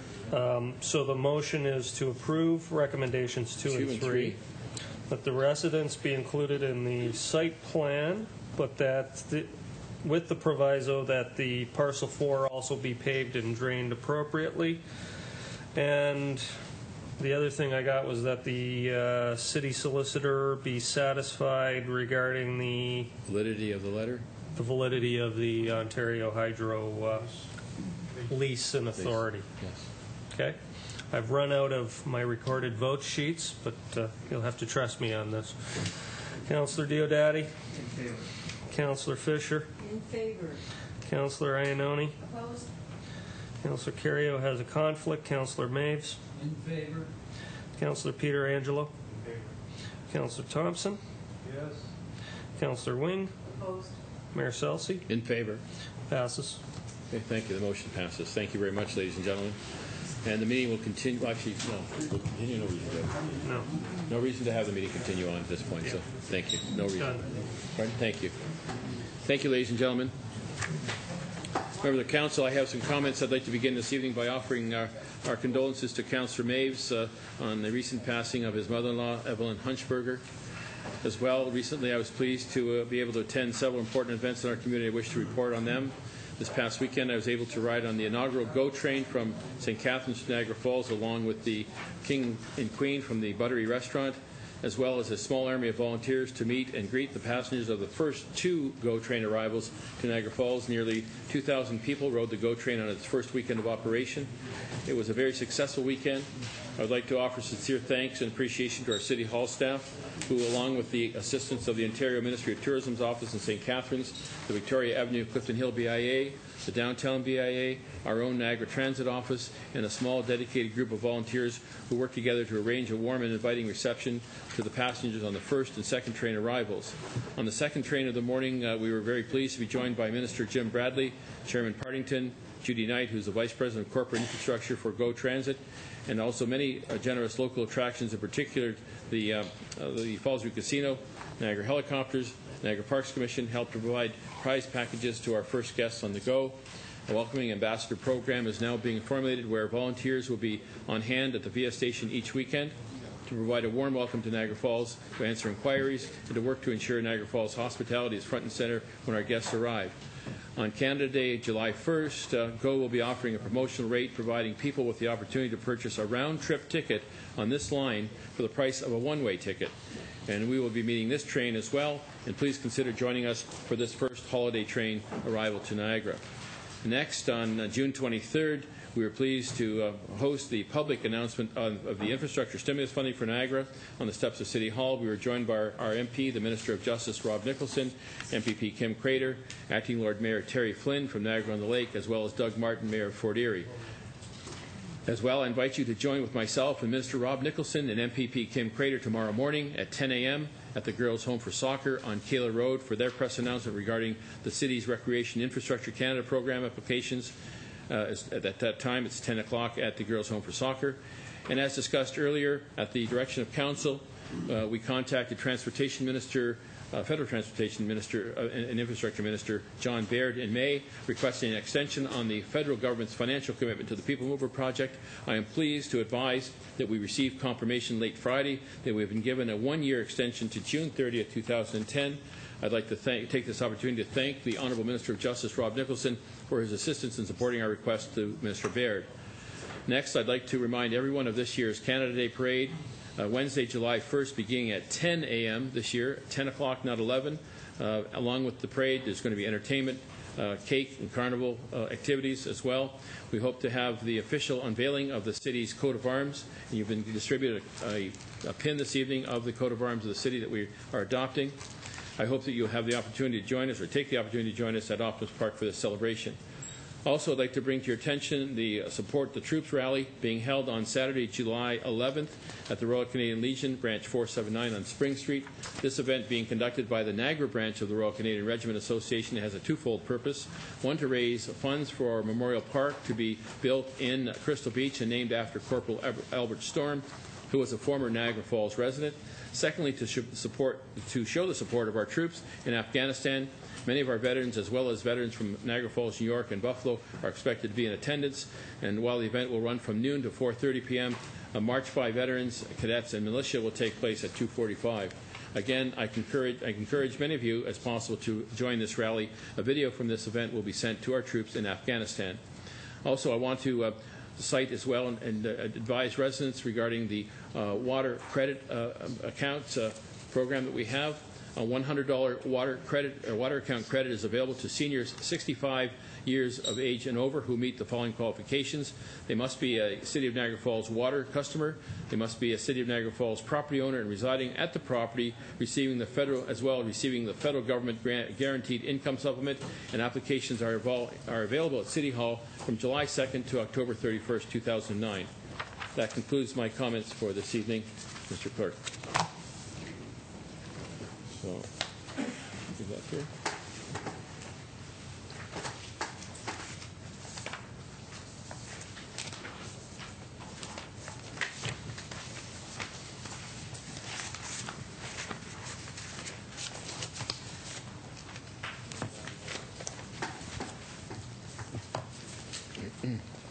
Move on to communications and comments of the city clerk. Item number 1, the asking that July 11th be proclaimed as Support the Troops Day in Niagara Falls. We have a motion before us by supported by Councillor Wing and seconded by Councillor Thompson. Any discussion? Having seen none, all those in favor? Motion is carried. Thank you. Councillor? Yes, I was going to move 2A, 2B, 23A, and B. Okay, I'd like to read them. Yeah. Okay, I'll read them out so everybody knows. Yes, Councillor Iononi. I just want to highlight that the Canada Day Committee is going to erect again a signing card for the troops on Canada Day, so it will be situated in the Optimist so that we can send our appreciation rather than just at Christmas, but mid-year also. So everybody is going to show up to the Canada Day Parade Wednesday. Please go in and sign the banner that we're going to send out to the troops. Thank you. Yes, Councillor Maves. I have a conflict on 2B, the Great Wolf Lodge, regarding the insurance. Okay. So noted. I'm just going to read them out. Yes, Councillor Carrio. Conflict on 3A and 3B. Okay, you did qualify that. Okay. So I'll read them out then. For the benefit of those not here and watching on TV, Club Italia has requested a fireworks display be allowed in conjunction with the club's annual picnic on July 12, 2009. 2B, Great Wolf Lodge fireworks display be allowed for the hotel guests on August 3rd and September 6, 2009. Recommendation for the approval of council subject to providing the appropriate insurance in the form requested by the city. Item 3A, that Victoria Centre BIA, that the 2009 budget be approved. Item 3B, that Fallsview BIA, that the 2009 budget be approved for the approval of council. Are there any additional items for council's consideration? No. Okay, having seen none, we'll take those in total. All those in favor? Opposed? Motion's carried. Thank you. Reports. We have a legal matter with respect to permanently closing and declaring surplus land on Green Avenue, report number L2009-27. I'm going to ask if there's anyone present that has an interest respecting the legal matters that were given public notice. Is there anyone present who has a concern with regard to the legal matters on the notice for the closing of and declaring of surplus land on Green Avenue? And once again, is there anyone present? Having seen none, Mr. Clerk, I guess we can proceed with the recommendation. Have a motion to proceed, please. Moved by Councillor Peter Angelo, seconded by Councillor Carrio. Any further discussion? Having seen none, all those in favor? The motion is carried. Mr. Clerk, we have some additional matters, clerk's matters, with regard to items number 1 and 2. Report number 2009-07, renaming of Highway 420.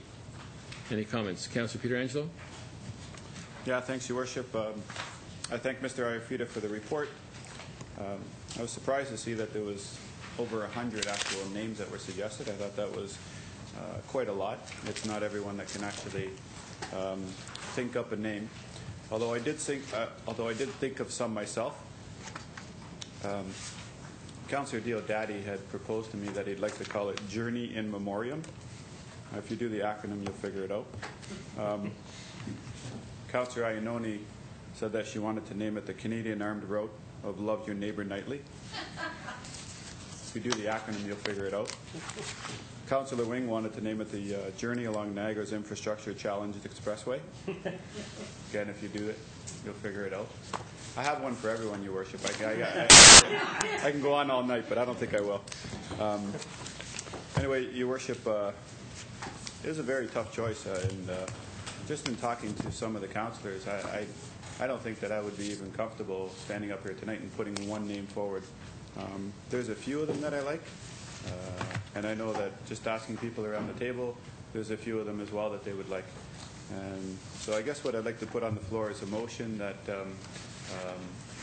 we refer it, and not just simply to staff, but I'd like to organize a meeting with Mr. Ayafita and anyone on council that wants to be present, and perhaps we can just vet through some of the different suggestions and then bring a recommendation back to council, whether that recommendation has 5 names, 3 names, or even just 1 name if we all agree, which would be amazing.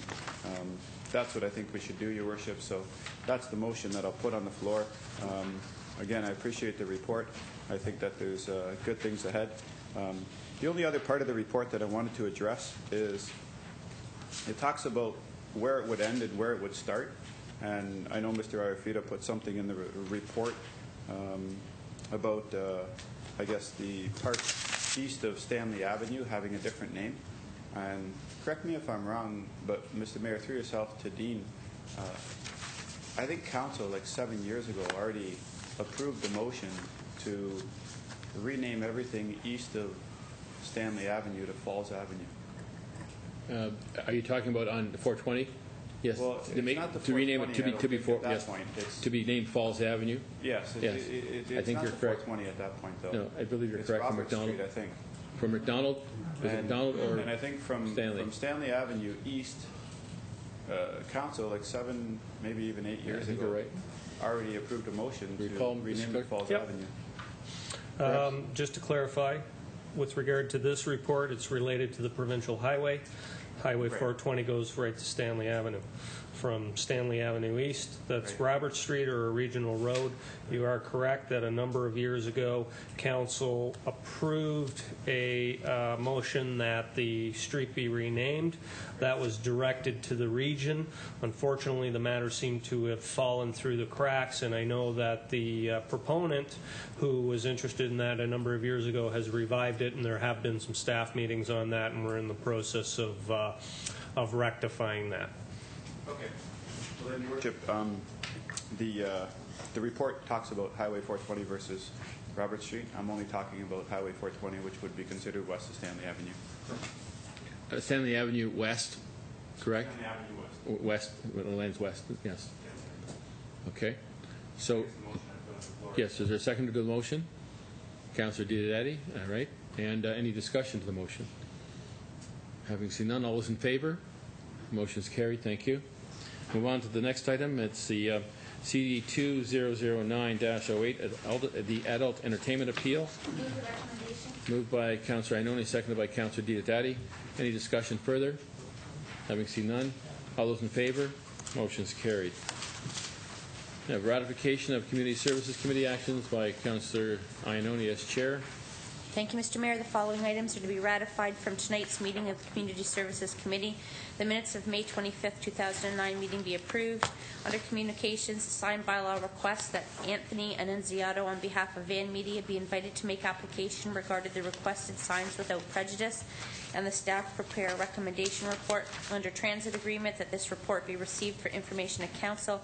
Under reports, F 2009-37, water account collections, residential tenanted accounts, that the report be deferred to staff to work with the landlords through a well-advertised meeting and Niagara Peninsula Energy to prepare a report on the various alternatives available to protect landlords from delinquent tenants, and that council's representatives bring forward the issue of privacy restrictions related to tenant accounts to the Niagara Peninsula Energy Board.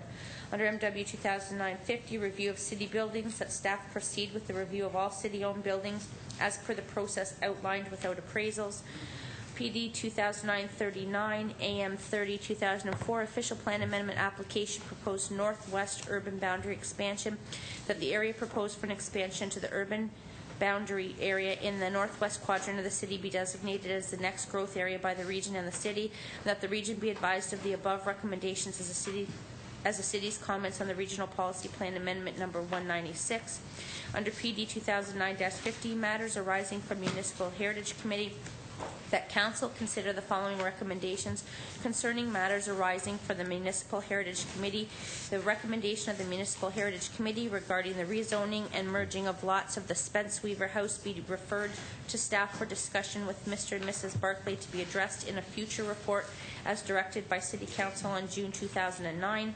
That the restoration of the stone stair railings be retendered in accordance with the specifications of the Municipal Heritage Committee, and that Council endorse the recommendations of the Municipal Heritage Committee concerning the replacement of the veranda floor at 2992 St. Paul Avenue. I so move. Okay, moved by Councillor Iononi, seconded by Councillor Diodati. Any further comments or questions? Having seen none, all those in favor? The motion is carried. Thank you. Ratification of in-camera recommendations. Your Worship, a few items. Number one, that the city declined to repurchase the land known as Lot 20 in the Montrose Business Park, and that business development staff work with Transforce to assist them in finding a suitable purchaser for the subject property. Item 2, that staff be authorized to proceed with the acquisition of property fronting on 6214, 6248, and 6230 Kaler Road as set out in Recommendation Report MW 2009-40. And regarding the voluntary exit option program, that council receive the legal advice and opinion from the solicitor, and staff be directed to come back with a public report on process surrounding the voluntary exit program and any savings realized from the program. Okay. Yes. Councillor Ioannoni. Thank you. I'll move the recommendation, and because it's 11:45 and I don't think we should be going this late, my head is pounding. I'm going to reserve the right to make the comments I made downstairs in regards to the open discussion about process to when this report comes back from council to council. I think that was agreed by council. My understanding, members of council, that they will have a report from staff on July 20th with regard to process, and at that time we will be allowed we'll be allowed the opportunity to debate. And I appreciate your comments this evening. So we'll proceed on. Any further comments from anybody else? Having seen none? Seconder. A seconder, sorry. Councillor Thompson. Any other comments by members of council? Having seen none, all those in favor? Motion's carried. Thank you. At this time, I'm going to ask if there are any matters of the consent agenda you'd like lifted. Move the consent agenda. Second. Okay, moved by Councillor Thompson, seconded by Councillor Ioannoni to move the entire consent agenda. Any discussion or comment? Having seen none, all those in favor? Motion is carried. Thank you. We have a resolution. Members of council, therefore, be resolved that regional staff be respectfully requested to expedite the extension of Thorold Road in time for the spring 2010 opening of the Gale Centre, and that PRC 2009-25, the Gale Centre Arena Construction Update, be approved.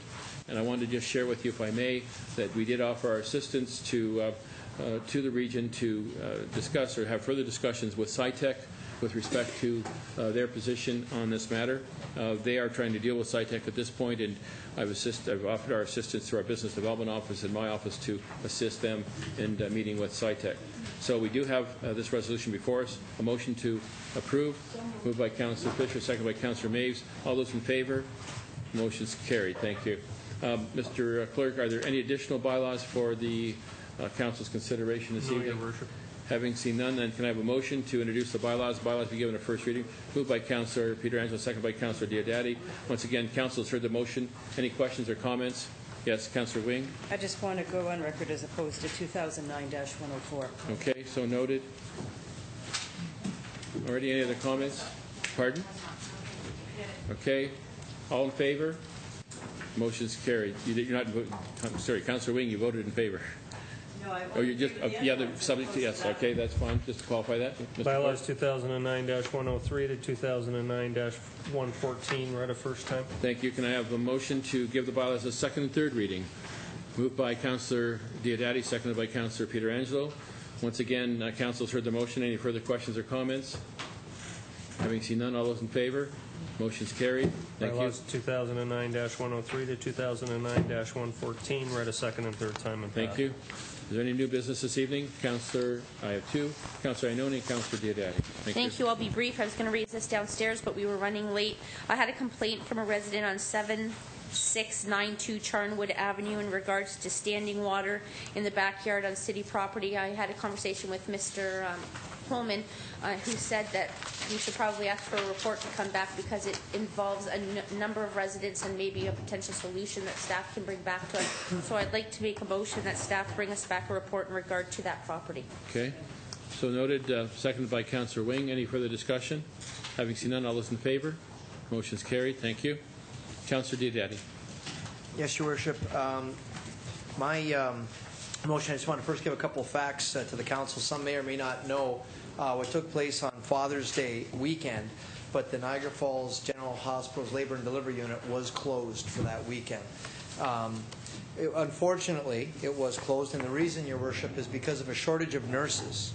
They had enough OBs and enough pediatric doctors, but they did not have enough nurses. A couple of facts, Your Worship, and then I'm going to make a motion that we send 3 questions through Your Worship to the NHS to be answered directly.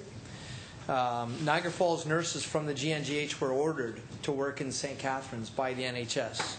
I also learned that the NHS has been paying hundreds of thousands of dollars in bonuses to Welland doctors to the Welland Hospital for obstetricians and pediatricians, in addition to the regular pay, to keep them on call, to keep their labor and delivery open. During Father's Day weekend, or during the Father's Day surprise, at least 3 babies that I'm aware of were born in Niagara Falls with the closed labor and delivery unit, Your Worship, with the shortage of nurses. There was no chance to get to another site. 2 were born sick, needing special care. 1 was born in a house that weekend, Your Worship. I don't know how many were turned away and sent to other cities, Welland and St. Catharines, but 3, in fact, did not have time to leave the city this past weekend. Unfortunately, it was something that could have been avoided. We had the doctors there. We just didn't have enough nurses. They were ordered to work in St. Catharines. And, Your Worship, nothing is worse than a mother delivering a baby and nobody is there for them. They must have been terrified. So, Your Worship, since we understand, it was reported in the papers, that the NHS is considering prematurely, permanently closing one of the 3 labor and delivery units in the Niagara region. Currently there are 3, St. Catharines, Welland, and Niagara Falls. The 3 questions, Your Worship, that I would pose to you, and I'll give this sheet to the clerk if he doesn't write fast enough. The first question, will the NHS honor their own hospital improvement plan, their own HIP plan, and not make any further changes to labor and delivery until the new hospital is completed? Second question, Your Worship, will the NHS respect the direction of the meeting of the OBs and the NHS approximately 2 years ago, where it was determined that it was not a good idea to go from 3 to 2 labor and delivery sites, and that the status quo should be maintained? And thirdly, Your Worship, is the NHS prepared to funnel some of the hundreds of thousands of ongoing bonus dollars that have been going to on-call obstetricians and pediatricians at the Welland Hospital, in addition to the regular pay, to help fund nurses in Niagara Falls that have been ordered to work in St. Catharines? And, Your Worship, I would request that this letter also be CC'd to the LIN, the Minister of Health, MPP Crater, MPP Hudak, and Minister Smitherman. Okay, thank you. We have a seconder. Thank you. And I do, go ahead. Thank you, Mr. Mayor. And I think it's important to note that Councillor Diodati speaks about June 19th, but it was explained to me by, I think, the same doctor who called Councillor Diodati, that the week before that, 9 babies were born on our maternity unit. 6 could be accommodated, 3 had to be sent out because of the volume. It's hard to have the NHS explain to us how we don't have the need for one. And another one of the concerns that the doctors expressed to me was that there was no public notice. The doctors asked those direct, telling them that we're going to close our maternity. They asked if they were going to give public notice, and they were told no, because then we'd have to go to the NHS and we'd have to go to Debbie Seven Pfeiffer, and it would be a whole process, and we're not going to give public notice. I think it's also important to note that when we first started as a council objecting to the move of the maternity ward, we talked about the need for, if you're going to move the maternity ward, you better be training your emerge nurses and doctors on labor and delivery. And the second slap to the face is that they're laying off nurses in emerge in the last couple weeks. 4 have been given notice. We can't afford for that to happen. There was 20 minutes. The woman on the Friday night gave birth in 20 minutes. The woman on Saturday morning gave birth in less time. There was absolutely no opportunity to transport them. So they're just very lucky that the outcomes were satisfactory. But, Mr. Mayor, sure as we're standing here, there's going to be an outcome in a birth that is not satisfactory, and it's going to come back to the NHS to say, we've told you so. And look at the cost it's going to take. We really need them to take action now, Mr. Mayor, before that happens. Thank you. I wanted to address Council to tell you that when I was aware of this long before the last weekend, which is Father's Day weekend, I found out we were on redirect, obstetric redirect to Welland. I did call Debbie Seven Pfeiffer, and I asked her the question. So I approached the NHS, and she said the reason was that we were short of obstetricians and doctors. So they directed the nurses to Welland. That was before the long weekend, before the Father's Day weekend. And then I got back to Dr. Ainsley, and I said, Doctor, you've got to meet us halfway. He said, well, yeah, there was a problem with regard to one particular doctor who's been retiring, and we couldn't get docs to cover. And I said, well, then he was talking about fair compensation to our doctors who are expected to work to be on call on the weekend. And we didn't have the doctors committed, our doctors locally, to be on call for the weekend. And that's why they redirected to Welland.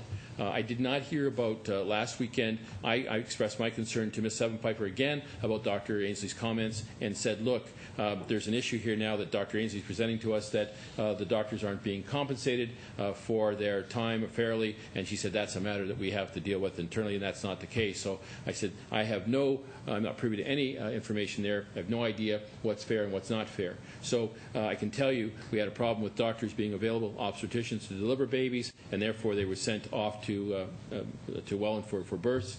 And I'm sorry that that's happened, but I did express our concern directly to the NHS, and they know of our concerns. Also, I'm concerned about the matter of reduction to 2 locations, and I expressed those concerns again to Mrs. Sevenpiper, and she said there have been no decisions made. The report has not been finalized. She assured me of that case as well, that there has been no decision made yet, and there was no meeting at this point to make that announcement. That time suggested meeting has come and gone from what I was told by Dr. Ainsley. He thought it was going to be last Wednesday or Thursday evening. That meeting apparently did not take place to the best of my information, and I believe what Mrs. Sevenpiper has told me, that there has been no decision yet. I expressed again our council's concern about the change in the status of the maternity ward and what was going to happen. So I wanted to share that with you so that you had the benefit of knowing that we did approach the NHS. Councillor Ioannoni. Thank you, Mr. Mayor. All your comments just did was reinforce our concerns when the HIP came out. We said if they continue with the plans on this HIP, you are not going to have doctors who will come to Niagara Falls. We're hearing from docs who don't want to do 1 and 3, meaning they're on call every 3rd night because there's not enough doctors to expand that rotation. We're now hearing about doctors who are retiring, pediatricians who are retiring. You're not going to bring new pediatricians because you're moving Matt and Child to St. Catharines based on the HIP. And just so that council knows, the date for the decision to decide the maternity ward that will move is the 2nd week of July, according to the HIP. So we'll see if they're on time. But everything that we've said would happen with the HIP being implemented as it is starting to happen. It's a snowball effect now, and if it's bad now, it's going to be 10 times worse if they make that decision. Yes, just to confirm as well, I did speak to Mrs. Sevenpiper about the date, because I believe that the information that we were given was mid-July, and she tells me that that report is not ready yet. The recommendation has not been made. It's not ready yet, so that's what I was told. Councillor Diodati? Yes, Your Worship. One other thing I did want to add in, MPP Cornmos as well. Councillor Wing reminded me. And, the other sad part, Your Worship, is the fact that Niagara Falls labor and delivery is by far the fastest growing in the region, up 25% over the last decade, where other areas are shrinking. It doesn't make sense, business-wise certainly, and it just seems the way that they're funneling the extra money into other communities to keep them artificially afloat, and yet redirecting our nurses to other areas, it's almost a failure by design. And I would hope we'd get these questions off the NHS so they could answer them tout de suite. We'll get them off as quickly as we can, and hope to have an answer for you as the next meeting approaches. Mr. Clerk, right? We'll get the letter out. All those in favor of the motion, please raise your hand. Thank you. Any opposed? Okay, motion's carried. Thank you. Motion to adjourn, moved by Councillor Carrier, second by Councillor Mays. All those in favor? Motion's carried.